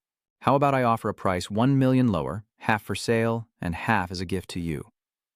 Mo Wu, Atai quickly raised their hands. I, Chu Tu Than, also raised their hands. Me. Suddenly, Du Sin stepped in front of Chu Tu Than, looking confused and clueless. Meanwhile, the others went back to Tan Van to buy the protective gem, and he seized the opportunity. Now, even without money or signatures here, just press your hand for protection, and the hero Tan himself created it for you. Du Sin announced the black market store's illegal price at 100,000, the internal item is 30,000, and mentioning me is 10,000. Tan Wen panicked and turned back. Elder Du, you're not a true disciple. Mu Wu and A Tai were very angry after hearing this. Immediately, Mu Wu and A Tai chased after Tan Wen. The merchant returned the contract to me, and Tan Wen shouted that it was impossible. At the main gate of Mac Academy, Yuan Than asked the students if they had finished writing their farewell letters. I told you, the more heartfelt and touching the farewell letter is, the higher the posthumous honor you will receive after death. If any of you don't know how to write, I can do it for you. 30,000 each, guaranteed to be very sincere and touch people's hearts, Teacher Hua said proudly with a proud look on his face. Tan Wen touched the car in front of him with a look of amazement and surprise. The teacher promised he didn't expect our academy to have this kind of identity proof. What brand is this car? Why didn't I recognize the logo? Huang Nguyen Than kicks the car door open, making Tan Van stumble back, and Thay Hua introduces the 5-star modified van, saying the door has a cool feature. Everyone froze for a few seconds, not knowing what to say. Huang Nguyen Than spoke up and told them to get on the car already. When Atai got on the car, Thay Hua turned back and said, Atai, you put the stone tablet of the Vu tomb on the back of the car, you sit on the stone tablet, he reluctantly responded. After everyone got on the car, Atai was sitting on the stone tablet, tied to the back of the car with a resigned look. Huang Nguyen Than sped down the road like lightning. Atai screamed in fear. Thay Hua shouted, Him. Oh my God. Daibach quickly ran after them. As they traveled along the Lian Than City Highway, Atai kept shouting, Oh my God. Oh my God. Oh my God. At this moment, a pink car is driving on the road. Inside is Lam Fong, and he is thinking that successfully bringing the top player Triathan Y to Kwangthon means he has nothing to regret and can now confidently ascend to the realm of demon suppression. He was thinking when Huang Guyan Than's car was far behind Lam Fong's. He looked in the rearview mirror and wondered what that was. Huang Nguyen Than hurriedly overtook him, leaving a cloud of dust behind. Atai's shouting still echoed, "Mother, mother, mother." With the barking of Da Bak echoing loudly, Lam Fong was furious, cursing and mocking as he overtook the car. If I can't endure this, then I can endure anything. So he stepped on the gas and sped off like a swarm. He kept cursing as he drove while Da Bak kept barking non-stop. Until they reached the checkpoint outside the demon realm, Huang Nguyen Than's car arrived first and was being guided in by the guards. Lam Fong's car also followed closely behind, and as he stopped, Lam Fong got out and started cursing Hua to his face. Huang Nguyen Than also didn't hold back, shouting angrily. The two faced each other full of rage, and seeing their tense situation, Lam Tutu felt very excited. Go on, fight, fight. Lam Fong crossed his arms and said to Hua Nguyen Than, "Where did this fool get the nerve to compare his racing skills to mine? I heard you were captured by the middle-aged guards at the foot of the Demon City. Looks like I have a chance to enjoy your feast." Lam Fong kwe dudua, haha, it not to hong tirakwan. Dai bachwa Lam Tutu anghek songli antrom mat, la len. Humiliated by being bumped by Lam Fong, Huang Nguyen Than shouted loudly, "Are you looking for a fight, Lam Fong?" Lam Fong also rolled up his sleeves, clenched his fists. "Come on and fight, I'm not afraid of you." The two argue fiercely, and today, whoever awakens the artifact will be the grandson. I really want to see what you can do without awakening the artifact.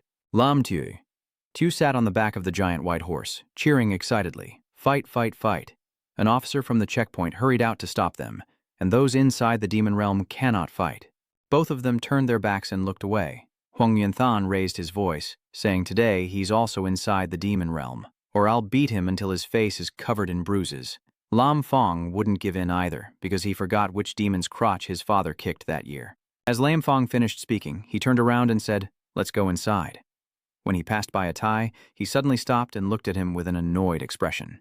"Kid, I remember you now. One day when you rise to become the deputy of the demon realm, I'll make you sit on the city wall and shout damn every day below, no shouting, no food, and then we'll talk." After threatening, he walks away. And Atai, confused, can only scratch his head and lean on it. Lam Fong handed the card to the staff and introduced himself. An old soldier of the original deputy branch masters of the Beijiang provinces at the foot of the demon realm. Lam Fong was seriously injured at the foot of the demon realm. The young employee took the card, checked his identity by pulling his face, then concluded that the documents were correct, unaltered, and not disguised.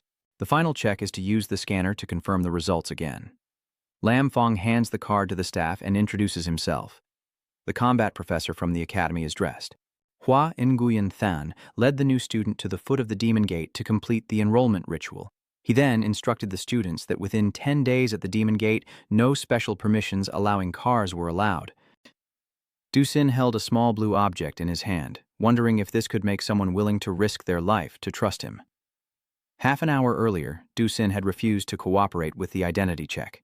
The staff asked you to cooperate with the inspection according to the rules. You asked if you could change the method of proving your identity without disguise. If you want to send me an ESC test, I really have no other way, but the staff still refuses because it's the rules. Dusin thought, what should I do? I have always followed the rules inside the city, but they are also following the rules outside the city. Suddenly he suggested, what if I touch your face and you touch my neck? Then we stand on equal ground. Would that work? Huan Nguyen Than, watching from afar, felt embarrassed. What kind of fairness is that when they let the little one run free? It's strange that they don't chit-chat more. The teacher quickly promised to explain and asked the two to stay calm, saying he is an 18-year-old with a first-class medal earned over a year. The two young officers then asked Dusin to produce his medal. They accept and begin to verify your identity by placing the badge on the scanner, which gives an immediate result. The two staff members then punch back and speak one after another. I trust those with the badge with my life. You can put your hand on my neck first, whether it's a spear or a sword or something else. Then the two staff members will inform you, please proceed. After you entered the building with everyone, the staff continued to shout slogans. The one behind us is the light of countless families, safe return for all. Entering the Chan Yu Quan building, Huan Nguyen Than announced the first step of the enrollment ceremony. Climbing the stairs, he opens the door to a long, arduous staircase. Hua Nguyen Than introduces it as the new fire transmission, the resilience of humanity, the fire within. He carefully advised the students to walk slowly, look at the wall, and watch their steps. Du Sin noticed the words written on the wall. Li Truc today climbed the Chan Yu Quan with foolish talent, but dared to step up for humanity. The students of the high-efficiency spirit school who graduated today climbed the Chan Yu Quan without hesitation, continuing to ascend each step while the dried bloodstains remained etched on the wall. They kept walking until a ray of light shone into Du Sin's face. Huan Nguyen Than turned back and shouted loudly, "The steps you take are the bodies of our ancestors. What you see are the screams of our ancestors. These ordinary stairs represent the true history carved into the flesh and blood of our people over the past 149 years. So that you can understand what our people truly are." Du Sin saw the words written by Liu Than Fong, your class advisor, and Liu Than Fong vowed to wield the triple-edged sword to protect the hippopotamus arena and uphold the stability of the Taiping human race. Huan Yin Than was pounding his chest and shouting loudly as a junior professor of the human race. Everyone seemed to share the same determination to flatten the universe and the Taiping world. Du Sin stared intently at the inscription left by the head teacher while the teacher continued shouting slogans. The two students in the world believe that they do not carry burdens as they move forward, and everyone smiles at the vitality of youth. All three vows, every educator regrets nothing in this life. Seeing the prosperous world they dreamed of, hearing Teacher Hua's rallying cry, the group became even more determined to move forward. Finally, they reached the final destination, where blinding sunlight shone directly upon them. "Now go through the path that belongs to you," Hua Ho loudly, still pounding his chest. Du Sin, with a confident and determined look, leads the group forward. You walk steadily, your sharp eyes scanning the movements of the students behind you, as if you are in control of everything around you. Beside you, Huan Nguyen Than stands with his arms crossed, a posture that is both proud and courteous, making way for the students to pass one by one. The atmosphere around them was tense, but also filled with hope, as if everyone was waiting for something big to happen, an unavoidable event in the students' lives. As the crowd continued to move, Du Sin's gaze suddenly was drawn to a large stone by the roadside. The rough and rugged-looking stone bears an engraved inscription that reads, "Let everything end in our era," by Kui Hong. The message carries a mysterious meaning that stirs a feeling of anticipation in him, a fleeting obsession in his mind like a gentle breeze passing over a calm lake. But in just a moment, Du Sin decided not to think too much about it, pushed aside those thoughts and continued walking toward the staircase leading out into the light. When he stepped outside, the scene before him unfolded into a bustling, chaotic, and lively atmosphere. Everyone is being treated for their wounds in makeshift tents where sounds of heavy breathing, screams, and laughter blend together to create an emotional scene. Inside one tent, a burly man with a proud expression and bulging muscles boasts that he has defeated 7 monsters and shows off his uninjured arm. However, his voice still carried a sense of confusion as if he was trying to hide the fears invading his mind, while nearby, another person angrily complained about his fate, claiming he only managed to defeat 3 monsters but was bitten by a beast and broke his leg. A loud laugh breaks the tense atmosphere as someone jokes that he will soon return to the rear to enjoy his blessings, while others are suffering from pain. The sounds of laughter, heavy breathing, and curses blend together, creating an emotional scene that deeply moves Du Sin with a profound sense of sympathy for the wounded. Du Sin listened to those stories and silently thought about Liu Than Fong, his respected teacher. He realized that in this world, many people like his teacher carry their own private burdens and struggles every day. Your gaze lingers on the new students, their eyes wide with shock as they witness the wounded being loaded onto carts, a scene that can easily shake the heart. Master Hua Nguyen Than, witnessing this, couldn't help but feel disdainful and spoke with an arrogant tone, reminding the students that not everyone is as perfect as they think. He begins to recall his past, but before he can speak, another man approaches from behind with a humorous smile and starts mocking him about the unpleasant memories from his time at the academy. Hearing the teasing words, Huan Nguyen Than immediately reacts with anger. However, upon recognizing the familiar face, he immediately shifted to a look of surprise and respect. The person who just appeared was none other than Trung Ngach Thu, a seasoned figure in the academy world with sharp and perceptive eyes, as if he could see through every corner of the soul in front of him. Trung Ngach Thu asked Du Sin if he had enrolled, and when Du Sin confirmed he had, he continued to ask him to come with him for a while. Du Sin did not hesitate, responding with enthusiasm and a desire to explore new things and learn from those who came before. Meanwhile, a person with blue hair eavesdropped nearby, wondering about the strange things these people were discussing. Tan Van, one of the students, suddenly shouted about a miraculous medicine he had and claimed it could solve all their problems. His arrogance not only drew the attention of those around him, but also created an atmosphere of envy as everyone approached him, eager to get the medicine he was promoting. Huang Nguyen Than, seeing this, immediately grew suspicious and openly criticized Tan Van for the exorbitant price he set for the drug. He couldn't understand why a single pill was so expensive. Tan Wen was unaffected by the criticism. He still appeared excited about his product, proudly claiming it was An Than Sun Ha 29, and enthusiastically urged everyone to buy, but when he saw Tan Van sparking a battle for attention, Huang Nguyen Than kept mocking, making the tense atmosphere even more oppressive. However, a crowd quickly gathered around Tan Van, creating a chaotic and lively scene. Shouts and hurried footsteps filled the air, making it vibrant yet unstable.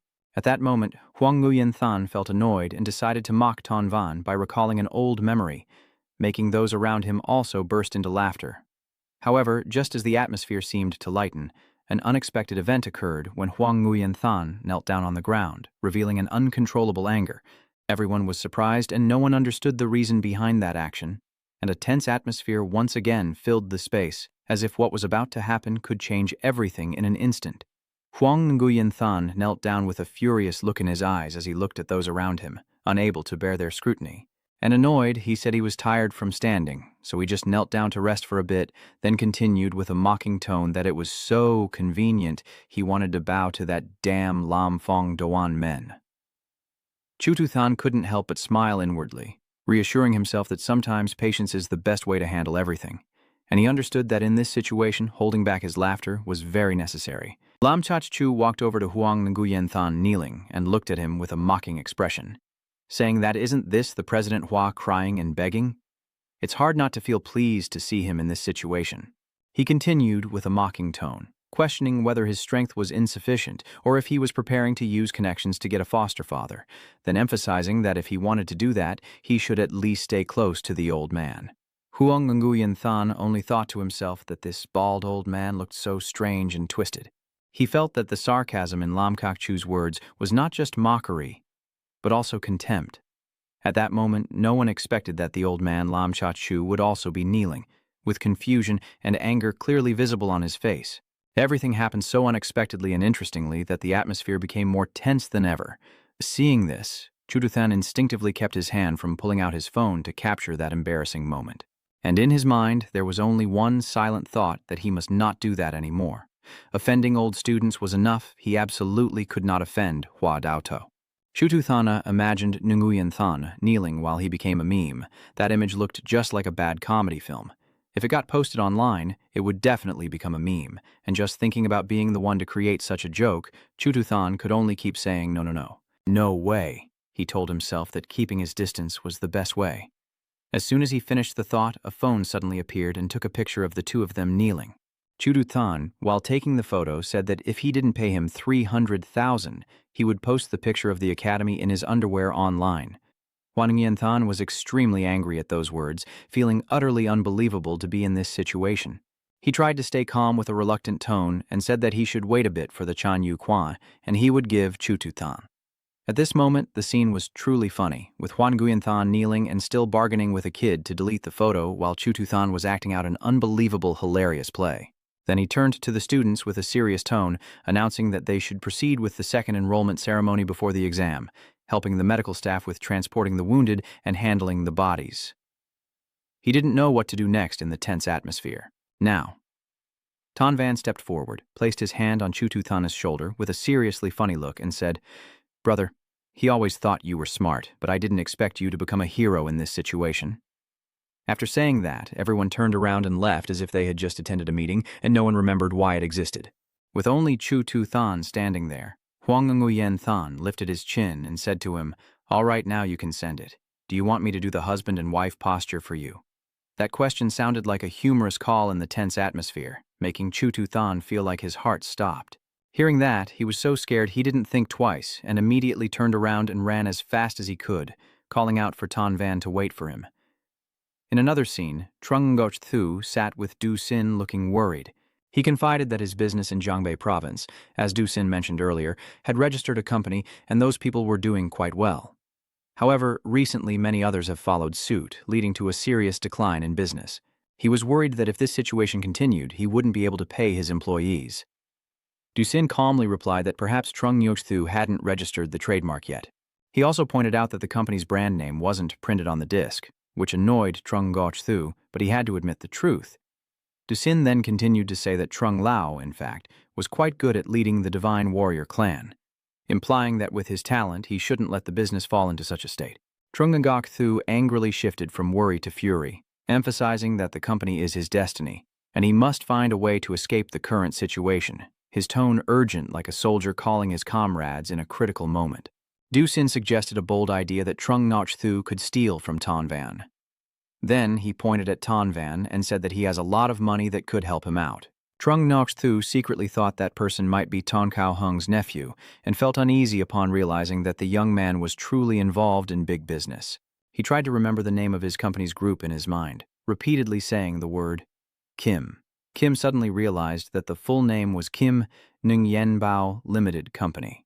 A wave of surprise and anger flooded his heart when he realized that damn thief who stole his business in Jiangbei province was actually him. The rage and hatred began to boil within Trung Nyochthu. He knew he had to act but couldn't help feeling amused by this situation. The scene unfolding was a vast battlefield with blood-stained walls all around. With traces of the brutal battle, a heavy atmosphere and the stench of blood mixed with lingering smoke create a chilling sense of coldness and fury. Standing tall amidst the blood-stained walls and the fighting ground, Huang Nguyen Than faces the students.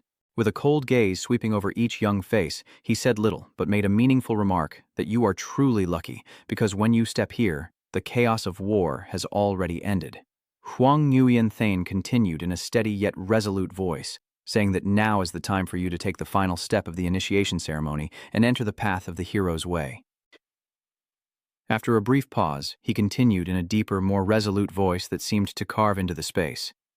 Huang Nguyen Than said the hero had just withdrawn his words, and he turned to gesture toward Dusin without needing any further explanation, his action like a command. Trung Nyochthu and the people behind her stood up, their entire group radiating strength and determination, their eyes shining as if an invisible force was spreading through the space. Trung Nyochthu's voice rang out powerfully, inspiring the others' courage as she emphasized that they must look to each other's strength for the sake of humanity. That statement like a reminder of the great burdens they are bearing. Dusin stood still, watching the scene before him, his mind filled with thoughts, observing the determination of that group, secretly comparing this place to Toi Than. This place is truly different, not like the harshness and coldness of Toi Than, but that very difference brings a strange beauty, a beauty he has never felt before. At this moment, little Tiu Tiu burst into tears, unable to hold back her sobs, and Ton Van, seeing this, immediately looked away. She looked up at the sky, feeling exhausted and thinking that her young master always found himself in difficult situations like this. She never expected that this time, just one move would make her tearful and frustrated, feeling that this situation was truly unfair. Huang Nguyen Than's face turned cold with anger as he looked at the new students in front of him, clearly annoyed. His voice loudly ordered the students of the 140th class of the academy to continue forward along the hero's path and move to the next gate without hesitation.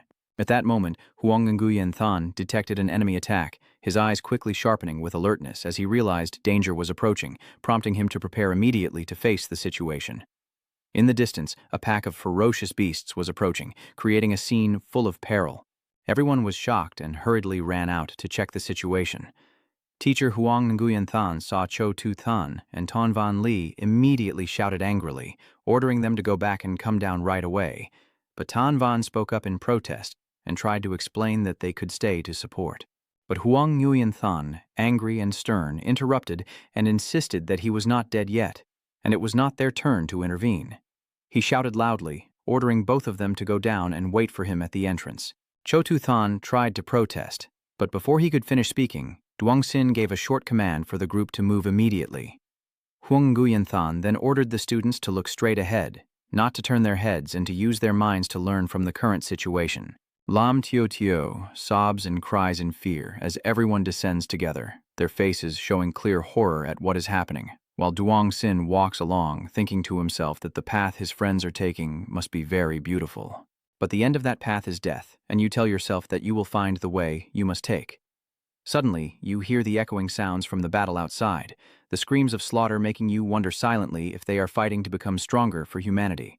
Right now, Duong Sin is standing and chatting calmly with Cho Tu-tan, both exchanging thoughts in a peaceful atmosphere with no tension between them. Instead, Cho Tu-tan speaks up to express his curiosity, asking Duong Sin why they endure such hardships every day through relentless training. For what purpose? And Duong Sin simply replied calmly that all those efforts were for one reason only, to be able to live. Cho Tu-tan responded that exactly. Living just to be alive is truly sad, but he still wonders what it really means to live.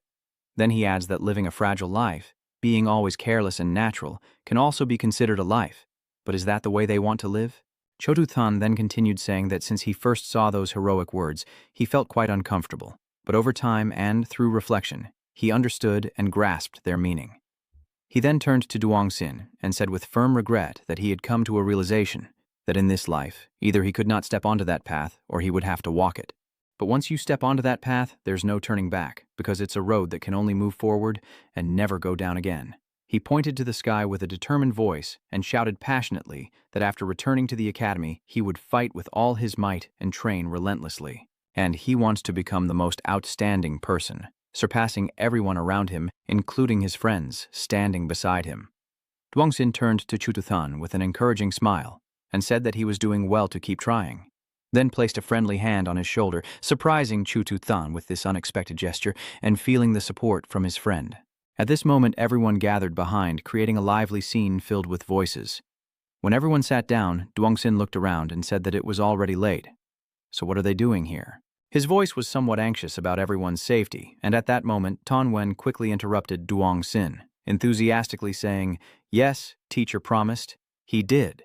With a serious expression as if trying to explain something important, suddenly, Huan Guyanthan's voice rang out with irritation and sarcasm, saying, "Damn it, he almost became the first teacher to die during a new student induction ceremony." And he continued to confess that if he really died, it would be very embarrassing not only for the students, but also for himself, making those around him feel both amused and sympathetic to his tension in this situation. Then, Hua Nguyen Than looked at the students with a serious expression and said that from now on, the young ones officially welcome you to join the academy. Having become a member of the academy, he emphasized that one day in the future, he hopes they can use their bodies to protect the peace of humanity, clearly showing the heavy responsibility they will bear. He frowned and told them to go back to school immediately. Then he sighed tiredly and collapsed to the ground, causing the students to look at each other worriedly and exclaiming, "Hey, hey!" Teacher promised. Cho Tu-tan looked at Tan Van with a pleading expression and asked to borrow the pen, but Tan Van immediately replied firmly that he couldn't, absolutely couldn't, and then Cho Tu-tan quickly interrupted and offered 10 yuan with a determined look, surprising Tan Van with his cleverness and quickness in persuasion. Tan Van, seeing the money, immediately reached out and said, "Here is the pen. Boss, 10 yuan for you." His cheerful expression, like he just found a great opportunity to make a profit, made the surrounding atmosphere much more lively. So Cho Tu-tan took the pen and quickly drew a cat on Teacher Hua's face, surprising everyone around, then took out his phone to take a photo as a keepsake. In that moment, Cho Tu-tan couldn't hide his excitement and said that if he posted on the Academy's forum like that, Teacher Hua would also become a member of the alchemy army with him, making everyone laugh at his mischievousness and secretly imagine making a fortune from the teacher's fame. Then Cho Tu-tan carried Huan Nguyen-than on his back and said, "All right, there's not much time left, let's go." They walked out of the academy together, stepping through the gate with excited spirits. When they arrived in front of the parked car, Cho Tu-tan suddenly asked nervously who would drive now, making the atmosphere more interesting as everyone started laughing at this funny situation. And Dusin raised his serious face and said that driving without a license on the highway could get you detained for 7 to 15 days. And Thang Than admitted that he didn't have the license, making the atmosphere tense. Then a blue-haired guy opened the car door, looked inside, and said with a displeased expression that the driver's seat was too small for him to fit, causing everyone to laugh at the fact that the car was unsuitable for his height, creating a humorous situation amid the tense mood. Lam Tio said she was only 13 and couldn't get a license. Then someone else chimed in that they were 18 but still hadn't taken the test, creating a humorous atmosphere among the friends as they realized no one was qualified to drive in this situation. Suddenly, while in a coma, the teacher in the car promised that my car was exempt from inspection, making everyone laugh at the teacher's boldness and humor in this difficult situation. Chua Tu Tan Tai, Unbuch boy nuirang tuilam thi toilam, kong pai chi lai ze toi sao, kogi kegom. Walling si, kauta da boy ruai hoi ta sao lai thai dui thiet bi thu kong nove. Kong khoi kam thai bat ngo truok nang thai dui bat thuang trong chiek se mamin sap pai du kie. Du-sin hesitantly said that maybe I should be the one to drive if I have something, and his nervous tone made the atmosphere even more tense. Du-sin took Chua Tu's place, handed the spot over to Du-sin, and said, "Leave this to me, old Du," showing his enthusiasm and determination. The guy with the tombstone tattoo turned to look at the blue-haired guy and said that my tombstone was broken, so you should lie down in the car. The blue-haired guy nodded in agreement and said, "You're right, I didn't think of that." Then he suddenly jumped onto the roof of the car with quick, confident movements, making everyone around laugh at his boldness in this funny situation. Du-sin was now extremely tense as he touched the steering wheel, recalling in his mind that he needed to gently press the clutch and gradually add gas to start the engine. Finally, the car began to move, and the sounds of the engine echoed like an exciting symphony. The blue-haired guy sitting on the roof of the car with a cheerful expression and a bright smile on his face said this time he wouldn't get dark again. As soon as he finished speaking, Du-sin stepped on the gas and sped up, causing the blue-haired guy to almost fall off the car, leading to a hilarious and unexpected moment for the whole group. Du-sin was silently muttering in his mind as he shifted from gear 1 to 2, then 2 to 3, and finally 3 to 4. Each gear change was filled with tension and intense focus, as if he were participating in a more difficult exam than just driving. Huang Guyan Than anxiously asks where his seatbelt is, while Tru Tu Than is shouting below that Du Lao Dai look ahead and shift to the last gear, which makes the atmosphere inside the car even more tense. Du-sin replied that he knew, and only after hearing that did he start to look ahead and trying to focus on driving. Luckily, at that moment, the car turned just in time. Otherwise, it would have crashed straight into the rock in front, causing Huang Nguyen Than to hit his face against the window and exclaim. Then he looked at the group of students sitting around and mocked that they really have no conscience, not knowing to fasten the seatbelt for the teacher. In a hidden corner of the Hoang land, two guards were chatting quietly, and a staff member standing guard suddenly looked to the other side as if something had just happened. It was a black car driven skillfully by Du-sin that crashed straight into the wall, black smoke billowing out, and the person inside coughing uncontrollably. Huang Nguyen Than, dizzy and foaming at the mouth, was pulled out of the car by Tu Than. Huang Nguyen Than was so angry that he cursed at Du-sin, saying he wouldn't bother playing with him, but Du-sin didn't care at all and just put his hands in his pockets and walked away, while in a hidden corner an anonymous figure was watching Du-sin's group. He grinned slyly, the new student orientation finally over, and this year's freshmen seemed to have a bit of a rebellious streak. Ha ha ha, hey. After shaking off his dizziness, Huang Nguyen Than led the group of students back, but inside he still felt very resentful. Du-sin, remember this, Huang Nguyen Than has targeted you. Neither of us will stay safe. That person is Leung Goch and his followers. It seems he wants revenge. He starts cracking his knuckles to fight. Cho Tu Than. Right, kid. Your life in prison begins today. Cho Tu Than hides behind Huang Nguyen. The teacher waves his hand and says, "It's fine, Leung-ok. At least wait until I finish leading them to complete the registration and dormitory assignment, then we can talk." Leung Goch immediately took out a photo that Cho Tu Than had recently posted on the forum, and Hua Dao Tao asked if they still haven't posted on the school forum. Right, they? Look at this, and then tell me. The photo shows Huang Nguyen Than unconscious with his face vandalized, taken by Cho Tu Than, looking very ridiculous. Huang Nguyen Than's face suddenly turned grim. Then he smiled and turned aside, telling Leung Goch not to hold back and that he would cover for any trouble. Leung Goch and his men immediately chased after Cho Tu Than, who still didn't seem to fear, and flipped them the middle finger to provoke them. "Come on, you little guys. I'll shout once that I am your father." Huang Nguyen Than stood to the side, sighing. How could a good kid like you want to find your own death? The sun was already high, its scorching rays shining down. In the dark surveillance room, the vice principal sat in front of the computer screen, focused on something. It turned out he was watching a female singer in a pink dress dancing, and he smiled to better observe her face on the screen. He. Just then, Huang Nguyen Than pushed the door open loudly and stormed into the room, and the vice principal, hearing the noise, quickly pulled the plug from the monitor. He angrily turned to scold Hua, saying, "Why didn't you knock and you would lose 3 points?" Huang Nguyen Than, with nothing left to lose, provocatively suggested, "Why don't you lend me some points?" And the vice principal contemptuously retorted, "If you dare, then go ahead. I'm busy." Huang Nguyen Than placed the stack of papers on the table. The new student documents had been stored away. I handed them over. I chose the dormitory, and once done, I could fight. The scene suddenly froze. The vice principal remained motionless, while Huang Nguyen kept watching his movements, but after a while he still saw no sign of him moving. Huang Nguyen urged him to look at what he was doing and turn on the computer. Seeing the black screen, he bent down to check and saw that the power cord wasn't plugged in. Then sighed, so that's why the screen was black. The monitor's plug had fallen out. He kept plugging it in while complaining, "I told you that you should learn more about science and technology, not be like those brainless idiots at Gaohu Lin Wu who only brag about their muscles. Look, just plugging it in is enough." No need to turn it on yet, but before he could finish, he froze, and Huang Nguyen stared intently at the screen. A young girl dressed entirely in pink is singing and dancing wildly for love and justice, fighting for peace and harmony, representing the righteous to eliminate evil. Huang Nguyen cannot believe what he's seeing on the screen, while the vice principal, exposed of his secret, is too embarrassed to speak.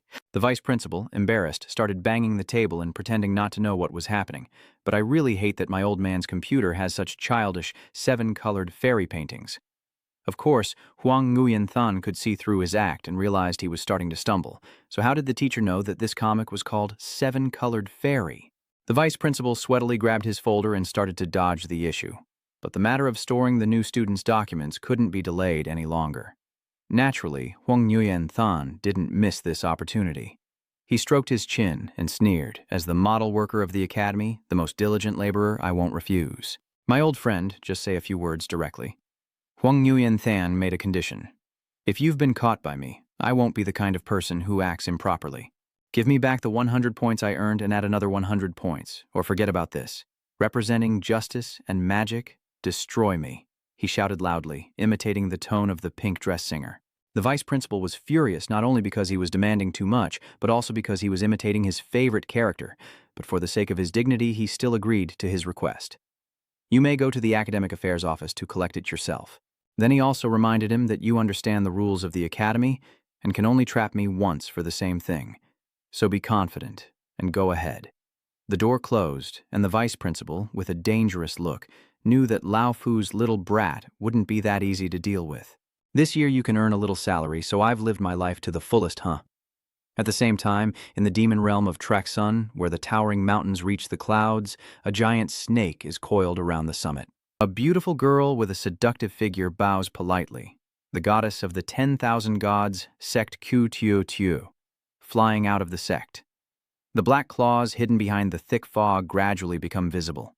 "That is Kwai Hong." He stood there and asked indifferently what the goddess of the 10,000 god sect was doing here on Traxun. Q immediately approached, hugging his arm and rubbing her chest against him. "Traxun belongs to you guys. So the hero of the human race in the 4th era can only rely on Zhaoshan to hold on a little longer now."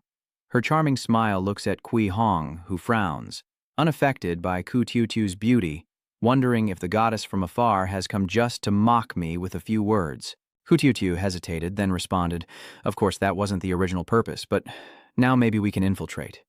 Kui Hong coldly sidestepped her, avoiding her movements, "Since it's already like this, I won't see you off." Q pouted. "What a boring man." Suddenly, Q straightened up and bowed, saying that the goddess of the 10,000 god sect requests an audience with Master Tuong Liu. The mountain trembled immediately, and the dust gradually dispersed, revealing a path leading up the mountain. Kui Hong gestured for Q to proceed. When Ku Xiaoxiao and Kwai Hong reached halfway up the stairs, a giant black snake stuck its head out, and the matter from IC Trung Ngok Thu still hadn't been resolved. "You still dare to come to the demon realm, Vanthan Jiao." Ku Xiaoxiao immediately promised to harm, and Lord Tuonglu said that was just an accident. Such mistakes will not happen again. Tuonglu frowned, seeming not to believe, and asked if she was here to apologize. Ku clasped her hands and replied, "I am only here to convey a certain ability to Lord Tuonglu. Next time when the love gathering takes place, the area around the love observation tower and Guangthan behind it will be in chaos." Tuonglu coldly asked what basis he had to believe her. Ku immediately tried to persuade her, saying that as long as it benefits the gods, we only distribute the divine light granted by the gods. We don't care how humans benefit as long as it aligns with the gods' interests. Ko Hong, on behalf of Zhang Liu, agrees. Zhang Liu also said he agrees. Seeing that she was accepted, Ku took the opportunity to say, "Lord Tuonglu, you know that my 10,000 god sect worships love." Before she could finish, Kui Hong ordered her to follow him. "Ku Tio asked how high his position is in the demon realm, even involving materials like demon love cores. She leaned on her waist and complained, you fool who doesn't understand romance, climbing the mountain for so long. Can't you carry someone? Chiu Hong turned her cold face to look at her threatening. The young junior still needs to be humble a bit. She's not worth as much as she thinks. Ku Tiu Tiu was frightened by the murderous aura emanating from him. No wonder he's the most talented of the fourth generation. The little bit of murderous aura just now made Duan so scared he couldn't breathe. Ching Hong continued forward and warned, hoping this action wouldn't disappoint our demon realm, or I wouldn't dare speak of the 10,000 God sect, but she was certain she would die. Her cold face and that statement used to threaten Ku Tiu Tiu. The next morning at 8 o'clock, the leftover students gathered in the schoolyard. Tan Wen teased Mu Vu, jokingly asking if he would be the most noticed person in the whole school. Next to Tu Thang, the character notices the character on a Tai's shirt and becomes suspicious. Then, seeing the character Mang in front of Tu Than's name, they become curious, and a Tai, seeing this, also proudly shows off. I feel comfortable wearing this and I don't have to worry about the clothes coming apart. Tu Than asked how much it cost. Atai rubbed his head shyly and said it was very cheap. Tansha said it was custom-made, originally 300,000, but since we're classmates, he sold it to me for 50,000. I've gained quite a lot from this. After the con artist shamelessly pretends to be generous, Tan Van says, "What are you talking about? We're all family. I could even try to win over my relatives." Lam Tiu Tiu lies on the back of the big white horse, sleeping peacefully, her lips painted with a pink lipstick quite different from usual. Tu Thang immediately looked at Tan Van with anger. So this lipstick of Lam Tiu Tiu was also sold by you, with a pink hue. Tan Van quickly explained, Tiu Tiu is already 13. She should start makeup for herself. Do you think this lipstick and dress suit her? Duchang, feeling bored, pulled up his outer shirt and proudly looked around, still wearing the bulletproof vest I bought for practicality. Duchang then approached and said, so they only know how to awaken your possessions. Is your bulletproof vest used for physical training? Cha Tu Tha Nung He Song Hiu. Bised Dan Ngang Dai. Laptak Noigia. Ton Wandung Ben Hin Nhing Goi Da Luamin Va Du Sin. Dangdung Sach Do Kong Sa Kong Nhi Nangoi. Tan Van looked at Du Sin, wondering if he didn't buy anything from you. How dare he call himself a proper merchant? And as he was thinking, he caught the intense gazes from the three of them, making him startle. Ton van lui befia sao hoi kak sao mon lamgi. Dong luk nai was guyen than tiran hak bon ho dung kwainwa. Ton van vui mungoi thai hua. Huang guyen than hon hevai kai. Then Han announced, all right, students, I have an exciting announcement. For the next 3 years, I will be your homeroom teacher leading everyone forward. Are you all very excited? Huang Yuanthan asked confidently. Ton Van excitedly clapped his hands, feeling it was a great honor to be taught by Teacher Hua, while the three people behind him looked at Huang Yuanthan with unfriendly eyes.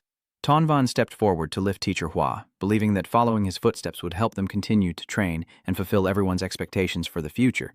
Huan Guyen Tan, feeling so pleased with the special treatment, decided to say, Tan Van said something really good. Now I nominate Tan Van as class president of the 140th cohort. Does anyone have any objections? Tan Van had a meeting in the bushes where he proposed that if he became class president, he would give 10 points each month, and if you agree to share 7 points with me, I will let you be class president. Tan Van immediately offers a deal, 5 points at most, and Huang Guyen Than agrees, finalizing the decision. Back in the present, Huang Guyen Than appears reasonable, and if no one objects, the class president position will be given to Tan Van. Usually, he would be responsible for helping everyone with some minor tasks to earn 10 points each month. A voice rang out, wait a moment. Du Sin stepped forward and expressed, Teacher Hua, I have a different opinion on this matter. I feel like I am very suitable for the position of class president. Du Sin turned around with a daring look at his friends and then confidently said he felt they couldn't beat him. Huan Guyen Than paid no attention to Du Sin's explanation and chose the class president not based on strength or weakness. The class president needs to have the ability to unite everyone in the team, and Du Sin replied indifferently. Huang Guyen Than continued, saying, you need to have noble qualities, but Du Sin just responded with a which caught Huang Guyen Than's attention. Han had no idea that Tan Van was surrounded by the others behind him. Seeing his confidence, Huang Guyen Than said that one must have a spirit of sacrifice. After hearing that Du Sin just mumbled in response and then puffed out his chest, Huang Guyen Than was at a loss for words. He turned his head, trying to find another reason. I think of our classmate Tan Van. Before he could finish speaking, he saw Tan Van being beaten by the others to the point of being unable to fight back. Huan Nguyen Than, you're too reckless. What are you doing? Tan Van, with his battered face lying on the ground, said I was just giving everyone a blessing, that was all. Hua Nguyen Than ran forward, shouting in despair, "Oh my God, what did I do wrong for people to want to punish me like this?" Du Sin pondered, maybe we could negotiate a bit. Hua Nguyen Than didn't understand what he was saying and looked up. Huh? Everyone started calling out, "Du Sin, Elder Du, Du Sin, Elder Du." Du Sin pointed at Tan Van. If you've been so persistent, then he should be the class president to share the points with you. The rest of Du Sin's words are for Hua Nguyen Than. Everyone except Tan Van raised both hands in agreement. Even Dai Bach barked once to show his approval. Hua Nguyen Than quietly spoke to the kids. Once inside the academy, how could everyone not know the rules of the academy's dress code? He began to release his aura to threaten the students. His terrifyingly sinister expression threatened that resisting the teacher would lead to a brutal death. The students except Duchang huddled together in fear. But Duchang was not afraid at all, calmly responding to dampen Hua Nguyen Than's intimidating aura. He knew he couldn't change the situation, so he made a deal. If you give me 5 points each month, I will agree with you. Du Sin didn't agree. You paid too much. After the teacher made Tan Van the class monitor, he could at least take 9 points from you each month. Tan Van was shocked when he heard this, huh? Hua Nguyen Than nodded with his thumb, signaling agreement, and declared that from now on, Tan Van would be the newest class monitor of this batch and would voluntarily give Du Sin 9 points out of his 10-point monthly salary. Ton Van Nghek Song Kung Ha Hok Mieng. Hua Nguyen Tan Van Madde, Lainot Mo Diem Kon Lai, Tagiao Vat Van Hutoi Duo Mo Diem. At the academy, Du Sin's group continues to listen to teacher Hua Nguyen Than's instructions, his eyes vacant and tired, as if ready to fall asleep at any moment. He keeps guiding them. This is your classroom. Inside there are also student rules, so study carefully and memorize them, but he still seems a bit unenthusiastic. As soon as he finished speaking, teacher Hua Nguyen Than immediately turned away, continuing to yawn, and decided to let the students improvise.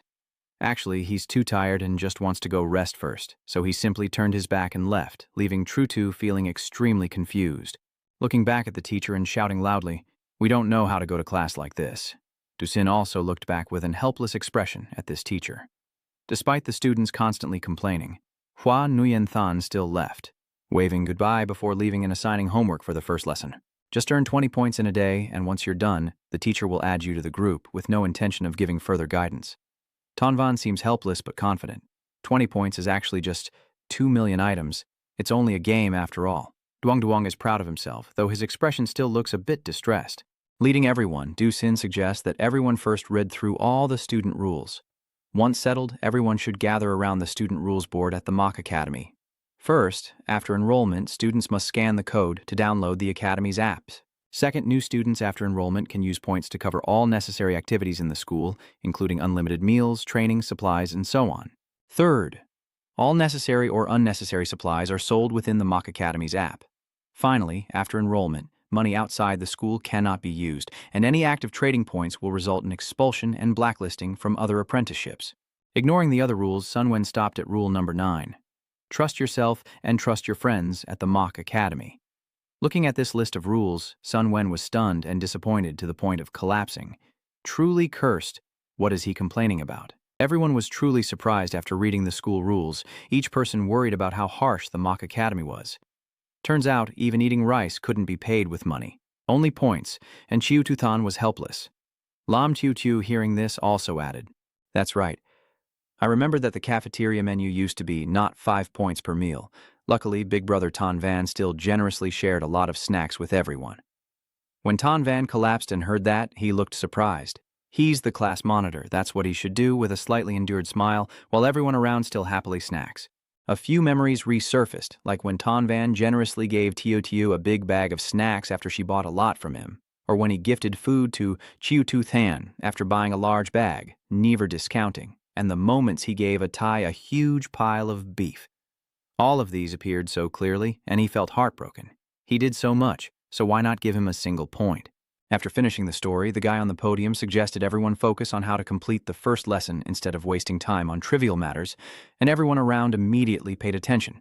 He then proposed they go outside to eliminate the Ta Jiao, which would earn one person 20 points as assigned, and Chiu Tu Than's eyes lit up at the idea. Their group has Du Sin, so why be afraid? They immediately called out Du Lao Dai with hope, but Du Sin ignored them since he had already earned enough points long ago. After saying that, Du Sin left amid everyone's envy, and now the hope rested on Chiu Tu Than. He appeared on the news standing alongside Duchang, after both of them had caused chaos and killed the people from our faction. Hearing this, Chiu Tzu-cheng became proud, thinking that no one else had ever killed anyone, and he hoped that no one else knew what that feeling was like, his tone tinged with a bit of pride. However, he still prepared his tools, and rather than killing, he wanted to use his own pain to exchange for points for his friends. So he thought carefully and appeared very noble. In the forest, our group was gathered in a corner when a short, chubby guy suddenly became curious. Are the news about those people reliable or not? Why are there still no new students here?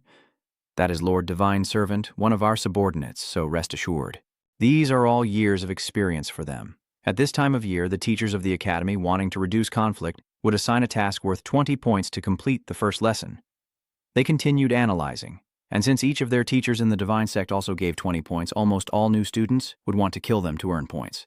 The last guy is very supportive, saying that every year our church recruits new followers and kills inexperienced students, and everyone is excited to agree. When our church members turn to look at him, they shoot him a deadly glare. Does this guy really want to die? The Divine Servant was truly furious, believing that the students deserved to die for daring to kill their followers every year, and this year they were determined to take revenge. Turning back to the academy group, Tru Tu Than, after decisively leaving, the leader of the boys remained very resolute.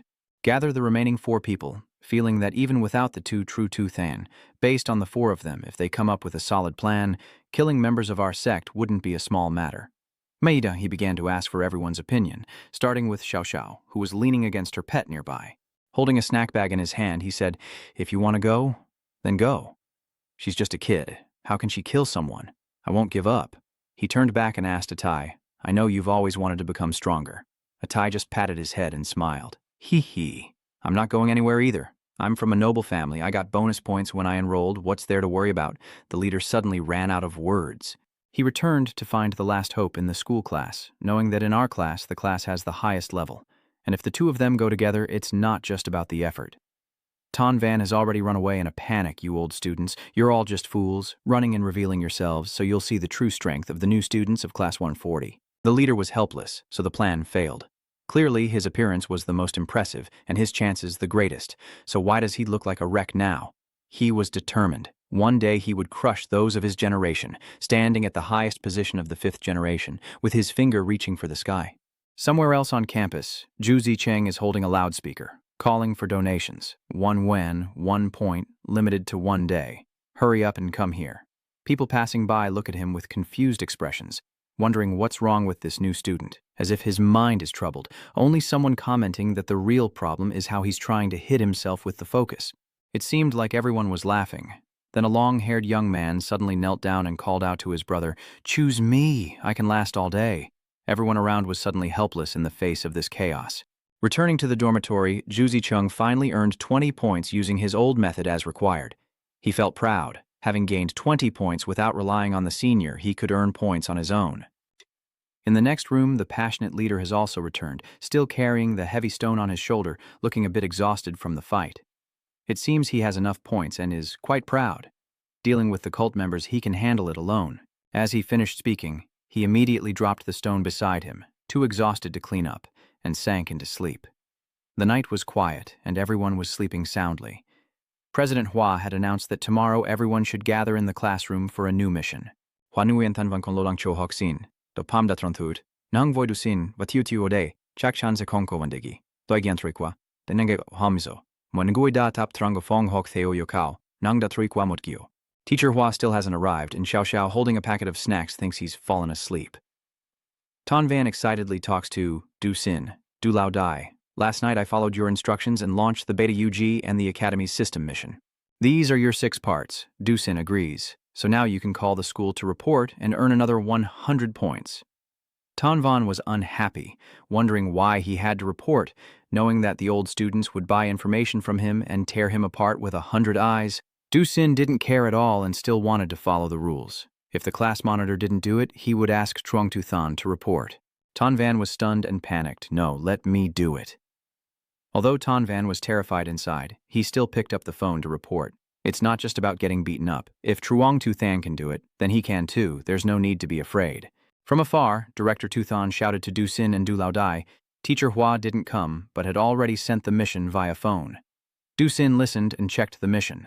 Transfong. 3 awakenings. Awakening objects. Pain. Awakening energy is crimson, trembling, violent, then robbing a bank in Vuahai City. Kill 2 police officers, then head to Quangthan. Note that the target is calm and extremely cautious. The mission reward is 300 points with no time limit. Dusin finished reading and evaluated 3 times of awakening. It might be a bit troublesome. From afar, Tanvan is still reporting to Buj.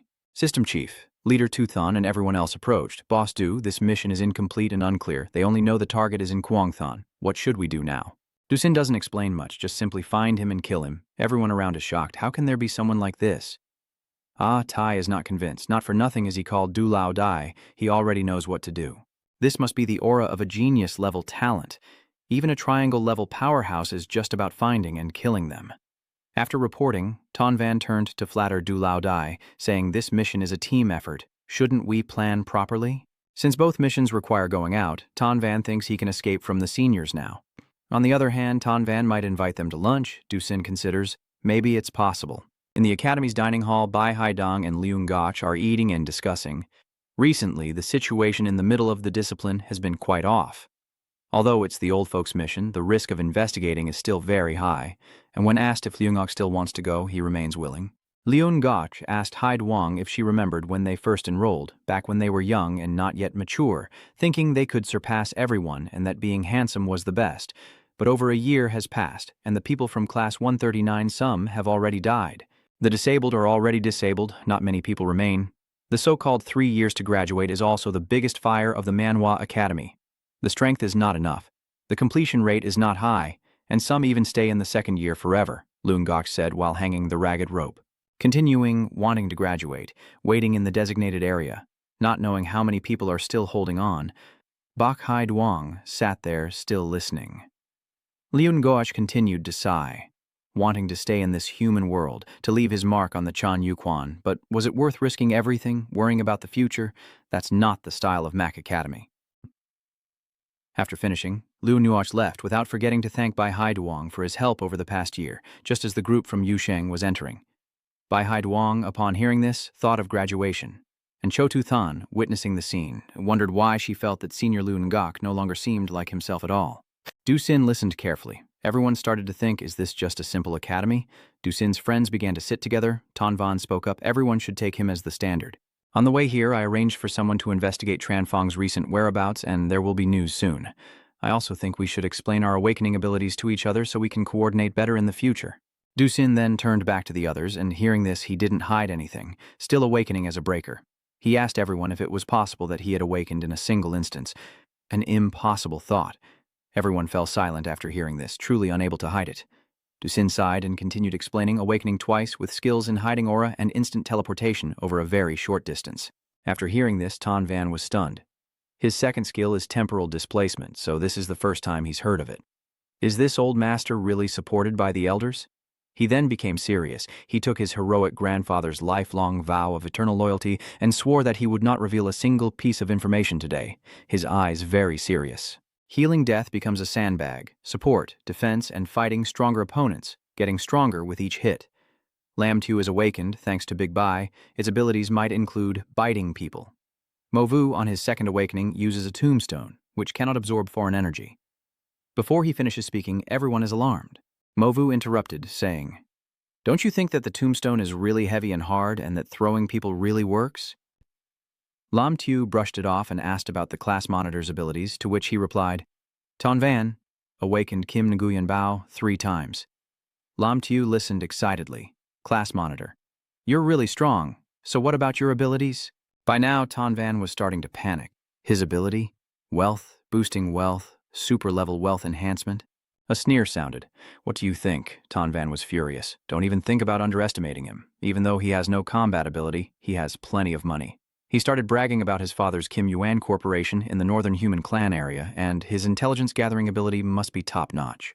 As long as he's here, their logistics will definitely be fine, Tan Van said proudly. Du Sin felt everything was drifting away, signaling everyone to focus on the main matter. Tan Van, feeling ignored, pounded the table. He had no combat ability, so how would everyone prepare for battle? Once again, the team leader has an idea, having fought before and with two plans in mind which target to use.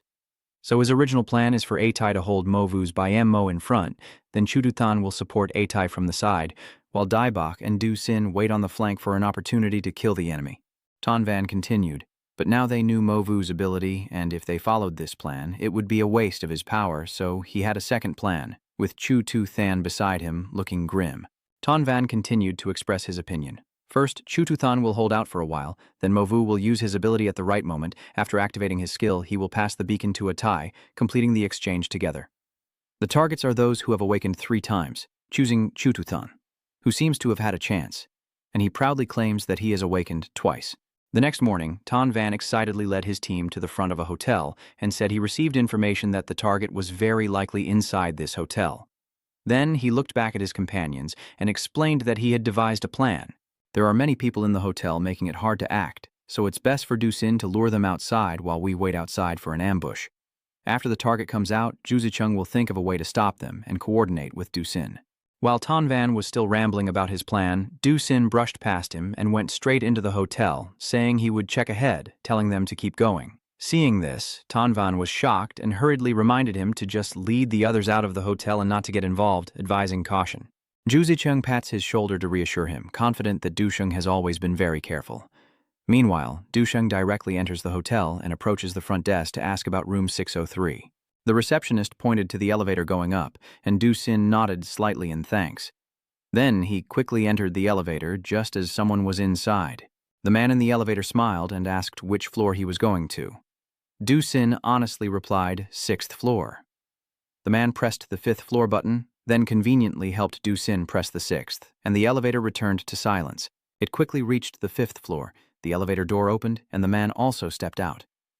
Duchang watched his back with suspicion, noticing that his walking posture didn't seem quite natural.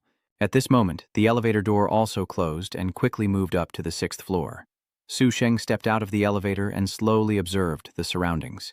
The corridor is very quiet, with no one in sight, and the thick carpet muffles all sounds as he gradually moves forward, stopping just before the door of room 603, having confirmed earlier that room 604 is occupied.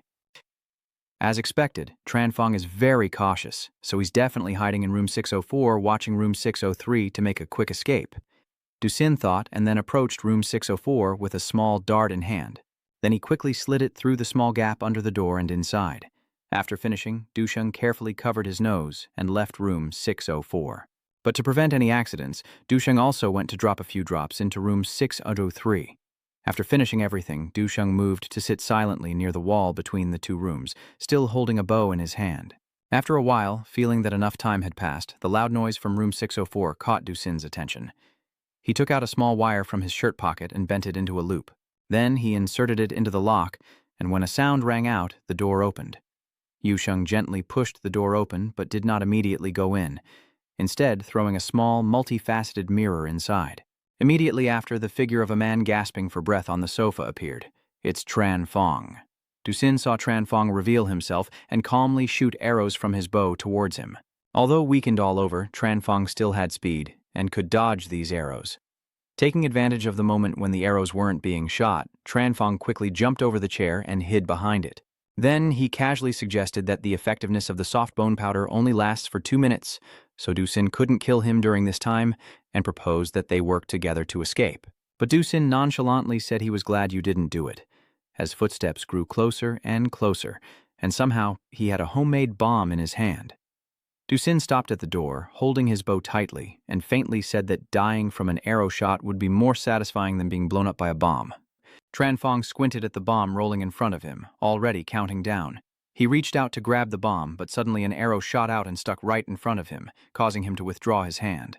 At this moment, Du Sin calmly reminded him to control the damage, as his explosive power could either blow half of him away or shatter his internal organs. Du Sin said this while adjusting the bow in his hand, appearing not to be very confident about the explosive's strength, often using the wrong amount of the explosive. Hearing this, Tran Fong couldn't help but bite his lip angrily, his face grim, but he still forced himself to say it couldn't be. The henchman of the assassin definitely wouldn't dare do such a thing. But as he finished speaking, an arrow shot straight through the sofa and past his neck, making him gasp and turn his head aside in horror. At this moment, Du Sin's sinister voice rings out again. he can still come to a cat to collect the reward. Tran Fong, terrified, watches as each bomb's countdown wire ticks down. His heart was filled with anger and curses at Dusin as a crazy person, and now he wondered what to do, or if he should bet that the bomb was fake. Seeing the countdown at 3 seconds, Tran Fong decided to take a risk and pulled out the arrow stuck in the sofa. Immediately after, Tran Fong grit his teeth and used the momentum to roll out from behind the sofa, shouting for Dusin to surrender. But as he jumped out, the scene before his eyes made him gasp in horror, his eyes wide open. In front of him, he couldn't see Duchang at all, only an arm holding a bow sticking out from the door, and without hesitation, shot straight at his head. This sudden turn of events shocked Tran Fong so much that he couldn't dodge, and the arrow from Duchang pierced through his head, causing him to collapse on the spot with fresh blood splattering everywhere. And in this chaos, Tran Fong lying in the blood-stained mess was seen by the person in the neighboring room. 2 men sat facing each other, silent and expressionless. A man gently shakes his wineglass and says that the people from the academy are watching this side, unless there is really a good opportunity to strike. At this moment, the middle-aged man opposite suddenly smiles, turning Nui Trang into a beautiful but seductive young woman, and she gives him a malicious smile. If he cannot kill those new students from that Face Academy to prove his worth, he will be sent to join her brother in the afterlife. In an instant, the room was filled with murderous intent, but the man still smiled calmly and said that if the goddess wanted to kill him, there was no need for unnecessary words. Now that he is still alive, it proves he is useful to the divine church, and hearing this, the goddess immediately issued an order. The woman's face in front of him also began to darken as she ordered her to find someone who could cause chaos in the city at any moment. That man narrowed his eyes and then smiled. The people of the Kuang City can no longer serve as mere shields. He needed some new faces, high-ranking ones, and all the teachers from the Face Academy had to be stopped. The woman didn't hesitate and said it was no problem. When the opportunity arose, she would send someone to inform him. If she did a good job, she would promote him to be a divine envoy. Then she walked up to the man, reached out to touch his face, and sneered at how uncomfortable the face after the disguise made people feel. The man also didn't push her hand away, awkwardly smiling and flattering her, saying, "Don't worry, he would definitely do a good job, so she wouldn't have a reason to be angry." At this moment, only this man remains in the room. He gently swirls his slightly cracked glass of wine, his expression tense as he prepares to act, and his assistant, also a member of the Bulletproof Beer Society, is helping him figure out how to break this situation. As he suddenly stopped and closed his eyes slowly, appearing to be asleep, his fingers on the glass still trembling, he couldn't let himself truly harm the woman again. Returning to school, Hua Nguyen Than sat lazily on the school steps, his face slightly indifferent, and when he saw the group of leftover points, he asked if they had returned, and everyone nodded nervously. He still has a slight smile on his face, but what Hua Than Nguyen says next won't make them as happy. This time, the total is 300 points, with 280 remaining. Tan Van took 20. Is there a problem? Immediately, the group erupted but quickly fell silent, with nothing to say in their defense. Huang Yenthan then looked at them and continued, saying that Tan Van's intelligence work was incomplete, and there was no need to mention the possibility that Tran Fong was in room 604. If they trust his intelligence and rush into room 603, they will likely be ambushed and completely wiped out by Tran Fong. Hua Nguyen Than explained this to him, and then directly deducted 50 points from Tan Van, asking if he had any questions. Tan Van heard this and did not object, honestly nodding, clearly realizing there was a problem with his intelligence. Then Hua Nguyen Than turned to Du Xin, who acted alone and separated from the team. Your teammates trust you unconditionally in this action, but I don't feel that you trust your teammates.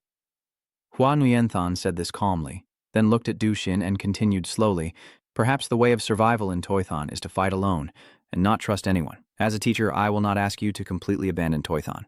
But there are still some things outside that are worth learning, like friends and teammates. Only then can you maximize your strengths. The speech is very slow, and he carefully watches Du Xin's reaction before continuing. If you make a mistake this time, I will deduct 100 points from you, but Du Xin also doesn't react, just nods. Seeing this scene, Huang Yenthan finally let out a relieved sigh. A hint of joy appeared in his heart, and the fact that he didn't oppose his words meant he had seriously considered the differences inside and outside Toython. His way forward might become much simpler because of this change in his thinking. Thinking of that, Huan Yenthan smiled at Du Xin, but he looked a bit confused by the smile from the other side. At this moment, Huan Nguyen Than pointed loudly at the 3 members of True Tu Than and shouted, "Including you all." The 3 of True Tu Than immediately lowered their heads upon hearing their names, and Huan Nguyen Than began to lecture. based on their behavior on the road leading to the hotel. If he were a bad guy, he would have received the news and run away long ago. We are on a mission, not sightseeing. He directly deducted 10 points from each person, plus Tan Van, who had to write a 2,000-character self-criticism. Genju summarized and asked what they would do if given another chance, but Huan Guinthan sighed discontentedly and said this was the worst class he had ever taught. The more he scolded, the more passionate he became, and True Tuthan's group also trudged back into the school, feeling dejected. At this moment, Du Xin appeared behind Huan Guinthan, like a ghost whispering in his ear, probably very excited about earning 190 points, and it seems he also has 100 points belonging to me. Huan Guinthan gently turned his head back, took 2 steps back, and sighed, saying that as a teacher he couldn't just swallow their points on behalf of the school. Duchang squinted at him, making him nervous, but he quickly became serious and said, "As long as the hairpin is still in place, the position is not over. I am a teacher who loves animals, so please don't judge me with such narrow-minded thoughts." Du Xin nodded lightly upon hearing this, took out his phone from his pocket to call someone and pouted, saying, "You can't see the problem, but you should still confirm with the vice principal." Hearing that he wanted to make a call, Huan Guinthan immediately panicked and snatched it away, nervously telling him not to call, that he wouldn't mind if he kept his 100 points. Du Xin was now satisfied, took back his phone, and politely thanked them. The students' dormitory was filled with the loud voices of the night, urging everyone to stay safe. At the same time, a shadowy figure suddenly appeared in the quiet corridor, silently entering the dormitory. When they reached a door, they gently pushed it open and stepped inside. The person quickly approached the bed where Chu Tuthan was sleeping soundly, and the other was so furious that they burst into laughter. Still not giving up, they continued to throw punches at Chu Tuthan. Fortunately, he quickly pulled his mattress in front of him to block the punch, and the other person was immediately stunned, wondering why this thing was so big. Then he quickly jumped away. By the time he reappeared, he was behind Chu Tuthan, kicking him with his foot and angrily scolding him for daring to block. Then followed a one-sided beating inside the room, with the man in black seemingly treating Chu Tuthan as a punching bag, hitting without holding back. While Chu Tuthan was enduring the beating, the lights in the room suddenly turned on. Soon after, Lam Tu Tu and Dai Bok appeared at the door, still groggy, asking Chu Tuthan what was going on to be so dressed up. But when the girl reacted and saw the face of the man in black, she was immediately shocked to realize it was Huang Nguyen Than. Chu Tuthan, hearing this, also turned her head in surprise, wondering how a teacher could sneak attack like a former student. Realizing he had been caught, Huang Nguyen Than immediately took off his hood, let out a fake cough, and said he was here to test his alertness. The result was extremely poor. Chu Tuthan basically didn't believe him, pouting in disdain, thinking he was just taking credit for his own safety. Hearing this, Huang Nguyen Than immediately turned his head and glared at him, clearly implying that if he said one more word, he would be in trouble. Perhaps before taking on the mission, he should arrange a strengthening training session. Lam Tu Tu, hearing about the training, nervously looked at Huang Nguyen Than. However, he didn't care and instructed her to inform everyone that except for Du Xin, they should gather at the training ground at 7 a.m. tomorrow for a special training session. After saying that, he immediately promised coldly and turned to leave. The next morning at Mac Academy's training ground, Chu Tuthan's group had already arrived early. But Chu Tuthan was very dissatisfied and scolded Yuan Than for taking revenge under the guise of work, and Bai Bai quickly denied it, saying it wasn't true. Although he wasn't trustworthy, he was very serious in class. Chu Tuthan heard this and went up to the girl to ask what Huang Nguyen Than had taught them. Lam Tu Tu frowned and thought for a moment, falling into deep contemplation. Tutang on this side has grabbed a sandbag and hit Lam Tu Tu, only able to apologize to her. This unexpected move frightens Lam Tu Tu into running away, but she still orders Dai Bok to bite a Tai. This is what Huang Nguyen Than created. Dabai quickly ran to Atai after hearing Lam Tu Tu's words, ready to bite him. Atai, terrified, ran away shouting for Muvu to save him, but Muvu had no time to help him because the night before he received a very strange mission from Huang Nguyen Than, no use of the tin vat, and to fight Ton Van. Thinking about his mission and objective, Ton Van sighed helplessly, then took off the talisman from his back. He then looked back at Ton Van, who was still about to apologize. But before he could finish speaking, Atai ran over from afar and slapped him in the face. Atai said that Huang Nguyen Than told him to do it. Seeing Muvu fall to the ground, Atai not only ignored him but also told Muvu not to run, promising to hit lightly. Muvu, hearing this, was frightened and ran to seek help from Ton Van. Hearing Muvu's words, Tanvan's face grew even more grim. He angrily scolded that yesterday he received a message from Hua Dao, saying he wasn't allowed to leave the training ground, so he knew nothing good was coming, and warned Muvu not to come over. On this side, Cho Tu-than is carrying a sandbag and chasing after Lam Tiu-tiu, and they have run several laps around the training ground, causing the girl to cry in fear and beg him to let her rest for a while. But Cho Tu-than doesn't stop at all, and he even blames Hua-than Nguyen. He said that if he let the girl rest for more than 30 seconds, he would come to fight him tonight, because he could only tolerate a little bit of injustice towards her for the sake of his reputation. Lam Tiu-tiu kept running, her eyes unable to compromise, and hurriedly ordered Dabak to bite Atai. Chu Fai A Tai helps the girl stop that bastard Cho Tu-than, or he won't stop. Over here, Atai is being chased and bitten by Dabak to the point of unable to stop, but he still keeps chasing Movu. Atai told Muvu not to run and that he would only hit him once, but Muvu naturally wouldn't stop, running and chasing after Tanvan, who in front also told Tanvan to let him hit just once. Tanvan, running ahead with a grim face, immediately scolded Hua-than Nguyen as a big fool, saying he would punish him every time he got hit. At this moment, the training ground has turned into a chaotic scene with chickens flying and dogs running as people chase each other in a mess. All of this was seen by Hua Nguyen-than sitting on the rooftop, hearing himself being scolded, but he only smiled and told them they hadn't trained enough. Then he looked at a young man beside him, raised an eyebrow, and asked if that was correct. The young man's name was Tu Van Hien, a student from class 138 who had awakened 3 times, holding a national token in his hand, nodding in praise of the talented group. Tu Van Hien thought for a moment before proposing to take them under his wing, promising to train them into qualified students before he leaves the academy. Hua Nguyen-than didn't hesitate and agreed, narrowing his eyes toward the training ground, then suddenly sighed, so it was finally that person's turn. A moment later, on the training ground, Chu Tu-than's group was exhausted and lying on the ground. Tanvan angrily scolded Movu for being stupid and hitting him hard, but Movu didn't back down and shouted back, asking why he was told to run. Atai was bitten so badly by the giant white dog that his face was covered in wounds, but he still smiled and praised the dog for being strong, saying it hurt a lot. Lam Tiu-tiu, at this moment, looked at Chu Tu-than with a face full of hatred and firmly said she would pay the points to invite Huan Nguyen-than to help her take revenge. Hearing this, Chu Tu-than's face immediately turned grim, anxiously saying, "When will this endless revenge end?" Finally, after 3 days of exhaustion. Hua Nguyen-than happily welcomed everyone back. Teacher Hua smiled without knowing what they had been through these days or if they even wanted to take on new missions. Contrary to Teacher Hua's joyful mood, everyone looked exhausted with dark circles under their eyes, and their bodies were weak, but no matter what anyone thought, Hua Nguyen-than didn't care, because what he wanted was for everyone to hit the person behind him really hard if they needed to take on a new mission. Chu Tu-than found the request really funny. Fighting a former student was unreasonable, and getting beaten by a former student sounded even better.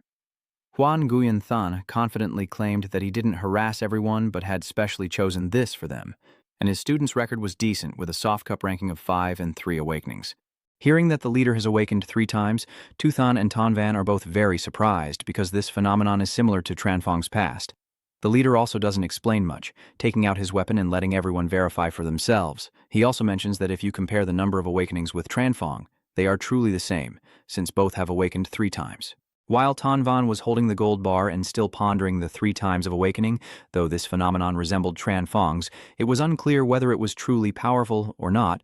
Chu Tu-than drew his weapon to prepare for battle with the headmaster, since the headmaster was a triangle, so he apologized if he did anything too much and was ready to fight. Meanwhile, the other members were also very excited about the confrontation, with some even saying they would use their points later to buy nutritious food for the headmaster. Everyone was full of energy, carrying their weapons and rushing straight towards the teacher, while the teacher just stood still as if waiting for them to fall into his trap. Tanvan didn't understand what was happening, but was also very surprised by everyone's enthusiasm. The teacher only patted him on the shoulder and told him to stop feeling so sad. In an instant, Tu-than fell, leaving Tanvan both shocked and terrified.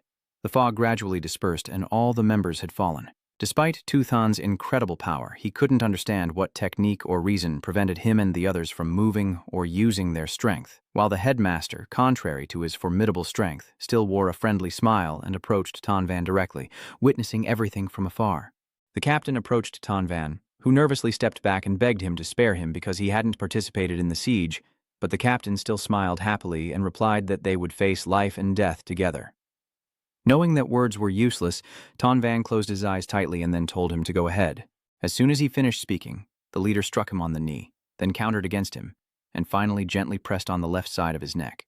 With just 3 moves, Ton Van was completely immobilized, and the headmaster carried him on his shoulder, tears streaming down his face, knowing this was bound to happen. Then the headmaster happily lined up the members neatly, fixing their hair on the ground. Looking at his achievements, the head of the class dusts off his hands, smiles brightly, and says that classmates should be neat and tidy. Under the moonlight shining through the door, a romantic scene like this is interrupted by a drunken person leaning against the doorway. Suddenly, a strange girl stepped out from the wall. She will go with him. It seems that knowing it's not her business, the drunken man quickly fell into a deep sleep. So-do found the head of the school sitting alone on a large rock, gazing at the sparkling sky. So-do sat down, unsure if the head of the class was the challenger designated for this year's new students, and he said yes. The head of the class leapt down from the large rock with a graceful jump, not knowing that if he lost, he would be persuaded to withdraw. The head of the school believes that if he had known this earlier, he wouldn't have lingered in the academy for 2 years and wouldn't be able to leave like this. So-do expressed that the head of the school is her best friend. He lay down beside So-do and thought it was sad that he was still alive. Hearing the headmaster say that, she shyly denied it, saying that wasn't the case and she really didn't mean it. So-do wanted to deny further, but the headmaster patted her on the head, knowing that. Moreover, there is a truth that he truly does not fit in the academy, or simply is not suitable to be a fake consciousness. Actually, he still clearly remembers the faces of the new students he had expelled.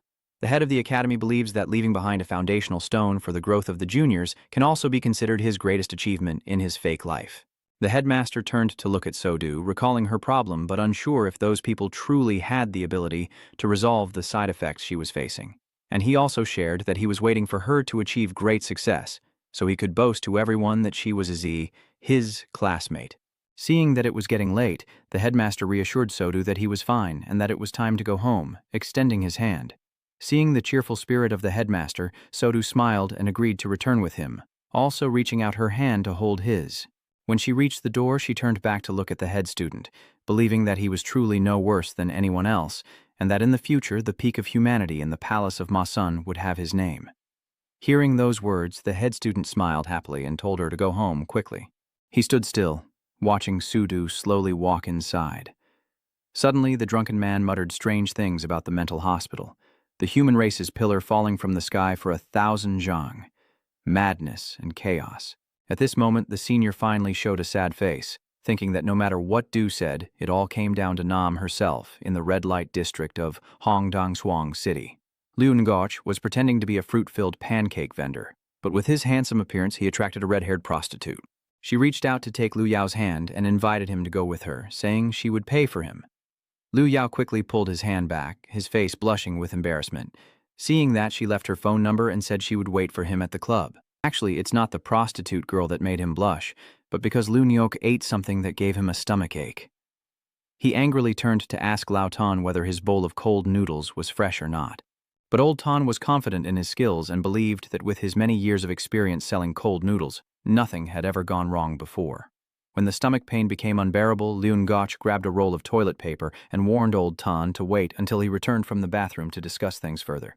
Making an excuse to go to the bathroom, Liu Ngoch took the opportunity to complete the mission and recorded the video he needed. Seeing the result in his hands, he was delighted because after many days of waiting in this red light district, the big one had finally appeared. Hiding behind the wall, but because of the distance, I could only catch short snippets of the scenes from half a month ago, including the scene at Dianmon and Thanjiao Yutin. He considered that if he brought this intelligence back to the secret agency, it would be a good move. A loud noise rang out, making Liu Ngoch think he had been discovered, so he hurriedly hid behind the wall, not daring to breathe.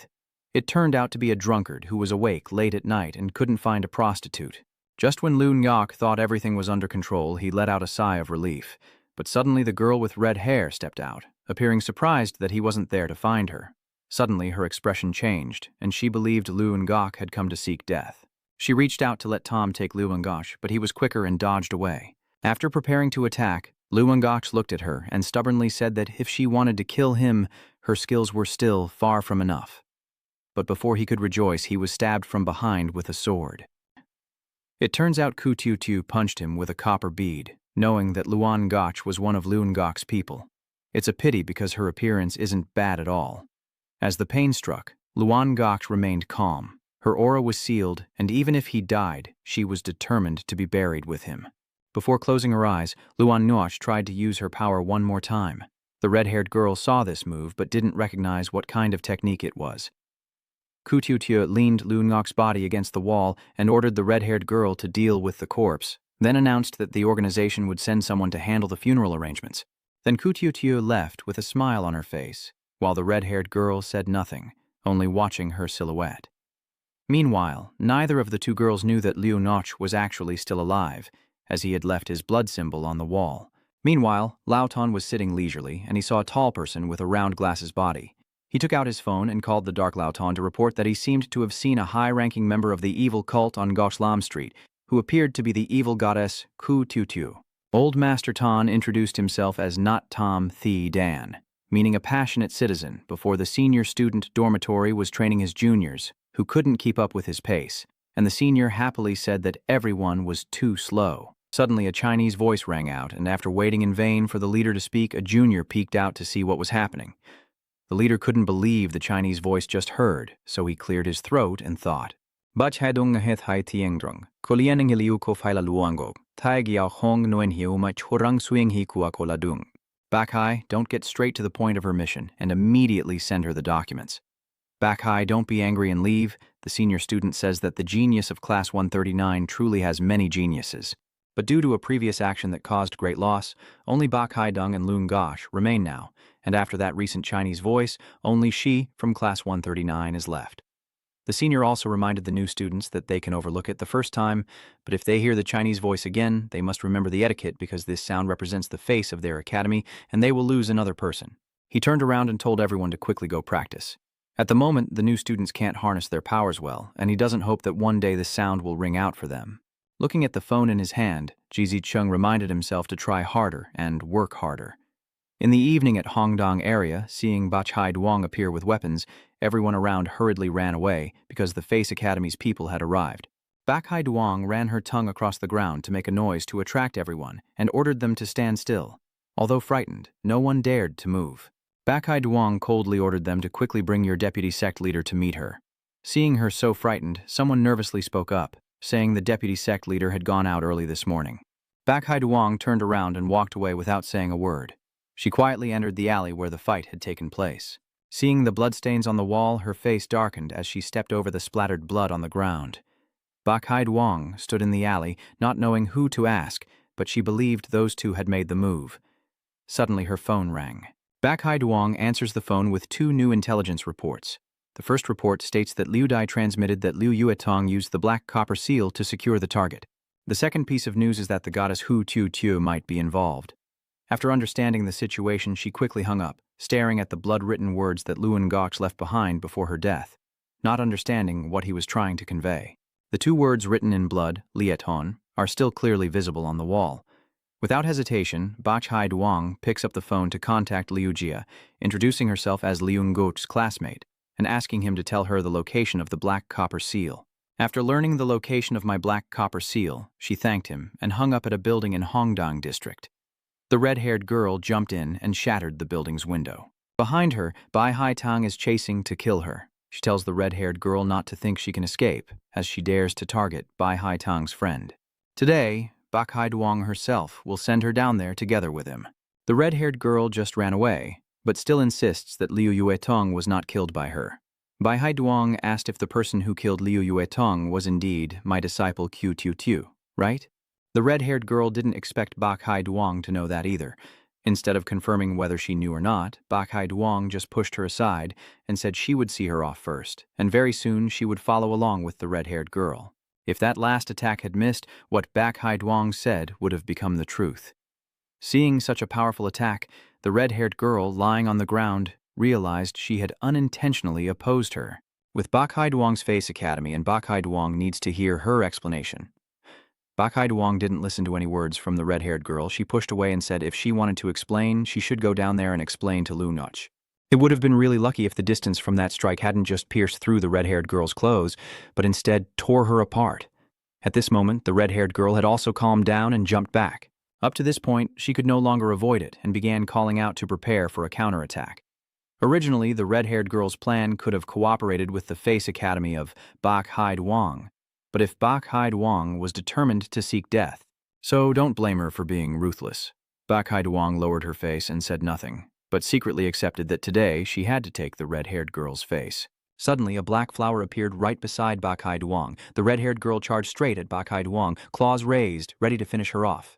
Suddenly, the flower beneath Bak Hai-Duong blooms open, spreading its petals wide.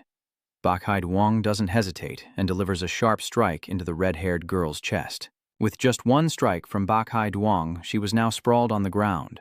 The red-haired girl tried to run away, but Bak Hai-Duong slowly approached and asked if she knew what a deadly kiss was. Hearing the words, deadly kiss, the red-haired girl widened her eyes. The red-haired girl clenched her pain inside, turned around, sat up, and explained that a forced kiss is... It seemed she was trying to buy more time for her fox to attack and strike Bak Hai-Duong's shoulder. But the flower at Bak Hai-Duong's feet suddenly grew larger and finished off the fox girl. At this point, Bak Hai-Duong was no longer patient enough to listen to anymore. She coldly swung the peach tree branch in her hand and directly pressed it against the red-haired girl's neck. Before dying, the red-haired girl still couldn't believe she had lost. Bai Hai-Duong looked at the corpse of the red-haired girl, then slowly crossed her name off. Now, her remaining target is Chiu Tiu Tiu. After finishing her task, Bak Hai-Duong contacted the secret organization and informed them that the deputy sect master of the Yan sect had been dealt with. They just needed to send someone here for the final disposal, which could be done by transmitting her token. Bak Hai-Duong read her name and stated that she was from the academy, then left after completing her mission. Chiu Tiu Tiu watched from afar, observing everything. As he saw Bai Hai-Duong leave, he couldn't understand why she knew his name or who had leaked his intelligence. Chiu Tiu Tiu pondered silently, wondering if it was indeed Than Muk's disciple. If so, using him as a shield would be a real pity. He had prepared paper and a pen to write the delay letter. The content of the letter states that after the recent event, the delay will be 10 days, and the situation may change during that time, so we need to wait for the successor of the Soul Hunter. After finishing, he signs his name and prepares to send the letter. After finishing her work, Chiu Tiu Tiu left, thinking of the disciple and wondering if he would bring him some surprises, right? A few days later at the training ground, everyone was resting from exhaustion, and Dabak couldn't understand why a logistics staff like her had to be punished alongside the new students. Lam Tio Tio An comforted Daiba, saying she was very satisfied and hoped her touch would almost hit that deadline, which was a big improvement. Cho Tuthan asked his friend lying beside him when Daiba might awaken for the second time. The friend thinks it will probably come soon because lately he has been especially hungry, just like during his last awakening. Cho Tuthan points to himself with pride, wanting to announce something to everyone. Tan Van dismissively told Cho Tuthan to shut up and walked away feeling proud, revealing that what he wanted to announce was that this young master was about to undergo his third awakening. Hearing that, Tan Van was so scared he pushed Cho Tuthan to the ground, forbidding him from awakening, absolutely not allowing it no matter what. Cho Tuthan, furious, grabbed Tan Van by the collar and said he was farting into nowhere and had no right to stop him from awakening, and Tan Van agreed. Both of them arguing like fools, and their classmates just watched the childish scenes without knowing what to do. Unable to bear it anymore, Tan Van explained that his third awakening was just for fun. And since someone who has awakened 3 times is fighting us, that's why. If Cho Tuthan has awakened 3 times, then in the future they will definitely face students who have awakened 4 times and will be beaten by them. Remembering the recent days when Tu Van Hien defeated him and thinking about facing even stronger opponents in the future, Cho Tuthan feels scared and calls out for his mother. Recently, after quickly strengthening his abilities, transferring all his energy and focus to himself and relying on others to fight for him, Cho Tuthan probably not only cries outside, but also feels a lot of pain inside. Tu Van Hien and Cho Tuthan watched the new students' conversation from outside. Tu Van Hien saw his juniors playing happily and thought youth was truly wonderful. Cho Tuthan immediately asked how much longer he could hold on. He turned back to look at her and wondered if he was a bit stupid because he could only hold on for another half-month. Hearing Tu Van Hien consider himself a fool, So Ru immediately denied it, saying she never thought of him as a big brother forever. Maybe just relying on the 3-wave awakening to suppress the graduate students of the academy inside her heart is enough. Tu Van Hien patted So Ru's head, knowing she was comforting him, but he said he was fine, so she didn't need to comfort him. Although he has been at the bottom for many years, his ability to regulate his power is still there. He also advised Soru to go back before the old men deal with the side effects of her power, so it's best she doesn't go out anymore to stay safe. Before leaving, Tu Van Hien still looked back at his subordinates, feeling a bit nostalgic about youth and always reminding himself that being young is truly wonderful. The image of his exhausted but determined followers probably left a deep impression on his mind. Duchang is walking alone on the street when suddenly someone stands in front of her and asks her to stop. She doesn't understand what is happening. She pointed directly at Duchang's face and asked if he was the one who completed the low-level monster hunting mission for the reward.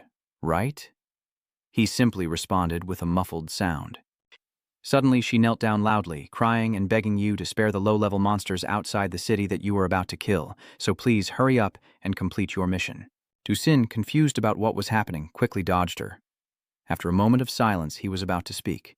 In the end, Duchang still refused her because he didn't like killing people, and besides, the money earned from killing was really too little. She sat on the ground, surprised that even after going this far, he still rejected her. She raised her hand to cry and begged him to leave her with the two demon beasts because she was about to starve to death. Ignoring the girl's pleas, he still walked away without looking back. Duchang felt that this person looked quite familiar, as if they had followed him in Bakshaw City before, and since he didn't want to kill her, the best way was to stay away from her. There was a knock on the door that interrupted his train of thought, and he invited the person outside to come in. The person informed Lauton that recently there has been a shortage of personnel for security at the destruction site, and they need reinforcements. But the latest reserve soldiers, who have only been trained for 2 years, would likely suffer heavy casualties if used for support, so Lord Tan quietly listened to the report and decided to order his subordinates to tell Tan Movu to try to hold on for at least another half year. If you can't do it, then be prepared to run naked through the police station. After my subordinates leave to carry out their mission, Elder Tan leaves his seat. He walks to the window, gazes at the clear sky, murmurs the name Trung Ngoc Thu, and wonders whether this time they can resist. Long Fong is reporting to Trung Ngoc Thu about the past when humans and demons signed a treaty that only allowed the mobilization of 2 mountains each year. Zac Mountain was temporarily controlled before, but recently their efforts have been too concentrated. But before Long Feng could finish speaking, Trung Ngoc Thu cut him off. He thinks that someone like him should focus on the major affairs of the human race. Does he want to replace the heroic ancestors and lead the celestial clans? Long Fong argues that recently there have been significant movements from the demon clans near Fa Hu Quan, and he's worried that they might want to break the treaty. Hearing that, Trung Ngoc Thu became angry and kicked Long Fong a few times. What he saw was that he was lazy and didn't want to transport supplies, so he threatened to make him run for 2 more hours. Being kicked in the back hurt a bit, but Long Fong's Meng still kept saying that he thought, after all, he was one of the provincial level leaders, and should at least be given some respect by him. Maybe after finishing that last sentence, he realized he had spoken out of turn, and Long Fong knelt down on the ground in front of Trung Ngoc Thu. He knelt on the ground, repeatedly apologizing and admitting his mistake.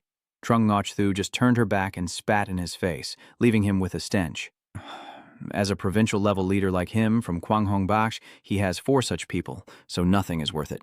He was also annoyed because he missed the sunset view he was looking forward to.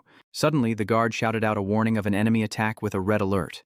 On the other side, a large number of monsters are rushing forward at a rapid pace, and the enemy's momentum is enormous.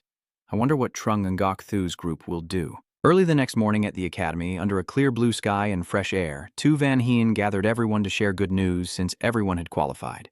After the days of hard training, they finally succeeded, and everyone was overjoyed. Only Tu Van Hien's back looked sad. He was lost in his thoughts about how all the students would dress later, but his juniors quickly interrupted that negative mood. Tu Van Hien turned back and saw them bowing deeply, thanking the senior for guiding them all these days. He smiled and asked, "Why do they look so sympathetic?" Breaking the emotional atmosphere of the juniors with their senior, everyone quickly moved out. It turned out to be a red alert, and the vice principal of the Mac Academy ordered the people in the Luke Rock to follow to Chivien Tran Yu Quan to provide support. Before leaving, he advised Huang Nguyen Than to quickly gather teachers and students from the dark side of the academy to protect the city walls, as the situation was unclear recently. Without hesitation, Huang Nguyen Than obeyed the order, ensuring the mission would be completed. He turned around and threw a punch, then shot straight up into the sky towards the academy to inform the academy guards and give orders. All second-year teachers and students must immediately gather inside the city to maintain order and protect the people. Those who manipulate minds, oppress the common folk, or take advantage of others will be killed without mercy. After the announcement and a brief reminder, everyone must pay attention to safety as Huang Nguyen Than heads to the new students. He explains that this incident happened suddenly and that the entire strategy of the Face Academy is focused outside to protect everyone. So he will hold off all the enemies from the quadrangle upwards and leave the rest to the new students. Before leaving, Yuenthan warned everyone inside the academy that there is a very important object inside. He instructed everyone to protect the academy at all costs and not let anyone advance, or they would lose their lives. Everyone there swore that even if they died, they would complete their mission before he and Yuenthan left. Meanwhile, on the dry dirt field, a car was speeding by, and it turned out that the people inside were Dusin and the girl, crying and throwing a tantrum. He guided her to keep driving towards the target with the reward hanging right in front of his eyes, but she hesitated, and she hoped that the two of them could negotiate a bit, because giving her only a small part seems too little, especially since this car also belongs to her. Suddenly, Dusin called for the car to stop, and the girl, fearing she had angered him, said that if he didn't agree to negotiate, then she would just accept a smaller share. But it wasn't because you were angry that she talked too much, but because Dusin received a message saying Quangthan was in danger and needed help quickly to save them, so they had to turn back immediately to Quangthan. Meanwhile, everyone is gathered at the entrance of Viet Mac School. Tan Van carries a large bag of items and shares that his awakening item is actually useless in this situation. All these packages seem very heavy. When I set them down, they made a loud noise. Originally, Tan Van wanted to buy these for Dusin, but unexpectedly, now everyone needs to use them because they are all weapons inside. Cho Tu Than held the demon core in his hand, examining its energy, seeing that Tan Van told him to wait a little longer and sent someone to find the most suitable demon core for his awakening object, as using this one wouldn't be safe. Cho Tu Than interrupted him, saying that nothing in this world is perfect, and only continuous progress can be achieved, and it can't be delayed, because even the opportunity right behind the boss's back won't be there. Without saying more, Cho Tu Than put the spirit core into his awakening creature. The power of the awakening object erupts, and although it's a bit painful, Cho Tu Than probably can endure it. His friend also agrees with him, even though he's not very good at talking. Together with Cho Tu Than, this friend directly inserted the demon core into his body, and immediately the power from within burst outwards. Yusin is currently outside the city walls, quickly rushing back on his motorcycle to save everyone. The girl with Dusin keeps reassuring them that they are almost there, so she hopes he can put away the weapon he's holding. But Duchang thought that if he didn't want to, she would listen more carefully because of him. When they arrived, a golden light radiated from below and shone up into the sky. Dusin doesn't understand what's happening. It turns out that is the fire phoenix of Huang Nguyen Than. He declared that since the evil sect caused such a big commotion, there must be chaos in the city, so no more talk. Let's fight. A person introducing himself as Ha Long Jiao Nia, a divine envoy of the evil sect. A different person with a fearful face introduces himself as Long Thao, the second divine envoy of the divine sect. Long Jiaongia intends to use his national weapon to attack Huang Nguyen Than's phoenix. But with just one kick from the fierce phoenix, the tiger cub now looks like a kitten. Huang Nguyen Than punched Jiaongia so hard his face shifted and declared that today he would show the evil sects what respect really looks like. Thao Ni's name was about to attack secretly from above, but Huang Nguyen Than had already noticed him. The phoenix immediately strikes, using its tail to knock down Thao Ni, while Huang Nguyen Than moves swiftly there and delivers a powerful punch to Thao Ni's stomach. After being beaten so badly that Jiaongia thought he was truly cruel and merciless, he could no longer hold back and called out to his accomplices, telling them to fight together at the same time. One of his teammates suddenly appeared and rushed straight at Nguyen Than as if to devour him alive. The three of them surrounded Huang Nguyen Than like predators hunting their prey. Tu Sin sat on the car watching them fight fiercely. He ordered the girl to switch to the other gate, and her small hands immediately grabbed the steering wheel to turn towards the other entrance. Both of them left Yuan Than's direction with the three enemies behind. At the academy gate, countless enemies are trying to break in from behind. Only Tan Van and Tu Van Hien remain. Seeing the number of people in front of him, Tu Van felt quite confused and wondered if they would really try to break through the main gate or climb over the wall. Tu Van Hien said that the academy has been around for many years, and Tu Van also thought that anyone could climb the wall to get inside at any time afterward. As soon as he finished speaking, an enemy was engulfed in flames, and Tu Van couldn't believe his eyes. Witnessing what just happened, Tu Van also felt somewhat reassured. Tu Van Hien thinks that the Tu Than group needs a little more time to break through. What they need to do now is to buy some more time. The other members of the team also want to go and help out. He uses his awakening power to hold the enemy outside while they try to escape. Tu Van watches his teammates struggle to stay focused and fight. At this moment, everyone truly needs Du Sin and hopes he can return as quickly as possible. Now, the girl and Dusin have reached Than's gate, but they face the problem that the gate is closed and cannot be opened. Duchang quickly told the girl to open the door, but since it was her new car, she was very reluctant. Duchang didn't care much and urged her to just ram it straight in. Without hesitation, the girl drove the car straight into the Than gate. Before the collision, both of them jumped out of the car to ensure their safety. With that speed, hitting the gate caused a loud explosion and a cloud of black smoke. Watching her newly bought car turn into a wreck, the girl knelt on the ground, crying uncontrollably. The car created a large hole in the gate, allowing Dusin to quickly enter inside. He carefully drew his weapon and slowly moved inside Than. Noticing someone in danger from a behind attack, Dusin leaves the wall and loads his weapon, each shot aimed straight at the villain's shoulder to save innocent people. Without wasting more time, he continued running to help everyone. Suddenly, a voice from someone who had observed what just happened praised you for not looking too bad. Turns out it was Ku Tiu Tiu, that crazy woman. And unfortunately for Dusin today, she believed that he was destined to die at her hands. Suddenly, a blow came down from above, and she believed that the person who would die today was Ku Tiu Tiu. It turned out to be Bakshaw Duang, who, after all her efforts, finally found the one who had murdered Loon Gotch.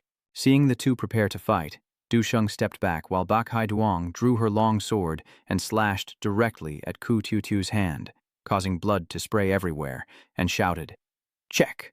Ku Tiu Tiu still responded in a trembling voice, "Aiju, you're truly terrifying."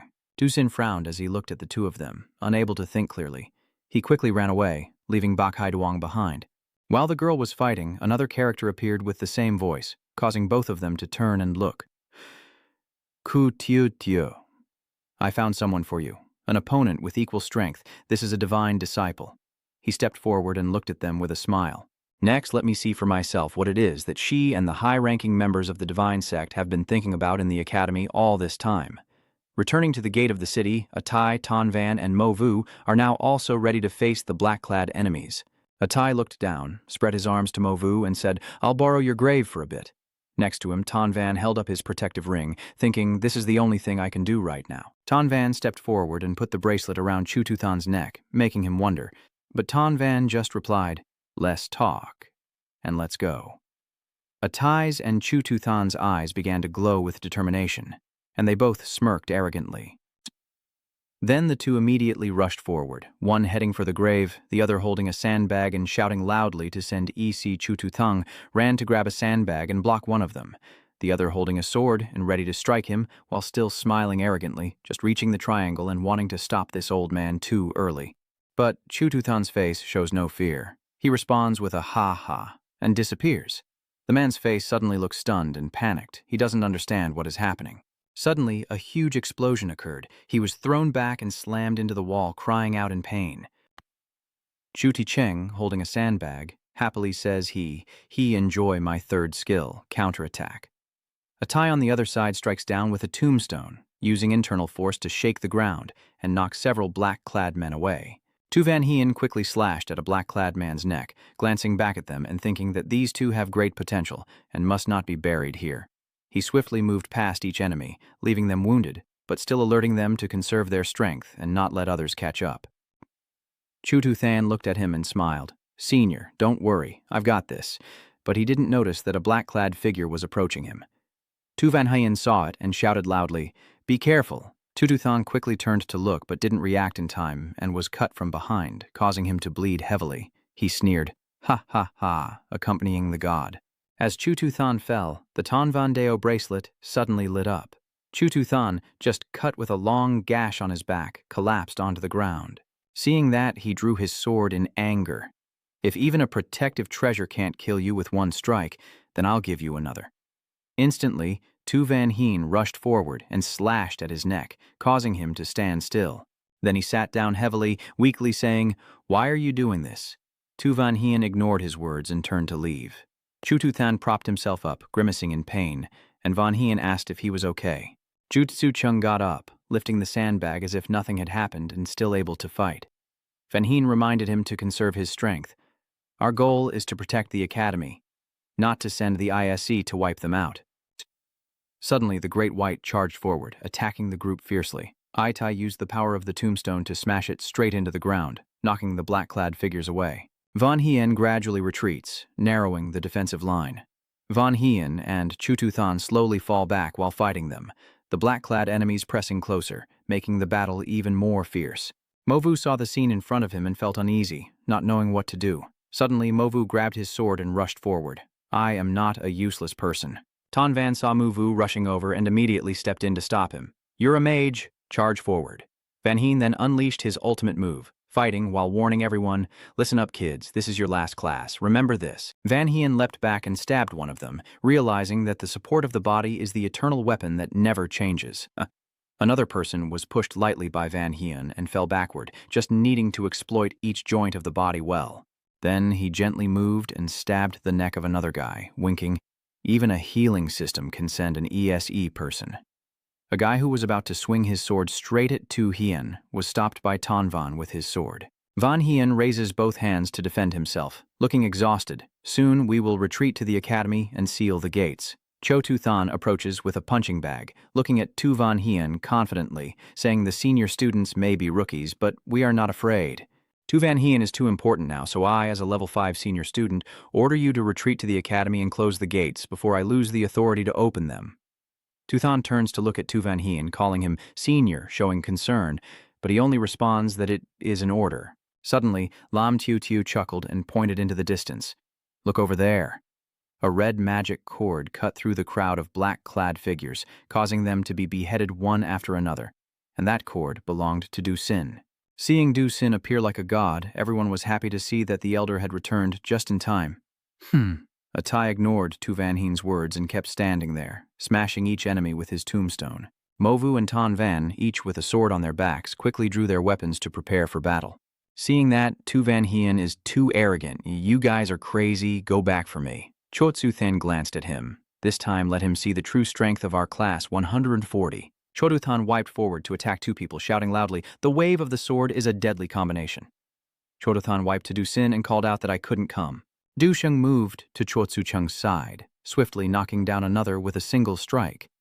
Chotsu Chung saw him. Smiling happily, elder brother, I knew you would come back in time. Duchang responded to that concern with just a, Du Sin quickly pulls out a collar from another person and asks why they are running when surrounded. He then throws the collar rope at all three of them at once. Chotu Than is fighting alongside another person, but still responds to Du Xing, promising loudly that he must protect the school gate. Dabai has already appeared right in front, with Zi Van Hien beside him. Du Sin and Chotu Than flew straight through the crowd of black-clad people to Tu Van Hien, quickly taking down each one as they arrived. Tu Van Hien was so surprised he almost fell over, so this is your new student batch. Tu Van Hien stands ready with two knives in hand as Chotu Than falls to the ground, sighing softly. Chotu Than turns to look at Van Hien with pride. So tell me, is our new student batch 140 strong enough? Have you heard of the blood siblings? Tan Van, sitting beside, shouted loudly. The blood siblings have already taken most of the lives. Without the protective talisman from my master, stabbing them in the back would have cost you your life. Tu Than, angry, raised both arms to strike Tan Van. Tan Van, daring to insult me, I will fight you to the end. Tu Than's market angrily grabs Tan Van's shirt. Damn it, you can still move. Du Sin, Dai Bok, and Atai rush into battle against the black-clad group. Du Sin smoothly takes down each of them, pulling out one by one. Tu Van Hien stands behind, smiling thoughtfully, thinking that this time there's probably no need to blame anymore. Shenbuchi's disciple is watching the fight from above, with little time left. He thinks about the battle between Bai Haidong and Ku Tutu. Facing an equally strong opponent, Ku Tutu probably won't fight to the death, and escaping quickly seems to be the plan. Add an image of Yuan Than fighting alone, shouting fiercely, now no one disturbs us anymore. A fair one-on-one battle. He thought that although the opponent Makhu Tiutia is very strong, facing a graduate student from Mac School, failure is only a matter of time. The Celestial Sect member frowned, realizing that Senza was about to end the fight. If he failed, he could only temporarily escape the Celestial Sect to save himself. He squinted to look closer and thought, if he could infiltrate the Mac Academy and find what Hu Tiutia was after, his position in the Celestial Sect would surely rise. If I can't get the best, I must settle for second. Send the two new students from Mac Academy to the gate. Hu Tutu has no reason to kill me. He looked at Chutathan and Ton Van lying exhausted in front of the city gate and decided to take a risk. He immediately stepped into the crowd of black-clad, tough-looking men. But before he could do anything, Dai Bach clawed him, causing blood to flow and knocking him back. He quickly grabbed a knife and stabbed it into Da Bach's belly, shouting out as he charged with Thon. Suddenly, a knife sliced across his neck, making him panic and scream loudly. He was immediately restrained by Du Sin. Lam Tiu Tiu comforted Da Bach, who was in pain, while Du Sin in front of him threw the face of the Than Buk Tong disciple to the ground. Du Sin picks up the knives from the ground, charging straight at the two black-clad men. Tu Van Hien is fighting another opponent when Du Sin's sword attempts to ambush him from behind. But he managed to see in time, and with his quick reflexes, he immediately sat down to dodge the attacker's sword. Tu Van Hien turned his face toward the academy and shouted loudly, "You guys go inside and recover first." Lam Tio. Tio immediately led Big White inside to tend to her wounds, while Ton Van and Chua Tu Than were still sitting in front of the door. Ton Van pointed ahead and then turned to Chua Tu Than, asking if he still had the strength to go help Xiao Xiao over there. Chua Tu Than responds immediately, "I am a combat staff member and I still have to fight after recovering my stamina." Ton Van continues, Yes, I have to fight alongside your class leader, right?" Ton Van suddenly sensed something behind him and widened his eyes. When he turned around, he saw the divine pillar of the Tong Han appear and shouted loudly, "Someone is coming here." He angrily thought, "How unlucky that I was discovered." He then jumped down, surprising everyone, grinding his teeth in fury, regretting that I, who have awakened 4 times, am the one you all intended to have defeated by my hand. Tu Van Hien shouted in rage, "You dare!" Tu Van Hien, holding his knife, rushed at the divine podium disciple, shouting loudly for him to endure the sting. He only smiled faintly, enjoying watching you all struggle. The triangle guarding the school gate, Tu Van Hien's knife ready to attack and behead him, was blocked by him. The divine pillar disciple punched straight into Tu Van Hien's stomach, making him shout loudly, then spurt fresh blood. Tu Van Hien was immediately knocked far inside the door, collapsing to the ground. He looked at him with a pained and hateful expression, thinking, is this how perception truly is? Before Van Hien could regain his composure, the divine pillar disciple immediately charged straight at him, the divine pillar disciple sneering. Unfortunately, because I am hiding my identity and cannot undergo awakening, this punch could have killed him. But suddenly, he looked at Ton Van with a cunning face, thinking that the new GESC position could only be held by an undefeated person. He changed his target and charged straight at Ton Van with his eyes bloodshot and fists full of deadly intent. Ton Van, weakened and only able to raise his hands to defend, shouted loudly, and 2 years later he became a true hero. But what he punched was not Ton Van, but Chu Tu Than's large punching bag. The martial arts master looked bewildered, not knowing what he had just hit. This is his eyes glancing to the side. Chu Tu Than, sitting beside the monkey man, "Today I definitely won't be the one to send GESC to you in the future." He was stunned to recognize Chu Tu Than. He changed his target and charged at Chu Tu Than, shouting loudly as he lunged, "Worth it." Du Sin, fighting with vegetables, quickly turns to look at them when he hears the noise, and swiftly throws something sharp at the divine Bok Tong Nan. He quickly reached out to block, despising Du Sin for overestimating himself. At that moment, the divine Bok Tong worker's hand struck directly into Chu Tu Than's stomach, causing him to panic and cry out. At this moment, the bracelet Ton Van gave to Chu Tu Than lit up again. Han turned to look at Du Sin with admiration, wondering why this little two looked so familiar. Han changed his plan to advance directly to where Lin Xiaoxiao was standing, no longer hesitating and rushing into the academy. Lin Xiaoxiao was also very weak and injured, but she was not afraid. She held out her knife straight in front of Han. Back outside, Ton Van looked at Jizi Chung gradually exhausted, hoping the protective shield he provided was truly effective. Ton Van was now also out of strength, collapsing into unconsciousness. Lam Tiu. Tiu is holding out a knife in front of Han, shouting loudly, "Don't come any closer. I won't let you pass." His eyes are full of cunning and a savage smile as he looks inside. The overall situation has been decided. The secret of the academy is in the hands of his own men. Lam Tiu. Tiu looked at Tu Van Hien crawling towards him from behind, bloodied and struggling to shout, "Absolutely not allowed." At this moment, in front of the academy, there is a tragic scene with Tu Van Hien lying on the ground, and the cultist, full of murderous intent, trying to force his way in, but being stopped by Lam Tiu Tiu. Lam Tiu. Tiu clenched the dagger in her hand and gritted her teeth, warning the soldiers that they could only enter the academy if they stepped over her dead body. The soldiers smiled coldly, their murderous intent fixed on the girl, knowing that even if she let Han inside, he would easily send her to join her friends. Then he stepped forward, but suddenly a hand grabbed his ankle. Tu Van Hien, with his last strength, held him back, refusing to let him in. The thug was once again stopped by him, his face immediately turning grim as he warned Tu Van Hien to let go, or he would take his life now. Tu Van Hien ignored his warning and only smiled, not fearing to fall here today, determined to keep the academy's gate closed. Just then, a fiery phoenix suddenly appeared from the sky, startling the guards. Hung Hung pursed his lips, feeling that everything was over and that he could no longer linger here. Thinking of this, he immediately shouted loudly for the guards to fulfill his wish for Tu Van Hien. Then, Hung Hung kicked Tu Van Hien in the back, causing him to cry out in pain and spew a mouthful of blood. Tong Nan finished dealing with Tu Van Hien and immediately ran away. But deep down I still can't accept it. I was so close to getting inside, those damn fools who don't deserve to live are just waiting for me. No matter what, I have to run first. Du Sin has already noticed I'm escaping. But there are still enemies in front of you, so you can only watch as I leave this place. Du Sin slashed the person in front of him with a knife, then looked towards the fleeing Tong Nan. Good, he remembers Han's face. This grudge is definitely settled now. Over here, the fire phoenix appeared and aggressively spat fire at the cultists below. In just a moment, flames erupted everywhere, engulfing the people and the screams echoing as they were swallowed by the sea of fire. Huang Nguyen Than also appeared, though looking somewhat exhausted as he painfully made his way to the front of the academy. Then Zhu Yu leaned against the door and sat down. Lam Tiu Tiu looked up at him happily, worry flickering in her eyes, while all the students were now lying on the ground, badly injured. Huang Nguyen Than slumped weakly against the door as Zhu Yu spoke a few words to rally them for a sweep. Unfortunately, before he could finish, his eyes closed and he drifted into sleep. In front of the main gate of the academy, everywhere are dead bodies and unconscious injured students. Only Du Sin stands there with Tu Van Hien heavily wounded on his shoulder. Inside the academy, the scene is just as tragic and unbearable to look at. Duchang leaned Tu Van Hien, who was weakened, against the wall. Tu Van Hien, with hazy eyes, smiled a bitterly sad smile, not sure if the voice of the academy was ringing out because of him or not. At this moment, Tu Van Hien suddenly took a deep breath, seemingly grateful that the human race had saved some good seeds.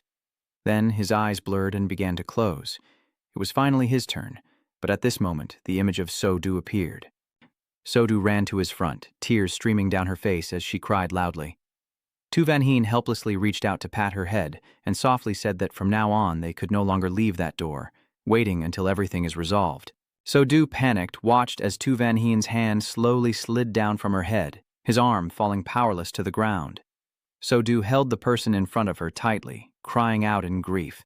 Before taking his last breath, Tu Van Hien silently encouraged So-Du, saying she was the hope of the human race, and to keep going.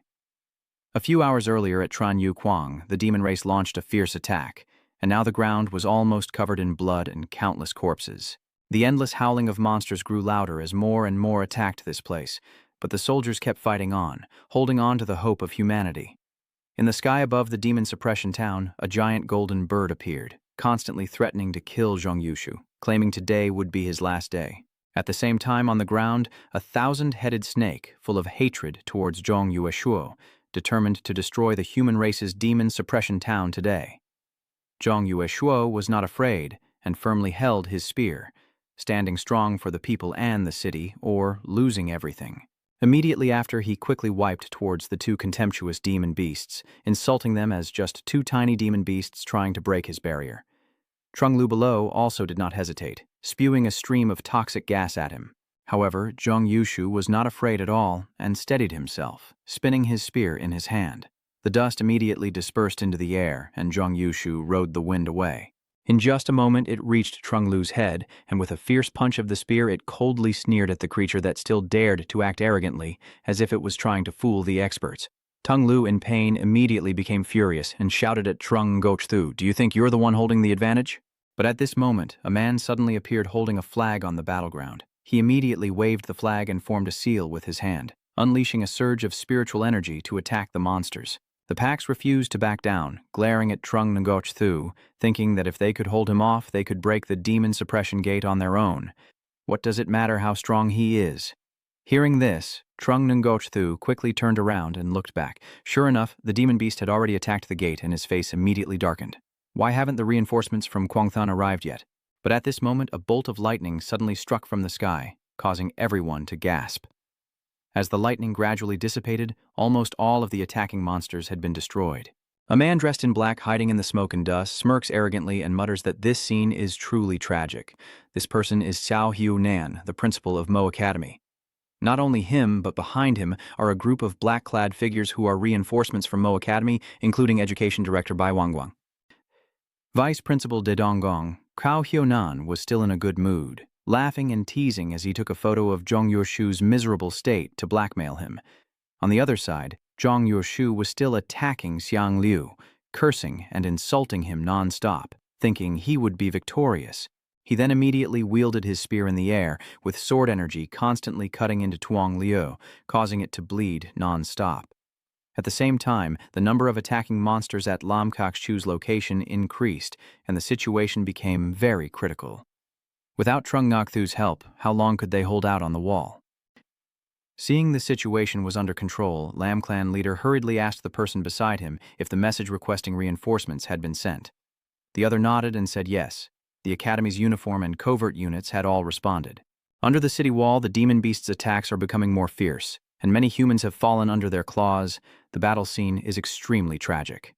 Even if Zhong Yueis wants to help, he is powerless. As he is being attacked by Xiang Liu, suddenly feeling danger from behind, he frowns in alarm and quickly turns around, only to see Tuong Liu opening its enormous mouth, trying to swallow him whole.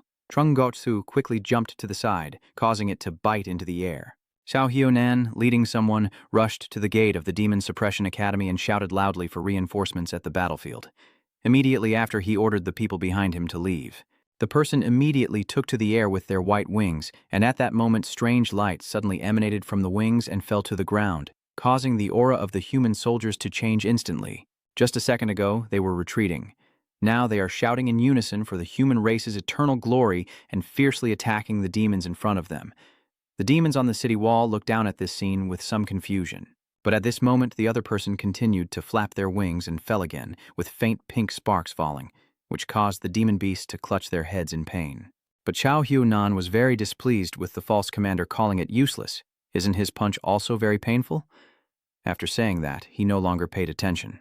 Looking at Zhong Yuoshu fighting with Xiang Liu in the sky, I can't help but admire that Elder Zhong just advanced to the 8th rank, and even with the Divine Beast Demon Core, he might not be able to withstand it. Worker Da Chung Ren nodded in agreement, thinking, with our 3 old men, can we handle this side? As soon as these words left his mouth, the silver feather glow descended from the sky in front of the 2 of them. Then he boldly declared that it must be done, whether they liked it or not. With his words, the 3 joined the battle against the powerful elder in the sky, and the criminal race could not be spared. In the blink of an eye, the aerial battlefield grew increasingly fierce. Kim Dew saw the 3 people dismissively scolding them, just 3 inexperienced juniors trying to stop it. Then, it fiercely flapped its huge wings, and golden light immediately emitted from its wings as sharp wind blades like spears shot forward. Cao Hyonan saw this scene and was not afraid at all. The commander shouted to see how he would take his own life. At that moment, a protective barrier appeared around his body, and the wind-breaking cages rushing towards him collided with an invisible screen. Behind this curtain, the Special Forces personnel are holding the barrier and then reluctantly sacrificing themselves. The Special Forces guard the barrier, blocking the incoming flying cages. Immediately after, he quickly withdrew his hand, and a loud explosion erupted below as Bai Wenguang used his wings to shield him from the blast. Seeing the battle of the 3 behind, Zhong Yuezi was very pleased and praised them for truly being worthy of the old devils who had previously died at Moju Academy.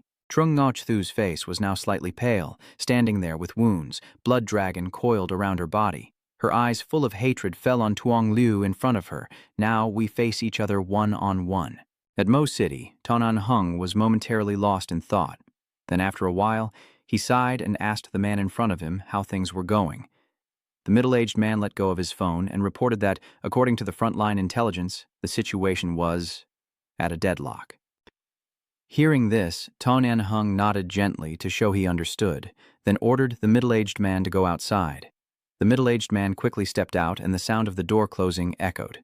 Tonan Hung stood up, let out a sigh, then dialed a number on his phone and calmly announced that the front line was at a standstill. After speaking, he hung up and placed the phone on the table. Based on this engraving on his face, he looked helpless and exhausted. Standing firm in the rear guard was quite stressful. At the same time, in the deep mountains not far from the demon suppression fortress, A strong man is listening to a phone call at the city gate, with thousands of soldiers lined up neatly below him. After a moment, he responds to something on the other end, then nods, his face showing a mix of fear and excitement. Immediately after, he raised his sword high into the sky, his fierce spirit fueling the reserve troops who had sharpened their blades for 2 years. Today, their swords shine. As soon as he finished speaking, all the reserve soldiers simultaneously raised their swords and repeated his words, their voices echoing throughout the mountains. 100 years of silence, the first counterattack of humanity was initiated by the reserve troops led by that man, who crossed several vast forests to join the battle alongside the demon beasts, the sound of clashing swords and unending warfare echoing through the alliance. Outside the demon suppression tower, Zhang Yue's floated in the air, laughing loudly at the demon beast in front of him, looking down on it with disdain. Tong Liu, seemingly unwilling, raised his head to the sky and called for the golden eagle to help him. Immediately, the golden eagle swooped down from the sky with sharp eyes, its wings sweeping through the crowd in front, charging toward Zhang Yueshu, but before it could reach him, the blood dragon blocked it, causing the eagle to roar in fury. Zhang Yue's held a spear in her hand. Standing on the blood dragon's body, she snorted coldly, clearly unable to withstand a single blow. Then, the mighty tail of the blood dragon swung toward the golden eagle, causing it to retreat in fear. But before he could react, Cao Hunan suddenly appeared behind the golden eagle and punched it fiercely in the body, cursing non-stop. Whether a beast is obedient or not, it still has to take a punch from me. Hope it hurts. Tuong Liu, watching this scene from the ground, was secretly furious. The Vanguard sect is dying, yet they dare to use the demon realm as their pawn. Thinking so, it then turned to Trung Ingoch Thu and warned him not to be complacent, saying it would settle this debt with him eventually and that it would destroy the true demon realm no matter how long it took. Then it ordered the golden eagle to retreat, and in an instant the beast quickly withdrew from the true demon realm. Zhang Yueshu retracted his spear, blood boiling as he turned to the sky and spun in the darkness, a man emerging from the chaos looking at him and saying that they had won this battle. The man seemed indifferent to his words and quickly tried to leave, promising to meet again in the future. Trung Ngoch Thu watched his figure disappear into the distance and murmured that he believed humans were unjust, but the things he did were also hard to forgive. Once he cuts down the demon, it will be his turn. Then, Trung Ngoch Thu headed to the city gate and shouted loudly that the human-demon treaty established here meant there would be no more grand battles this year. At this moment, the voice of Dean Cao Hunan from the Mo Academy came from behind Trung Ngoch Thu. The reason is that after the Yu race suffered such heavy losses, they still agreed to abide by the contract, so the Chan Yu Quan couldn't let go of their vigilance, and Trung Ngoch Thu also thought so, sighing and nodding. But Cao Hunan suddenly changed his attitude, smiled mysteriously, and called out to Elder Trung, asking what he thought of this photo and how much he was willing to pay to buy it. 3 days later, Tu Van Hien's funeral procession officially began, with all the students including Tu Thun, Yi Movu, Atai, and Lam Tiu Tiu, who were injured coming from Duangben to Tianan. So Du looked at the person lying on the stretcher with a white cloth covering them, tears streaming down her face, knowing that all these years he had always protected her from behind.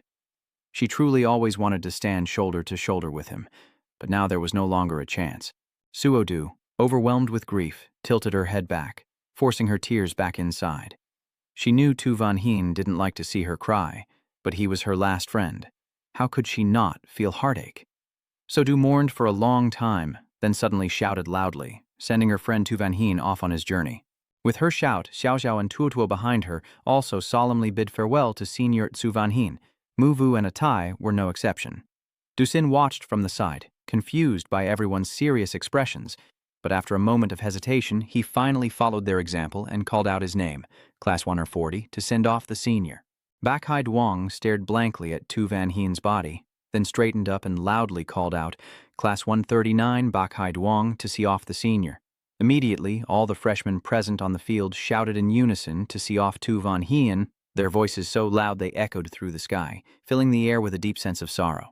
After the funeral ceremony, the coffin was officially closed, another person sacrificed for the human race. So Du silently watched the hearse carrying Tu Van Hien's body to its burial, her face expressionless but her back revealing her pain. At this moment, suddenly a fake rain began to fall, as if mourning for those fallen in the battle against the demon race.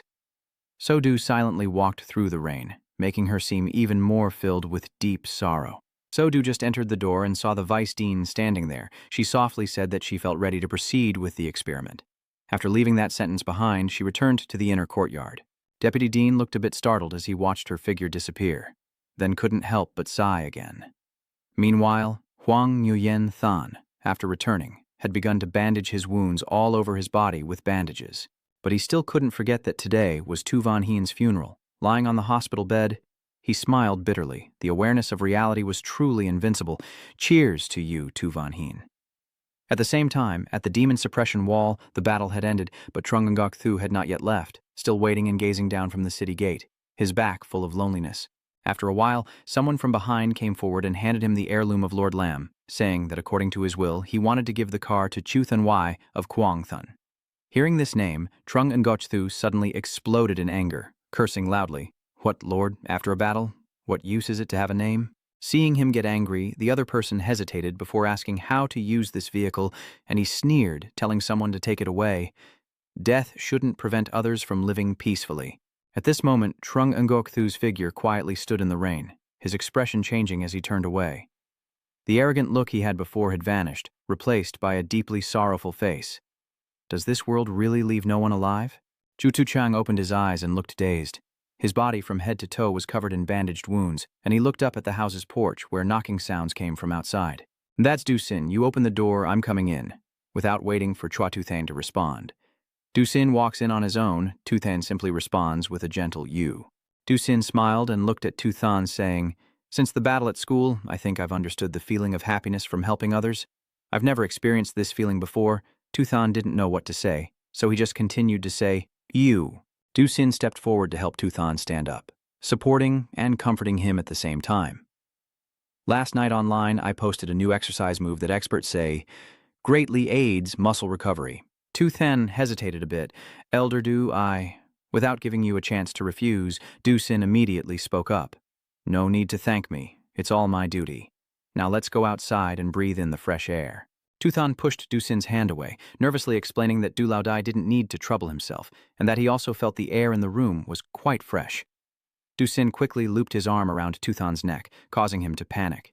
Du-sin holding Tu-than's neck with one hand and pointing to himself with the other, saying, We are friends, and I don't mind the trouble.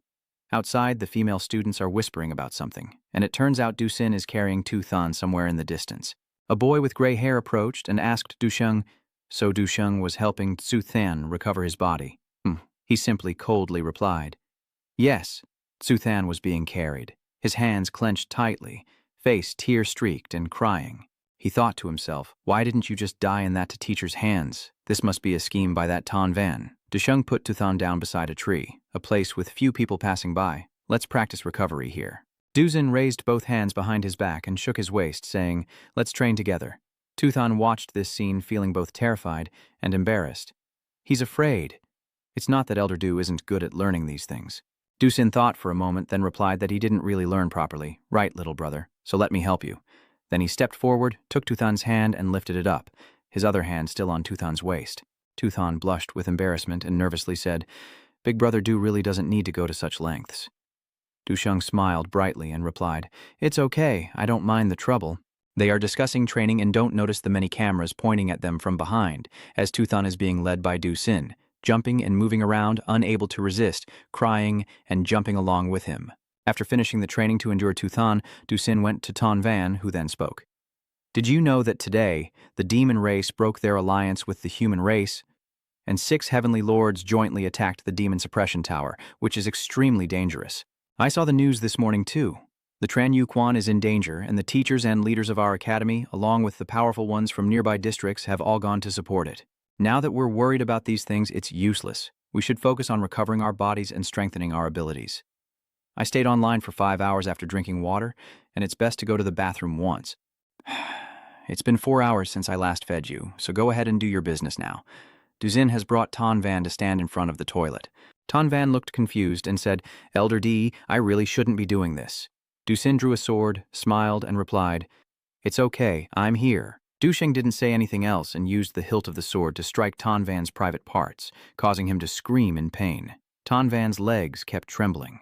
Tan Van's hands are also trembling as he covers himself, and Du-sin urges him to stop. All right, now go away. Outside the city, a fierce battle is raging, with flames burning intensely. There are 2 people watching, Chung Lao and his friend. Chung Lao said, "The demon race is truly untrustworthy. Destroying the Covenant himself, the 6 fairy lords attacked our demon suppression tower. Do they really think we have no one among humans?" His friend beside him waved his hand and replied, all right, stop talking. They haven't left yet, so don't touch those 6 people." Chung Lao, hearing that, immediately snapped and asked sharply, "So let them do whatever they want?" His friend hurriedly calmed him down. "Don't be anxious. Wait a little longer."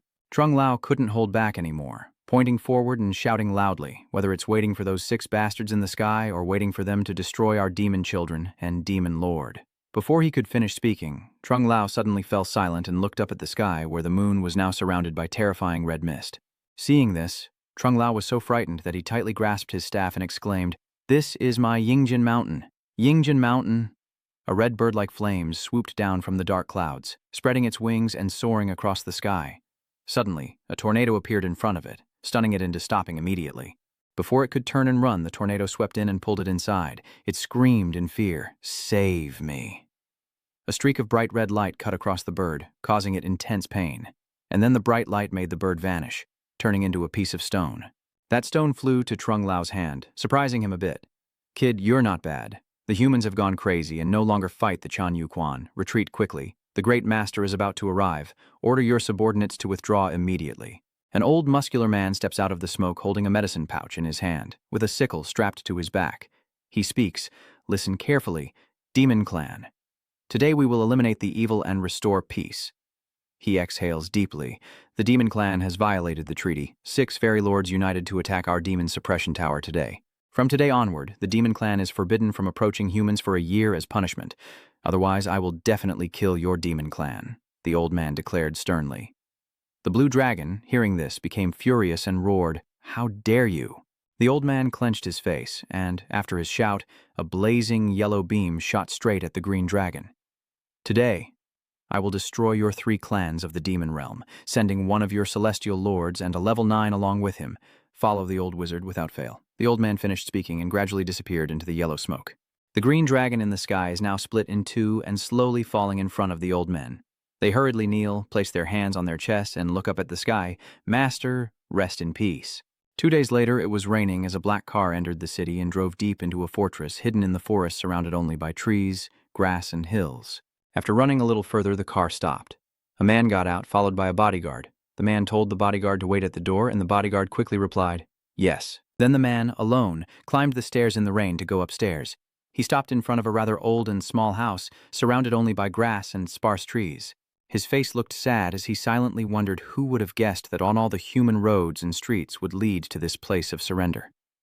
He stepped inside, his steps seeming a bit heavy. He put his hands in his pockets and looked around, not breaking the human race's weak point. He approached the wooden plaques with names engraved on them, took the one with Van Ba's name, looked at it and thought, "Spring, summer, autumn, and winter are still here." He took out a pen and ink and wrote some number like 3.141 feet 92 on a piece of paper. After finishing, his face was filled with sadness. 149 years have passed, and our race has sacrificed millions of lives for survival. He looked at the 3 wooden plaques and exclaimed, then carefully placed the paper with the number 3.41Y92 between the engraved name plaques, lit a few incense sticks, and prayed for the souls of those whose names were on the plaques to rest in peace. After finishing, he quietly stepped outside, his back showing clear sadness.